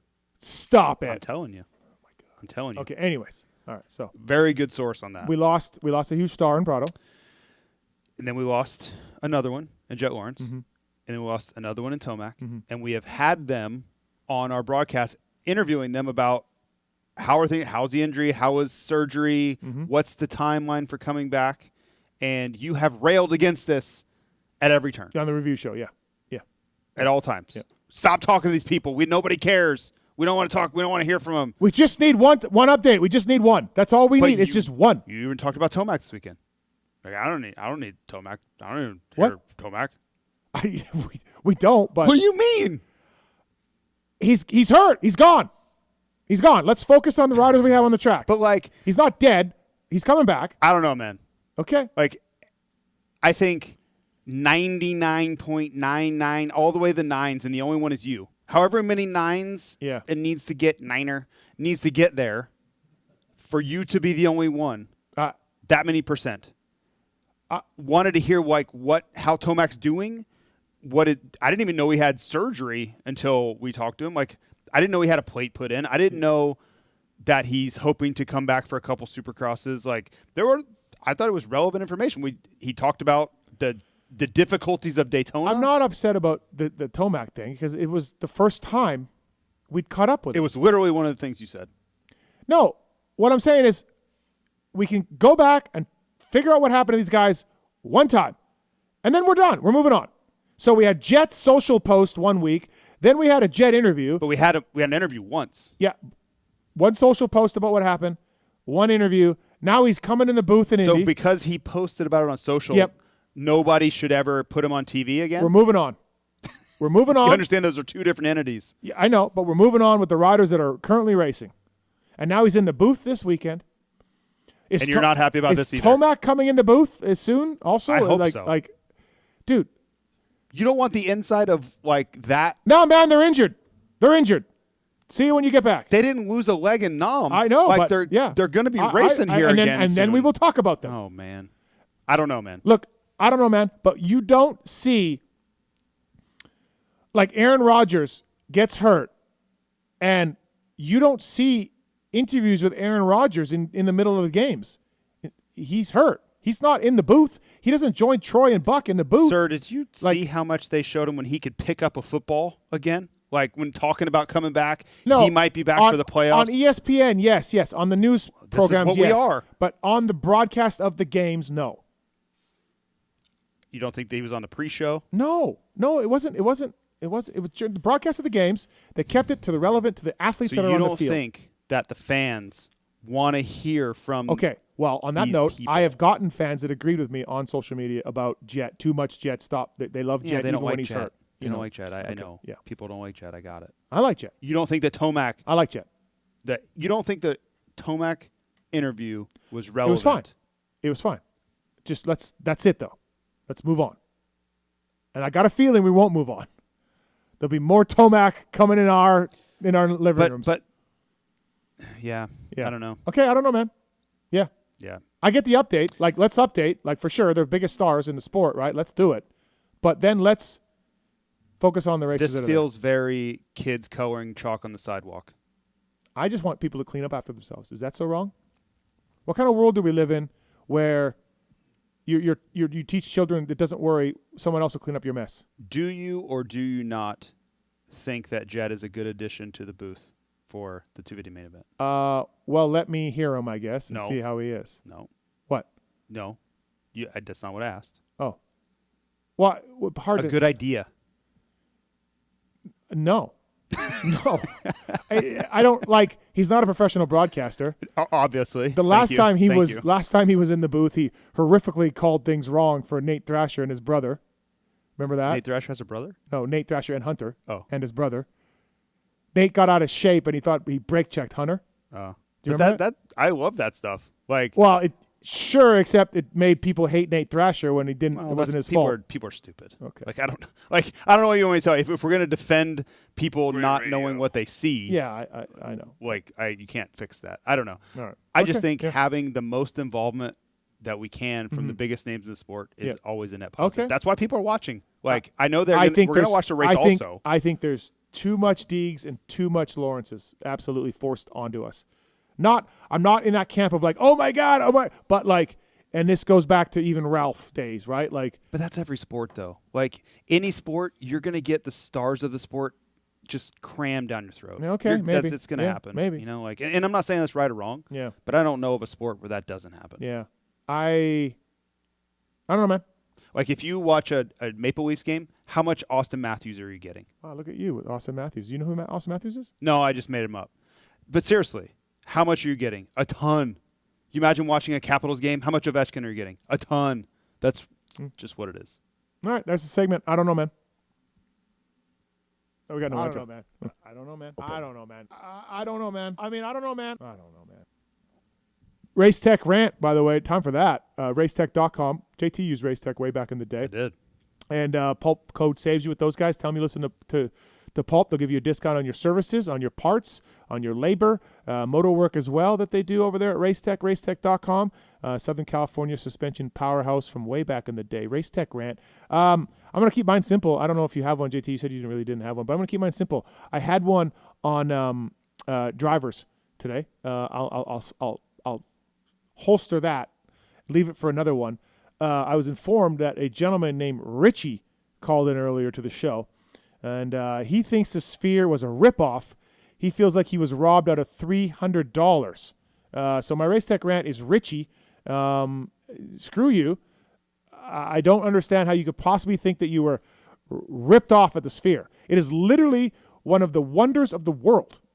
There's two of them in the world, and one of them is the Sphere, and one of them is in Vegas. There's Pretty one in expensive. Berlin. No. There's one in Berlin, and there's one in Vegas. I did fly in. It was pretty cool. There's like a design contest going on for the Sphere right now. Oh, I don't know. It was like a fishbowl Okay. looking thing. Yeah. It's pretty cool. Yeah, it's literally the pyramids of Egypt, the Nile, the Grand Canyon, and the Sphere. That's the wonders of the world if you look it up. If you actually Google it. It is really cool looking at it from the outside. I'm sure it's a great experience. It's more of just And Richie's talking about getting ripped off for $300? $300 seems like a reasonable price. Yeah. Well, you wanted me to go for $800. A concert. I'm a not concert. going for $800. Yeah. Yeah. What was the $300 event for? Probably that Postcards from the Edge, that movie they have. Oh, okay. I don't know. Did you go to that? Yeah. Okay. I know. I've acquired everything But so my Race Tech Rant is Richie. Yeah, fuck you, Rich. That may be a little bit much. Well, I don't agree with that. Sam has a Race Tech Rant on 2. What's up, Sam? Okay, I'm on. What's up? Hey, so before I get into my Race Tech Rant, I've got a question. How does the drop round work on Pulp Fantasy? They just take your your lowest scoring round and drop it. Okay, perfect. Because you screwed me over, Steve. Okay. I went to Mesquite last weekend because you talked it up, before the Dallas race. You talked it up, how it was a great track. And I went to Mesquite thinking I was going to have a great weekend. Come Saturday, I go to Mesquite, ride the track, having a good day. And then midday, 2 p.m., I go to fucking put my picks in, and I can't because location services say I am out of bounds of where I can put my picks in. And I'm like, all right, whatever, I'll wait till I get home to St. George. I get back to St. George 2 hours before the race, right? And I tried 4 times before the Triple Crown started, and location services did not update. So I scored a solid 0 on this janky game. Would you like to talk to Sam about his location services? Okay. First of all, you can't give us money until you click the little box that says you agree to acknowledge that team selection is geo-restricted. So you have to read the thing. So you should have known. What was the second one? But wait, he's saying it should have worked in St. George? Wait, though. Because I was geo-restricted when I was in Arizona for Mesquite, right? But I was in Utah 2 hours before the Triple Crown started. I tried 4 times to get my picks in. Yeah, so I was just saying the first part shouldn't have been a surprise. You should be very aware that when you're not in a location that's allowed, that you're not going to be able to pick your team. So that shouldn't be a surprise. Number 2, if you're close to a border, sometimes it will tell you that you can't pick because it can't totally verify. So it will tell you right on the screen why. I'm not saying that's why, but it will tell you right on the screen what the error was, whether it's your location services weren't on, you're too close to a border, you have poor reception, and it can't acquire enough data to pinpoint you where it needs to. So you have to read the screen. So if you want to send us an email, I can look it up and tell you exactly what happened, but there's usually a good explanation for that. Travis's fault, for sure, Sam. No, yep. I won't be that much of a Karen. I was just pretty disappointed when I got home a little bit before the races started, and I couldn't put my picks in. It is disappointing, but you have a drop round, and yeah. So that'll be your drop round. Yeah. Before I go, I would like to give a quick shout out to JT, though, because a few weeks ago I had a question about Pulp Fantasy, and in the midst of his broadcast chaos, he answered my question and hooked me up, so I appreciate it. Oh, there we go. Mark's is so happy to hear that. Yep. I missed it. Customer service. Thanks, Sam. Thank you, buddy. Yeah, have a good night, gentlemen. Thanks. Thank you. Appreciate it. Reiterate for me. He just said he asked me a question about fantasy during the race day, and I got back to him on race day. Look at that. Wesley's got a gym question for JT. What's up, Wesley? Hey, fellas. I was just wondering, JT, what is your favorite thing to do in the gym? Like Lift one weights. favorite exercise? I hate all of it. Really? No, I don't know. I don't love working out. It's not like that. Yeah, I can tell. I don't. It's not like I'm just enjoy. It's not like I'm just there for the thrill of it. I don't know. I walk a lot. I don't know if I like that or not. I just do it. I do walk a lot in the gym. So if you see me in a gym, I would say 80% of the time I'm probably going to be walking on a treadmill. All right, then. Yeah. I had one little Daniel Blair thing, but oh boy, if y'all don't want to hear it, that's fine too. No, go ahead. Let's hear it. So yeah, bring it. I listened to a little bit of his thing. Well, I listened to all these. I was at work anyway, but it seems like they were trying to mentor him, and he didn't want to hear what they had to say. I mean, I know there's always more behind the scenes, but it seemed like they were trying to guide him or whatever. He didn't want to have anything to do with it. But beyond that, if there's no feelings in business, if you leave a job because you have a disagreement or you're not interested in doing it, then that's just what it is. It's that simple, Yeah. I'm kind of with Steve. It doesn't need to be blown up in this big ordeal of a thing because, I mean, a grown man left his job, and that's what it is. Yeah, I mean, you can boil it down to that for sure. There's more involved, obviously, as you know. But yeah, I mean, it's unfortunate, I guess. But yeah, it does. I feel like it took a really bad turn today. Yeah, I mean, Daniel probably won't get involved to promote Supercross U on Race Day Live ever again. So yeah, they're just have a good one. Yeah. Thanks, man. Thank you. Thanks, Wesley. There's a lot of hard feelings right now for a lot of people, I think. Yeah.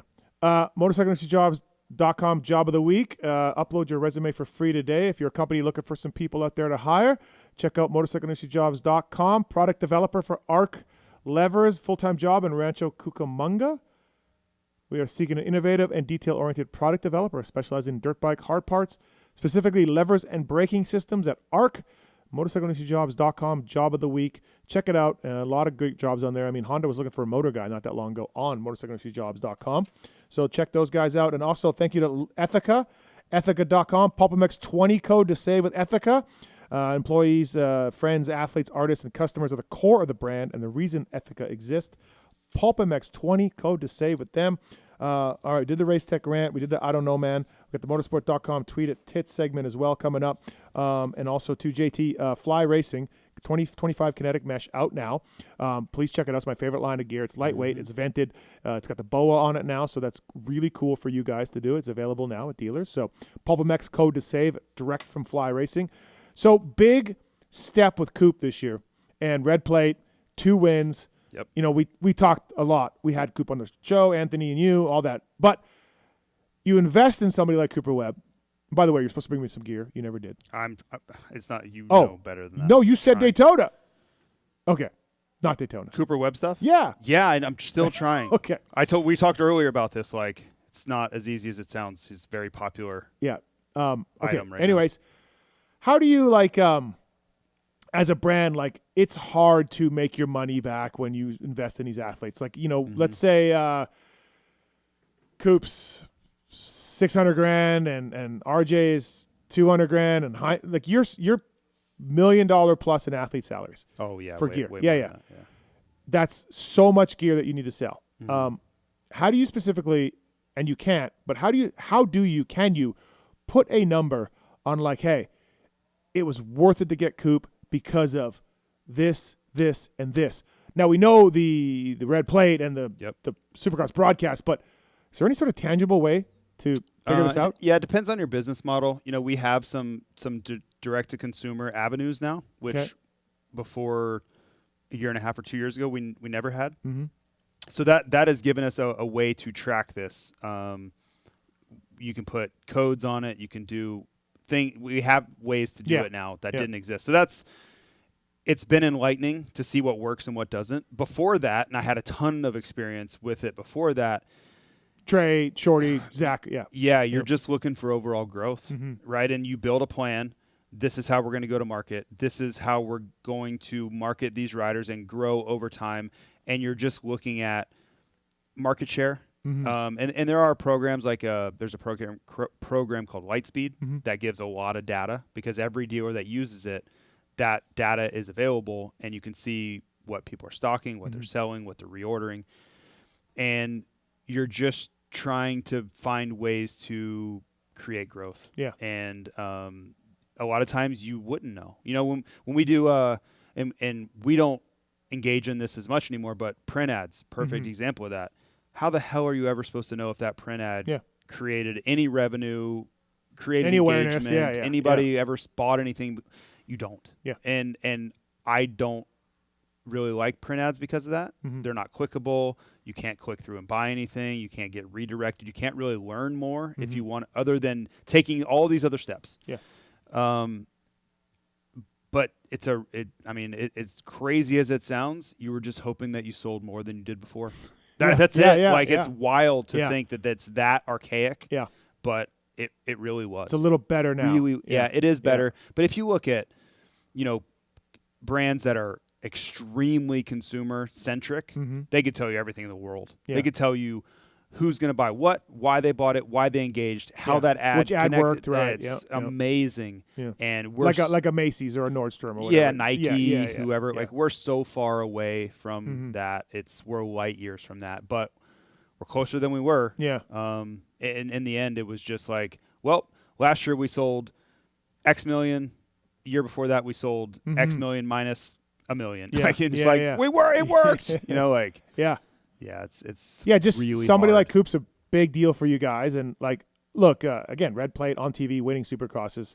That's just stuff you can't, Yeah, and right now, I feel very fortunate to work for a company and be on the team of a brand that is really aggressive. Yeah. Because if you look across the industry, there are not many brands that can be aggressive because apparel especially is in a really tough place still. And you look at, we went out and got Coop. We signed the KTM Junior Supercross team. which we're connecting with so many families. Sweeping the podium on that thing. Well, yeah. But it's more about connecting with a younger audience and family environment, which we've always done. We signed, Red Bull KTM DeCarli, which Kuhn brothers and Langenfelder, 2 out of 3 on this the podium. Weekend, yeah. Well, second and third overall, and that was didn't Sasha get the overall? No, Kai did. Oh, Kai did. Yeah, Sorry. but that was a huge get for us. Yeah, and we're making inroads everywhere we can. We're trying to be incredibly aggressive right now, and there just aren't many companies that are, the people behind the scenes, the decision makers. There aren't many that are willing to invest heavily right now because it's tough, and they're looking at it going, man, are we ever going to get to the other side of this thing? Yeah. And our team is like, we're not only going to get to the other side, we're going to be having a huge celebration on the other side. And DBK, partnership with DBK. Yeah, so that's another one too. Yeah. Anthony would punch me in the face for not mentioning that because that's a huge initiative, Point right? for me. For us, exactly. For us to engage with a different audience, which has been part of my job is to identify and diagnose how we can grow. Like, where do we need to what audience are we missing? What consumer base are we not engaging with? And this DBK collaboration is a huge part of that. A DBK customer in the past would not be our customer. They wouldn't be interested in what we were doing, our messaging. So that was a huge step. And it's not for everybody. Like, I don't think you're necessarily a DBK guy. No. But I don't like chalk on sidewalks. I want to engage with 17-year-olds. Yeah. Like, that's a huge part of our sport that I don't think we were doing a fantastic job of identifying with. And things like that will get us closer to where we want to be. RV was on last week, and he did not like when I told him how his kid looked great on the KJSC in the fly gear. He wasn't really happy with that. He didn't think that was awesome. But and the Carly thing was a big deal. You've been working on that deal for a long time. We talked about that on the show. First time I offered him a deal was 2018. Yeah. And it was no and no and no. And it was an awesome moment for me. And I didn't know he was going to do this, but Davide DeCarli, Claudio DeCarli's son, who I, talk with all the time. When we were in Lommel, because they have a shop right outside Lommel, and then they have one in Rome, right? And they go back and forth. And we were in there, and we're trying to get the deal done. We're kind of hammering details, and I felt like we were going to get there. Yeah. He's like, we finally get to an agreement. Okay, we can all live with this, and we're then it's like everybody's happy, like celebration. We got this done. And he told Ant, he's like, only reason this happened is because he wouldn't stop coming. He wouldn't stop asking us to do this, right? That was I felt vindicated because I don't even know if he. Yeah. You never know if anybody's even paying attention. Yeah. But he's like, he would not stop. Like, he's been doing this it was 6 years of me just hammering on the door. Yeah. And finally got inside. And it's look, Supercross title's a long way away, 10-point lead, but 450 Supercross title maybe on the line here for fly racing, and it's first year with Coop, so and that's it's awesome. That's not for us to decide. Yeah, like we're just along for the ride. Yeah. We have Coop's back. How's it been working with him and everything? Amazing. Yeah, amazing. Yeah, it's the fear is for us is we're not going to live up to his expectation or what he needs or him be happy, and I can honestly say that our team, and it's not me, I'm a part of it. Our team, I think, has gone above and beyond to try to make him happy, and custom designs and that military appreciation stuff I thought was over the top awesome. And I think that stuff goes a long way with him, make him feel special, make him feel wanted, and know that we don't, if he gets first or eighth, we have his back. Yeah. That's why he's here. It certainly looks pretty good. I think he seems happy, and he's got the jerseys at SMX jerseys now signed, fly jerseys. Yeah, that's really cool. So that's good. That's doing well. He wanted me to talk about that when I did the interview with him in press day. So I wasn't sure if he was going to do that or not. Like he was. I mean, it just happened like 2 weeks ago. Yeah, and I think he was unsure if he wanted to do it and all that. But for us, I was like, if you want to do this, this is a huge win. We want you to do this. We want everybody walking around with Cooper Webb jerseys. But in the end, it's your call. And, so I'm very excited that happened. Yeah, no, and Hymus, RJ, Dino. Might be some news for Dino coming up here. I think you see him on the factory HRC. And I think there's a chance. Yeah, for sure. I do. I think it's going to happen. And that's a fly guy on a Honda factory bike, so that's kind of cool. Yep. And you already got Hymas in the 250 class. So Yeah, and I mean, we RJ have the deepest ambassador group ever. Yeah. I mean, it's yeah, shit. JB just got a commercial. Yep. Yep. There's some cool stuff in JB's future too. Do I have? Do I have commitment from Fly for my chase to the ranch? Oh, to hook you up like with stuff? Yeah. Yeah, of course. Going to the ranch. Yeah. Fly athlete there. Mhm. Flyracing.com. Use the code PulpMX to save with those guys. Don't forget this Friday live show at Indianapolis, Seattle, Vegas, also for sale on PulpMX.com. LCQ Challenge as well. We have somebody about the LCQ Challenge. Tom's on. Well, Tom's gone. Hayden's on. No, Hayden's gone. Okay, all right, moving on. 702-586-7857. Luxon Clamps, Pulp 2025 is the code to save. Designed, engineered, and made in the USA. Freddie Noren, PulpMX guys. Please check out their clamps online. I got them on my bike as well. Advanced engineering techniques to develop products that are unlike the rest. Lighter and stronger with optimized stiffness. And FCP, they got the race cups, FCP does. They got motor mounts as well. They're looking for dealers now, so check it out. They got the race cups. I've talked about the engine mount as well. PulpMX 25-chassis is the code to save at Factory Chassis Parts. PulpMX 25-chassis is the code to save with those guys. Check out Factory Chassis Parts for more information on that. Chris Kiefer has tested them and used them and endorsed them. So motorsport.com, tweet at Tits segment. Let's do it. We interrupt this broadcast to bring you this important bulletin from motorsport.com.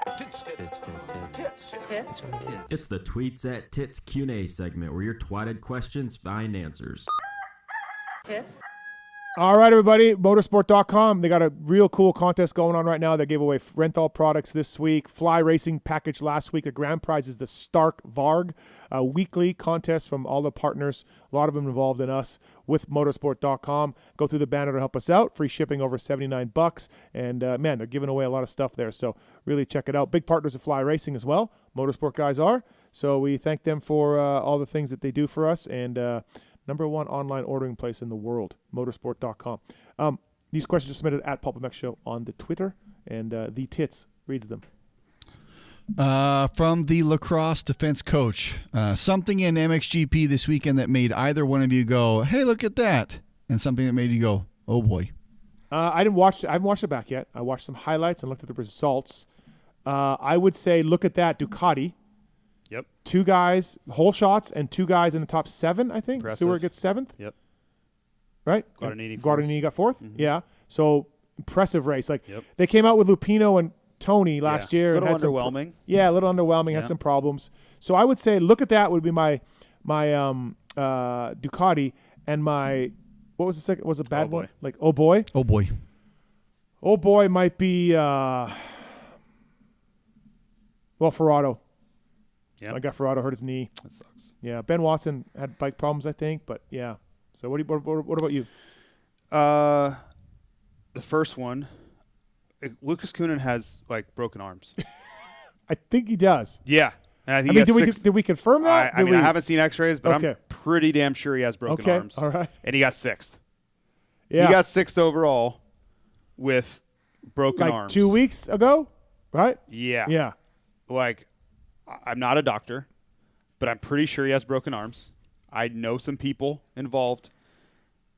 That's incredible. Mm-hmm. I didn't even think he was going to race. I kept waiting for an email telling me he wasn't going to race from the team, and it never came. And then he happened to be in Argentina, and I'm like, I still don't know what's going on.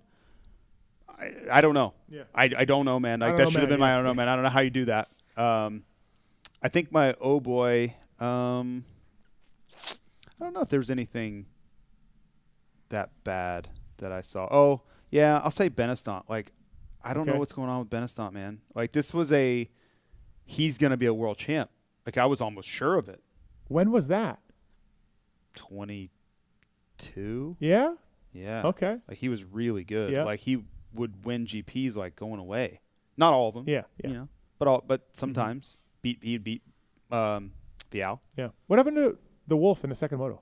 I don't know. I haven't watched all of it yet. Yeah. I have some time before I got to go over there. I leave a week from tomorrow. But yeah, Benestant, I I don't know what's going on with his program. I don't know if he's been hurt in the offseason, but this was a guy that Yamaha had their hopes pinned on. He was next. Geertz moved out. Benetton come in, win races, battle for the title, and it has not gone that way. And it didn't go that way in Argentina either. All right. From e-bike to second. Future headlines. Red Bull sweeps 250 podium in Indy. KTM reclaims East-West red plates. Or Cooper Webb has perfect day in Indy, qualifies P1, sweeps Triple Crown. I'll go Cooper Webb if we have to pick. Red Bull KTM sweeping 250s? Is it Triple Crown?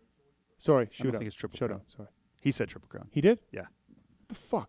Tits. It's a Showdown. Yeah. But it's not Triple Crown. What was the first one? Roczen? No. Red Bull sweeps the 250 class. Red Bull sweeps the 250. I don't know what that means. Well, I would guess it would mean that Vial and Juju, 1-2. And then what about third? I don't know. he made it up, man. I know. I'm not blaming you. I'm lost. Say it again. Just skip it. It's fine. It's not that big of a deal. From Jimmy G. We didn't have the right format. Yeah. Yeah, I don't know. I don't know. I didn't do any research on that. Hold on. Shocker. Rachel wants to talk about the Sphere. Hold on. Oh, boy. Rachel. That's my old boy. Hi there, Steve. My husband listens to you all the time, and I know he might hear this, so I really want to go see the Backstreet Boys at the Sphere, and I'm wondering what seats you recommend and what makes sense, because he says it's a little too pricey. It's not too pricey, ma'am. It's not. Is it too pricey to go look at the Last Supper on the ceiling? What's the ceiling thing in Italy, JT? The Sistine Chapel? Sistine Chapel, Is it too pricey to go see that? I mean, yeah, it's pretty pricey. But with ceilings like these, I don't know that anything's too pricey. So, Rachel, you can get away with the 300 level. Okay. I would not go to 400. It's too high. And then if you go to 300 level. Okay. If you go to 100 level, you need to get in row 19 or lower. Otherwise, the overhang from the 200 level blocks your view of all of the Sphere. All right, perfect. You know who Thank were you. too high is all those people that went to see Fish there. Oh, yeah. Yeah, Grateful Dead, too. We're way too high. Yeah, Grateful Dead, too. So, I mean, Rachel, if I don't know your financial situation, but getting the 300s, good prices, lock yourself in. Good price. And it doesn't make you feel sick or motion sickness or nothing too extreme? Like the IMAX theater. I mean, it can. Like, there's some visuals, like in the Eagles concert, they had the buildings go up and up and up, and then they kind of took you over top of the buildings, and like, yeah, I could see people getting a little weird out of that. Okay. So, yeah. But the 300 level. Yeah. Yep. All right. And make sure Perfect. you call back after you go and tell me what you think. I will. All Okay. right. Thank you so much. Have a nice night. Thanks. Appreciate it. If I were the Eagles, I would play the Wabowski clip at every show. Oh, yeah. Yep. I hate the freaking Eagles. And then he gets kicked out of the taxi and then gets his ass beat. I'd be like, this is what happens if you don't like the Eagles. Santa Malibu. What's up, Tyler? Yeah, I was wondering. I thought it might have just been old or a joke or something, but did Adams? I saw it on my Instagram thing. Did Adams and Cirillo get He his? did. Yeah, we talked about this off the top of the show. Yeah. I'm sorry, I must have missed it. No problem. Yeah, he really did. He really did. But listen back to the top of the show. We cover it. But yeah, Adam Cirillo got himself hauled off by the cops. Yeah, Can I throw that's a overstating it. Can I throw a restart suggestion real quick? No, we got to go. Thanks, Tyler. Appreciate it. What the hell's restart? I don't know. A red flag start, I guess. Oh, God. Okay, Yeah. next question. Definitely not. No lappers, no restarts. From Connor George, how did Darkside fare in his recent race against Emig? I have no idea. He raced Fro? I'm sure that he lost. didn't go well. No, I guarantee That you he didn't go lost. Yeah, I don't know how he went. I have a story about Dark. Oh, no. You're so hard on Dark. I'm not. You are. I love the guy. I know you do, I'm but you're pushing him to really- greatness. No. Can You're I pushing him to I don't know if I should say this suicide. You're way too hard on No. him. He's like the nicest guy He is. He's a great guy. Ever. He's a great guy. And you just... Bro. The fact that you're so conflicted means you need to tell a story, and I'll sacrifice some of my tweets at Tits time for it. Just say it wasn't about Dark. It was about someone else. Yeah, okay. Story. Okay, all I wanna hear right. the story. You're hard on This him. isn't Dark. This is someone else. Okay. This is my friend George. Got okay? it. Perfect. So, my friend George sends an email to the Alpine Star guy, who's Jeff. Great guy. Yep. Fantastic. Australian? Yes. Okay. And asks Jeff from Alpine Stars if he can have one boot for his buddy.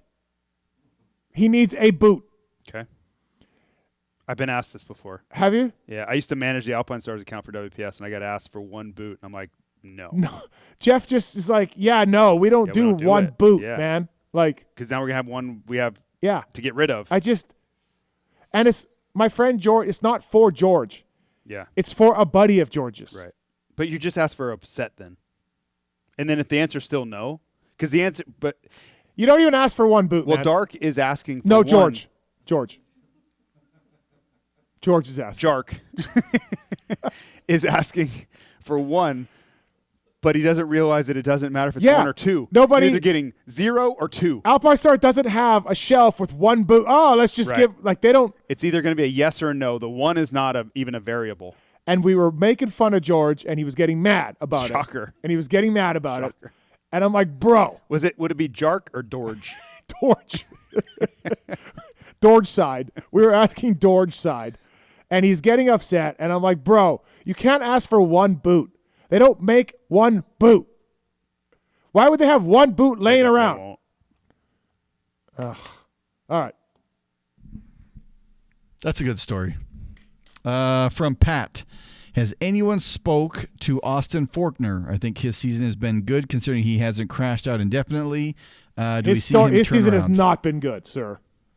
He says, do we see him turn around for outdoors? Do we hit the panic button? I think you need to start hitting the panic button. I do. But yeah, he's been through a lot. I mean, if you're thinking he's going to be in title contention, then you need the panic button. Yeah. But otherwise, like you have, I don't know. I think what he's been through, it's amazing that he's even out there. And he had his brain on the table. Well, I know how you feel about that, but he did have a very serious surgery. Yeah, no, and he missed a long time. But I mean, he hasn't even shown a heater lap where you're like, oh. He was better this weekend. You think? Yeah, he was better. I'm not saying. I'm not saying last year Austin Faulkner. I'm saying better. Yeah.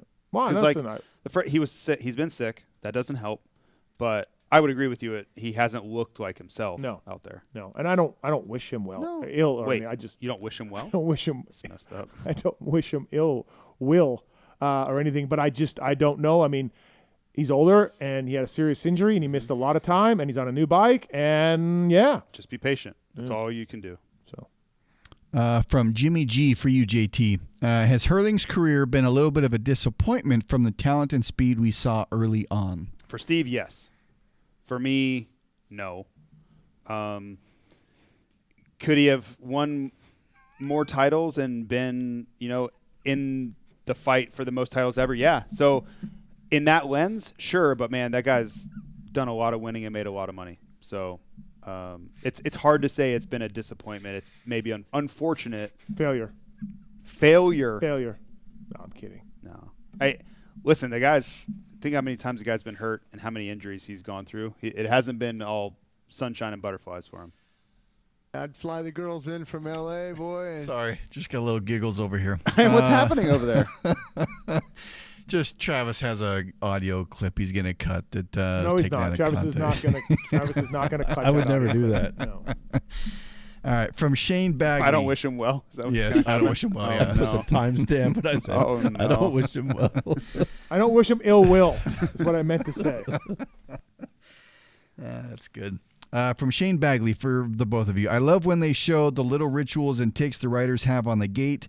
What's the funniest and weirdest things you've ever seen riders do? Chiz and Freezy. Yeah. Well, Osborne throwing up. Yeah, we didn't get to see that though. Yeah. I wish we had that one. Yeah. Man, I wish people could understand how much nervousness and pressure these guys feel, because it's not just about whether they do well or not. Like, there's also fear of hurting themselves really badly every time. I know I felt that, and I didn't have like the tick thing, but I can 100% understand where it comes from. JT, give me your favorite cheat meal. I really like sweet potato fries, so that would probably be in there. Yeah, I think that's probably it. That would probably be like, if I was gonna have something I shouldn't have, that would probably be that, or like I like frozen yogurt a lot, but that's You'd not never like have the like a worst. slice of cheesecake or something like that. It was not worth it for me. I don't like it enough. But like frozen yogurt, I really like that. That would be up there. Froyo. Yep. From Adam Roth, how different would both Kenny's and Eli's careers look if Kenny didn't grenade his arm at A2 in 2017? A lot. Yeah, I mean, JT said it earlier about Kenny, and I think I agree. Yeah, he wins championships. He is your, in my opinion, which isn't, you can't talk me out of it, and it's impossible to prove, but he's your 2017 Monster Energy Supercross champion. You look at the way that went done? Yeah. But like Tomac Yeah. blew it. Like the way Roczen was riding, Yeah. you're telling me he wasn't going to win Yeah. that one? No. Yeah. So Sure. much different. From Jesse D. Has a private team ever taken such a massive step up in such a short amount of time as HEP? It was only a few years ago that they had A-Ray and the 7 Deuce Deuce. I mean, it's kind of the natural evolution of a team, and they got great sponsors. They got Progressive. That's to me Yeah. is the move. Like, Yeah. holy crap, did they pull in some? They got some big Progressive. money. They got Cycle Gear on there now. I saw they got what's that flannel company? Dixon. They got Dixon. They got Twisted Tea Progressive. Yeah, they make it work. Yeah, Yeah, it's impressive. Yep.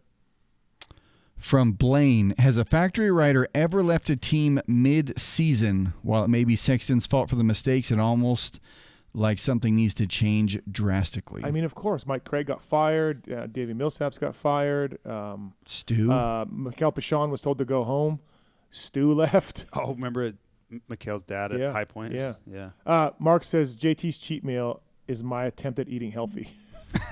It says sweet potato fries. I was like, what? Yeah. Mark's like, sweet potato fries, eating good, man. Yeah, we're having a good day on the health We're having a good scale day. there. Yeah. So yeah, I don't think Chase Sexton's leaving KTM though, sir.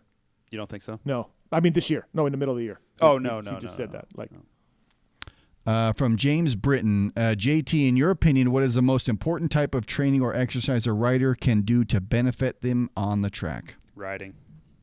I was just going to say that. A lot of people in the industry, and it's coming back around, but for a long time, are like, you guys bicycle too much. You got to ride your dirt bike more because that's what you do. Yep. You race I dirt wish I spent more time, in hindsight, working on my skills. I did so many motos. Mhm. Oh, my God, I did so many motos. Right. But I wish I had really taken a moment and worked on, okay, where's my bike not working? Mhm. What's holding me back on my motorcycle? Yeah. And where are my skills really lacking? Yeah. And in the months of like October, really leaned into those things. That's I think DV, it right? would help. DV is a big believer in that. He's like, you guys people do the same they ride the same line, Yep. same tracks. DV will have his guys, Ferrandis and Marvin and these guys doing, skill drills. Yeah. I should have done more of that. 100%. From Paul Reed, are Triple Crowns the way forward? I believe with some slight tweaking, they could be superior to a traditional race schedule. They are superior, but the teams and the riders don't like them at all. And that's So Mitch Payton was telling someone I was talking to Triple Crowns about, and they're just like, dude, they got to change the rule that we can't have backup bikes. And this is a factory team or somebody like Mitch telling me that. They got to carry these bikes around all year. They need those parts. The parts cost money. Mm-hmm. They don't have the parts a lot of times to stock 6 bikes. Right. They're like, and I'm like, yeah, but like Chad Reed just missed one Triple Crown at JGR. His bike blew up or whatever. And they're just like, yeah, well, whatever. Maybe give us more time. I don't know. But this team manager's like, we can't keep having Triple Crowns and carrying these bikes around all year that are full race bikes. And I'm like, yeah, I would think that's a pain in the ass / expensive. So the format is, to the guy's point, I believe wholeheartedly the format is superior. You don't have to have a backup. No. They just don't want to be the guy who's like, we should have had one, but we yeah, didn't. exactly. We're allowed Okay. backups and we don't have one. You're Oh gonna lose a shit! championship because your bike broke in race 1 and But you if got they're- 20th and you don't have a bike you can, Yeah. get together in time. Yeah, but you can see the guy's point about the parts being expensive and carrying the bikes around all year and all that. They should Yeah, of almost do course. the Triple No, Crowns. that's the teams don't care other than I think that's a unique thing with so many riders. Like that's a problem for Star and Mhm. Mitch. I think for everybody else, it's the cost. Like for these other teams to build another full race bike to have ready to go all the time, like that's a big added cost. Yep. Someone said, Steve, can we please get Billy Laninovich a wild card spot in the pulp race? Yeah, I mean, definitely. I haven't thought about the wild cards yet, but Billy would be a really good guy to have on there. We always take 250Fs, so yeah. From Colin Cedars, JT, who is your championship pick this year? His heart says Kenny, but he's still going Chase. I'm gonna pick Webb. Did you pick Webb at the beginning of the year? No, I picked Jet. Yeah. I'm gonna pick Webb. I mean, 10-point lead, the way he's riding. Yeah. It's not like I'm like he's so much better. That's not it. You just look at the math and the way he's looked. Yeah, I'll just go with the logical one. Okay. From Cody Shields, what bars does Beta run? I noticed the bar pad just says Beta. I think they're running Mika's. I couldn't tell you. I have no clue. I know they run Bridgestone tires. That's all I know. All right. And the last one is from Spencer Wickenden. Seemed as if the MXGP track was almost fully prepped before MX2 Moto 1. Are they changing it up this year? Normally they don't touch the track all weekend. Oh, I didn't pay attention to that. That's really like a promoter thing. Like they're not really saying like you can't work on the track. A lot of it is equipment and promoter availability. And I've been to races where they're doing a ton, and I've been to races where they literally nothing moves in between motos. Not one skid steer, not one dozer, nothing. Also, did you not think that track looked a lot like Hangtown? Yeah. Lewis and I were watching the helmet cam, and we're just like, dude, up a hill, step up, come down, off camp. Yeah, tricky. That I think it was better than that old track. It was so fast. Mm-hmm. The old Argentina track was one of the fastest tracks I've ever seen in my life. It's one where Sewer ate shit on, right? Over the big double. Over Endo. Double? Yeah. All right. That's old news, right? Come on. Seriously? What's up? Oh, he wants to go home, so he cuts the he cuts sure. the question short. Yeah. All the time. Yeah. Does that feel short though? It's unbelievable But that did it? It didn't. You want to talk about thank you, Daniel, and butting heads with people at the company. But I butt heads with my employees all the time. How many times does Augie have to step in from HR? A lot. Lot of written warnings. JT, have you ever dreamed of owning a pro motocross compound? No. Too expensive. No, it's so much work. I've seen it up close. No, I have Okay, not anyways, seen that. Jerry Limburner and his team at Scenic Sotheby's International Realty bring you an unbelievable opportunity. I don't have 1.3 million or whatever it is. Justin Barsha's Bamland, Greenville, Florida. It's available. Massive shop, gym, 2 supercross tracks, RV hookups, all the equipment you need to hit the ground running. Are you on it or no? No. Okay. Jerry Limburner, own the ultimate motocross dream. Call Jerry 850-842-1058 today. Is he a realtor? He is. He used to race. I know the name. Yeah. But he's representing Justin Barsha. He is in this sale. Estate. Yeah. All right, JT, first thing that comes to your mind. You ready? Yes. Motorsport.com. The sweepstakes that there's a fly kit involved in that I had to approve. Fly Racing. Cooper Webb. Decal Works. SoCal Gear in 2002. Race Tech. Gold Valves. I say that every time. Yeah. Gold Valves, my dad did suspension work all the time. Yeah, you just drop in gold valves. Every time. Yeah. Every time. X Brown goggles. Does Chiz still wear them? Yeah. Chiz. Renthal. CR High. Michelin. Knee replacement. Acherbis. Brian Fullerton. Firepower.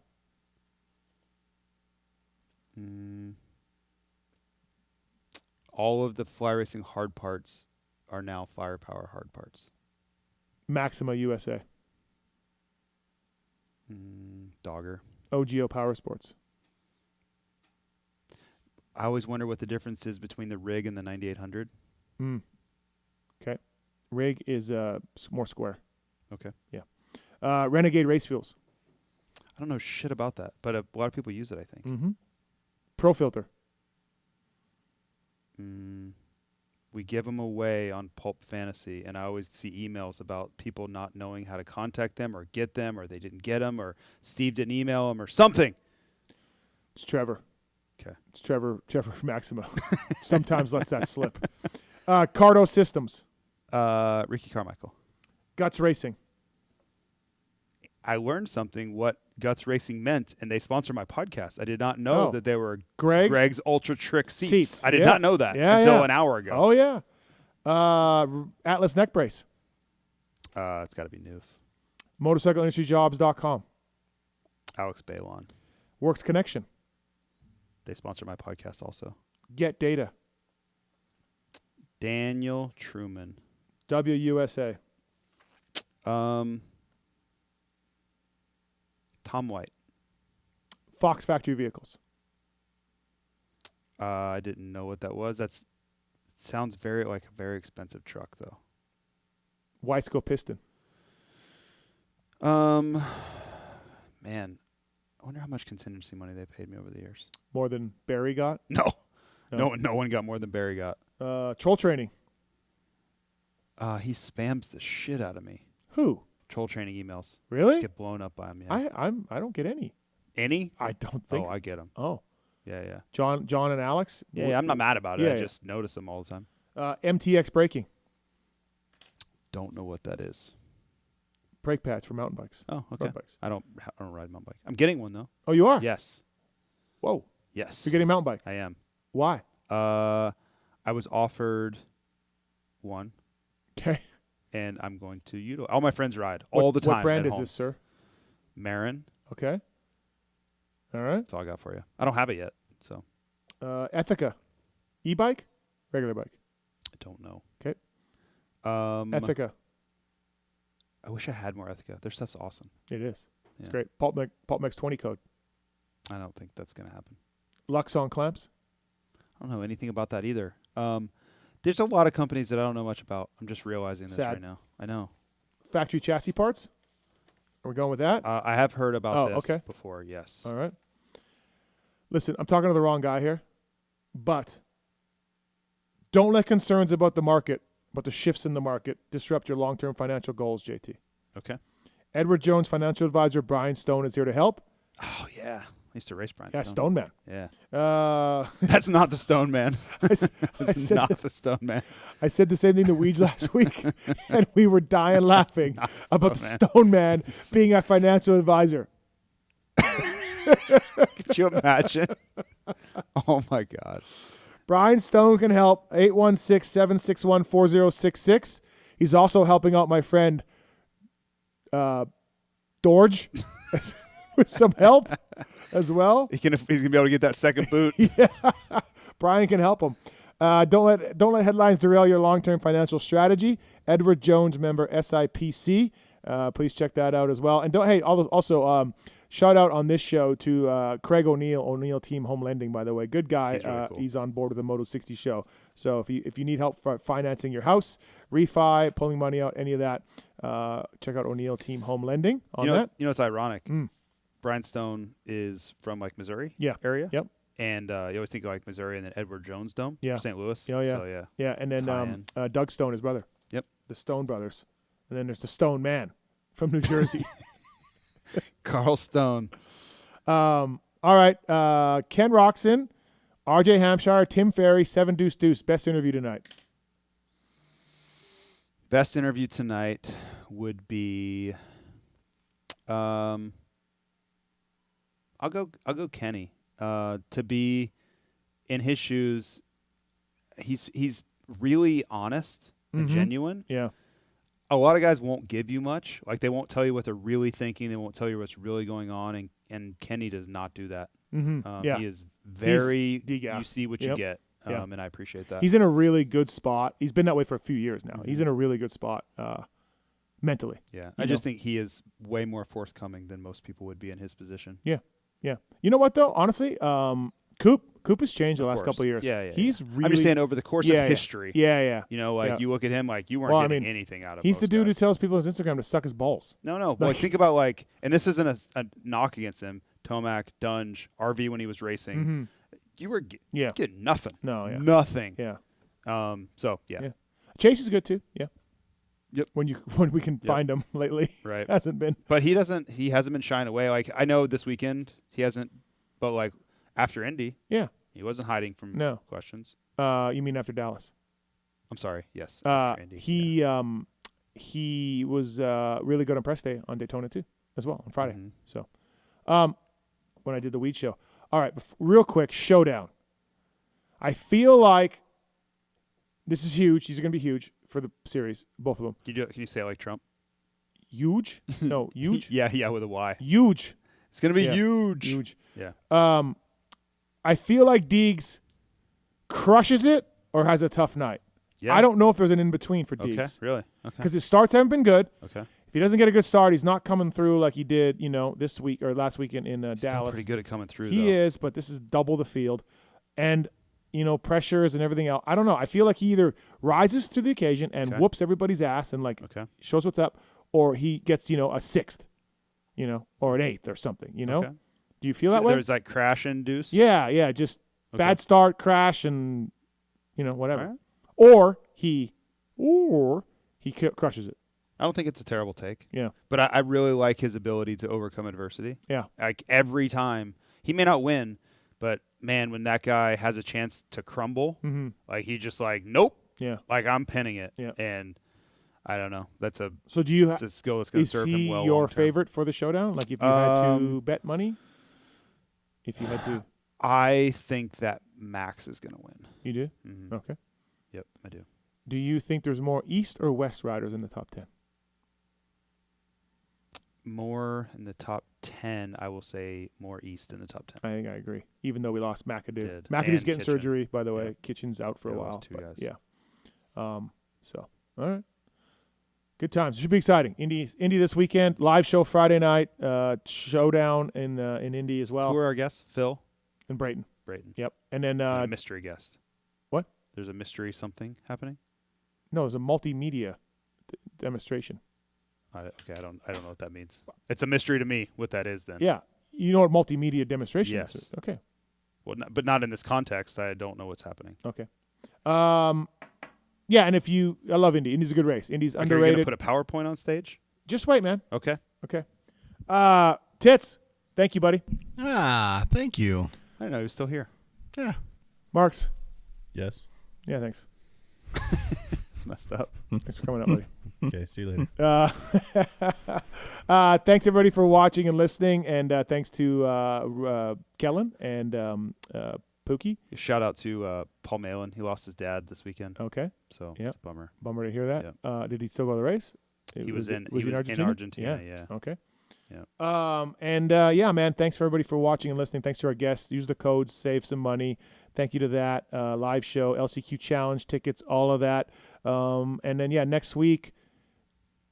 Uncle Phil's in. Next weekend? Yeah, Monday. Yeah. Monday night. He's always here. Phil's in studio next week. So looking forward to having him in. And again, thanks to our guests. Thanks you people for listening. Really appreciate it. And we thank the sponsors. And for myself, Steve Matthes, Jason Thomas. See you next week.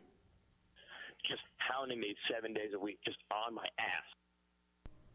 There's something I want to get off my chest. And it's about that summer when you went away to community college. I got an offer to do Playgirl magazine. And I did it. I did a full spread for Playgirl magazine. I mean spread, man. I pulled my butt apart and stuff, and I was totally nude, and it was weird. I mean, you probably didn't hear about it because I went under the name of Mike Honcho, but I just wanted you to know that.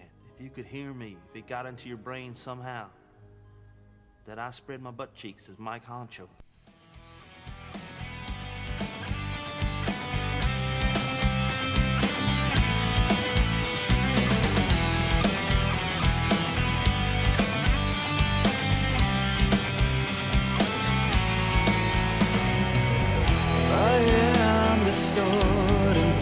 Your flame, how it burns to play your games. Destroy me, defeat me, and melt me down. You cast me a complete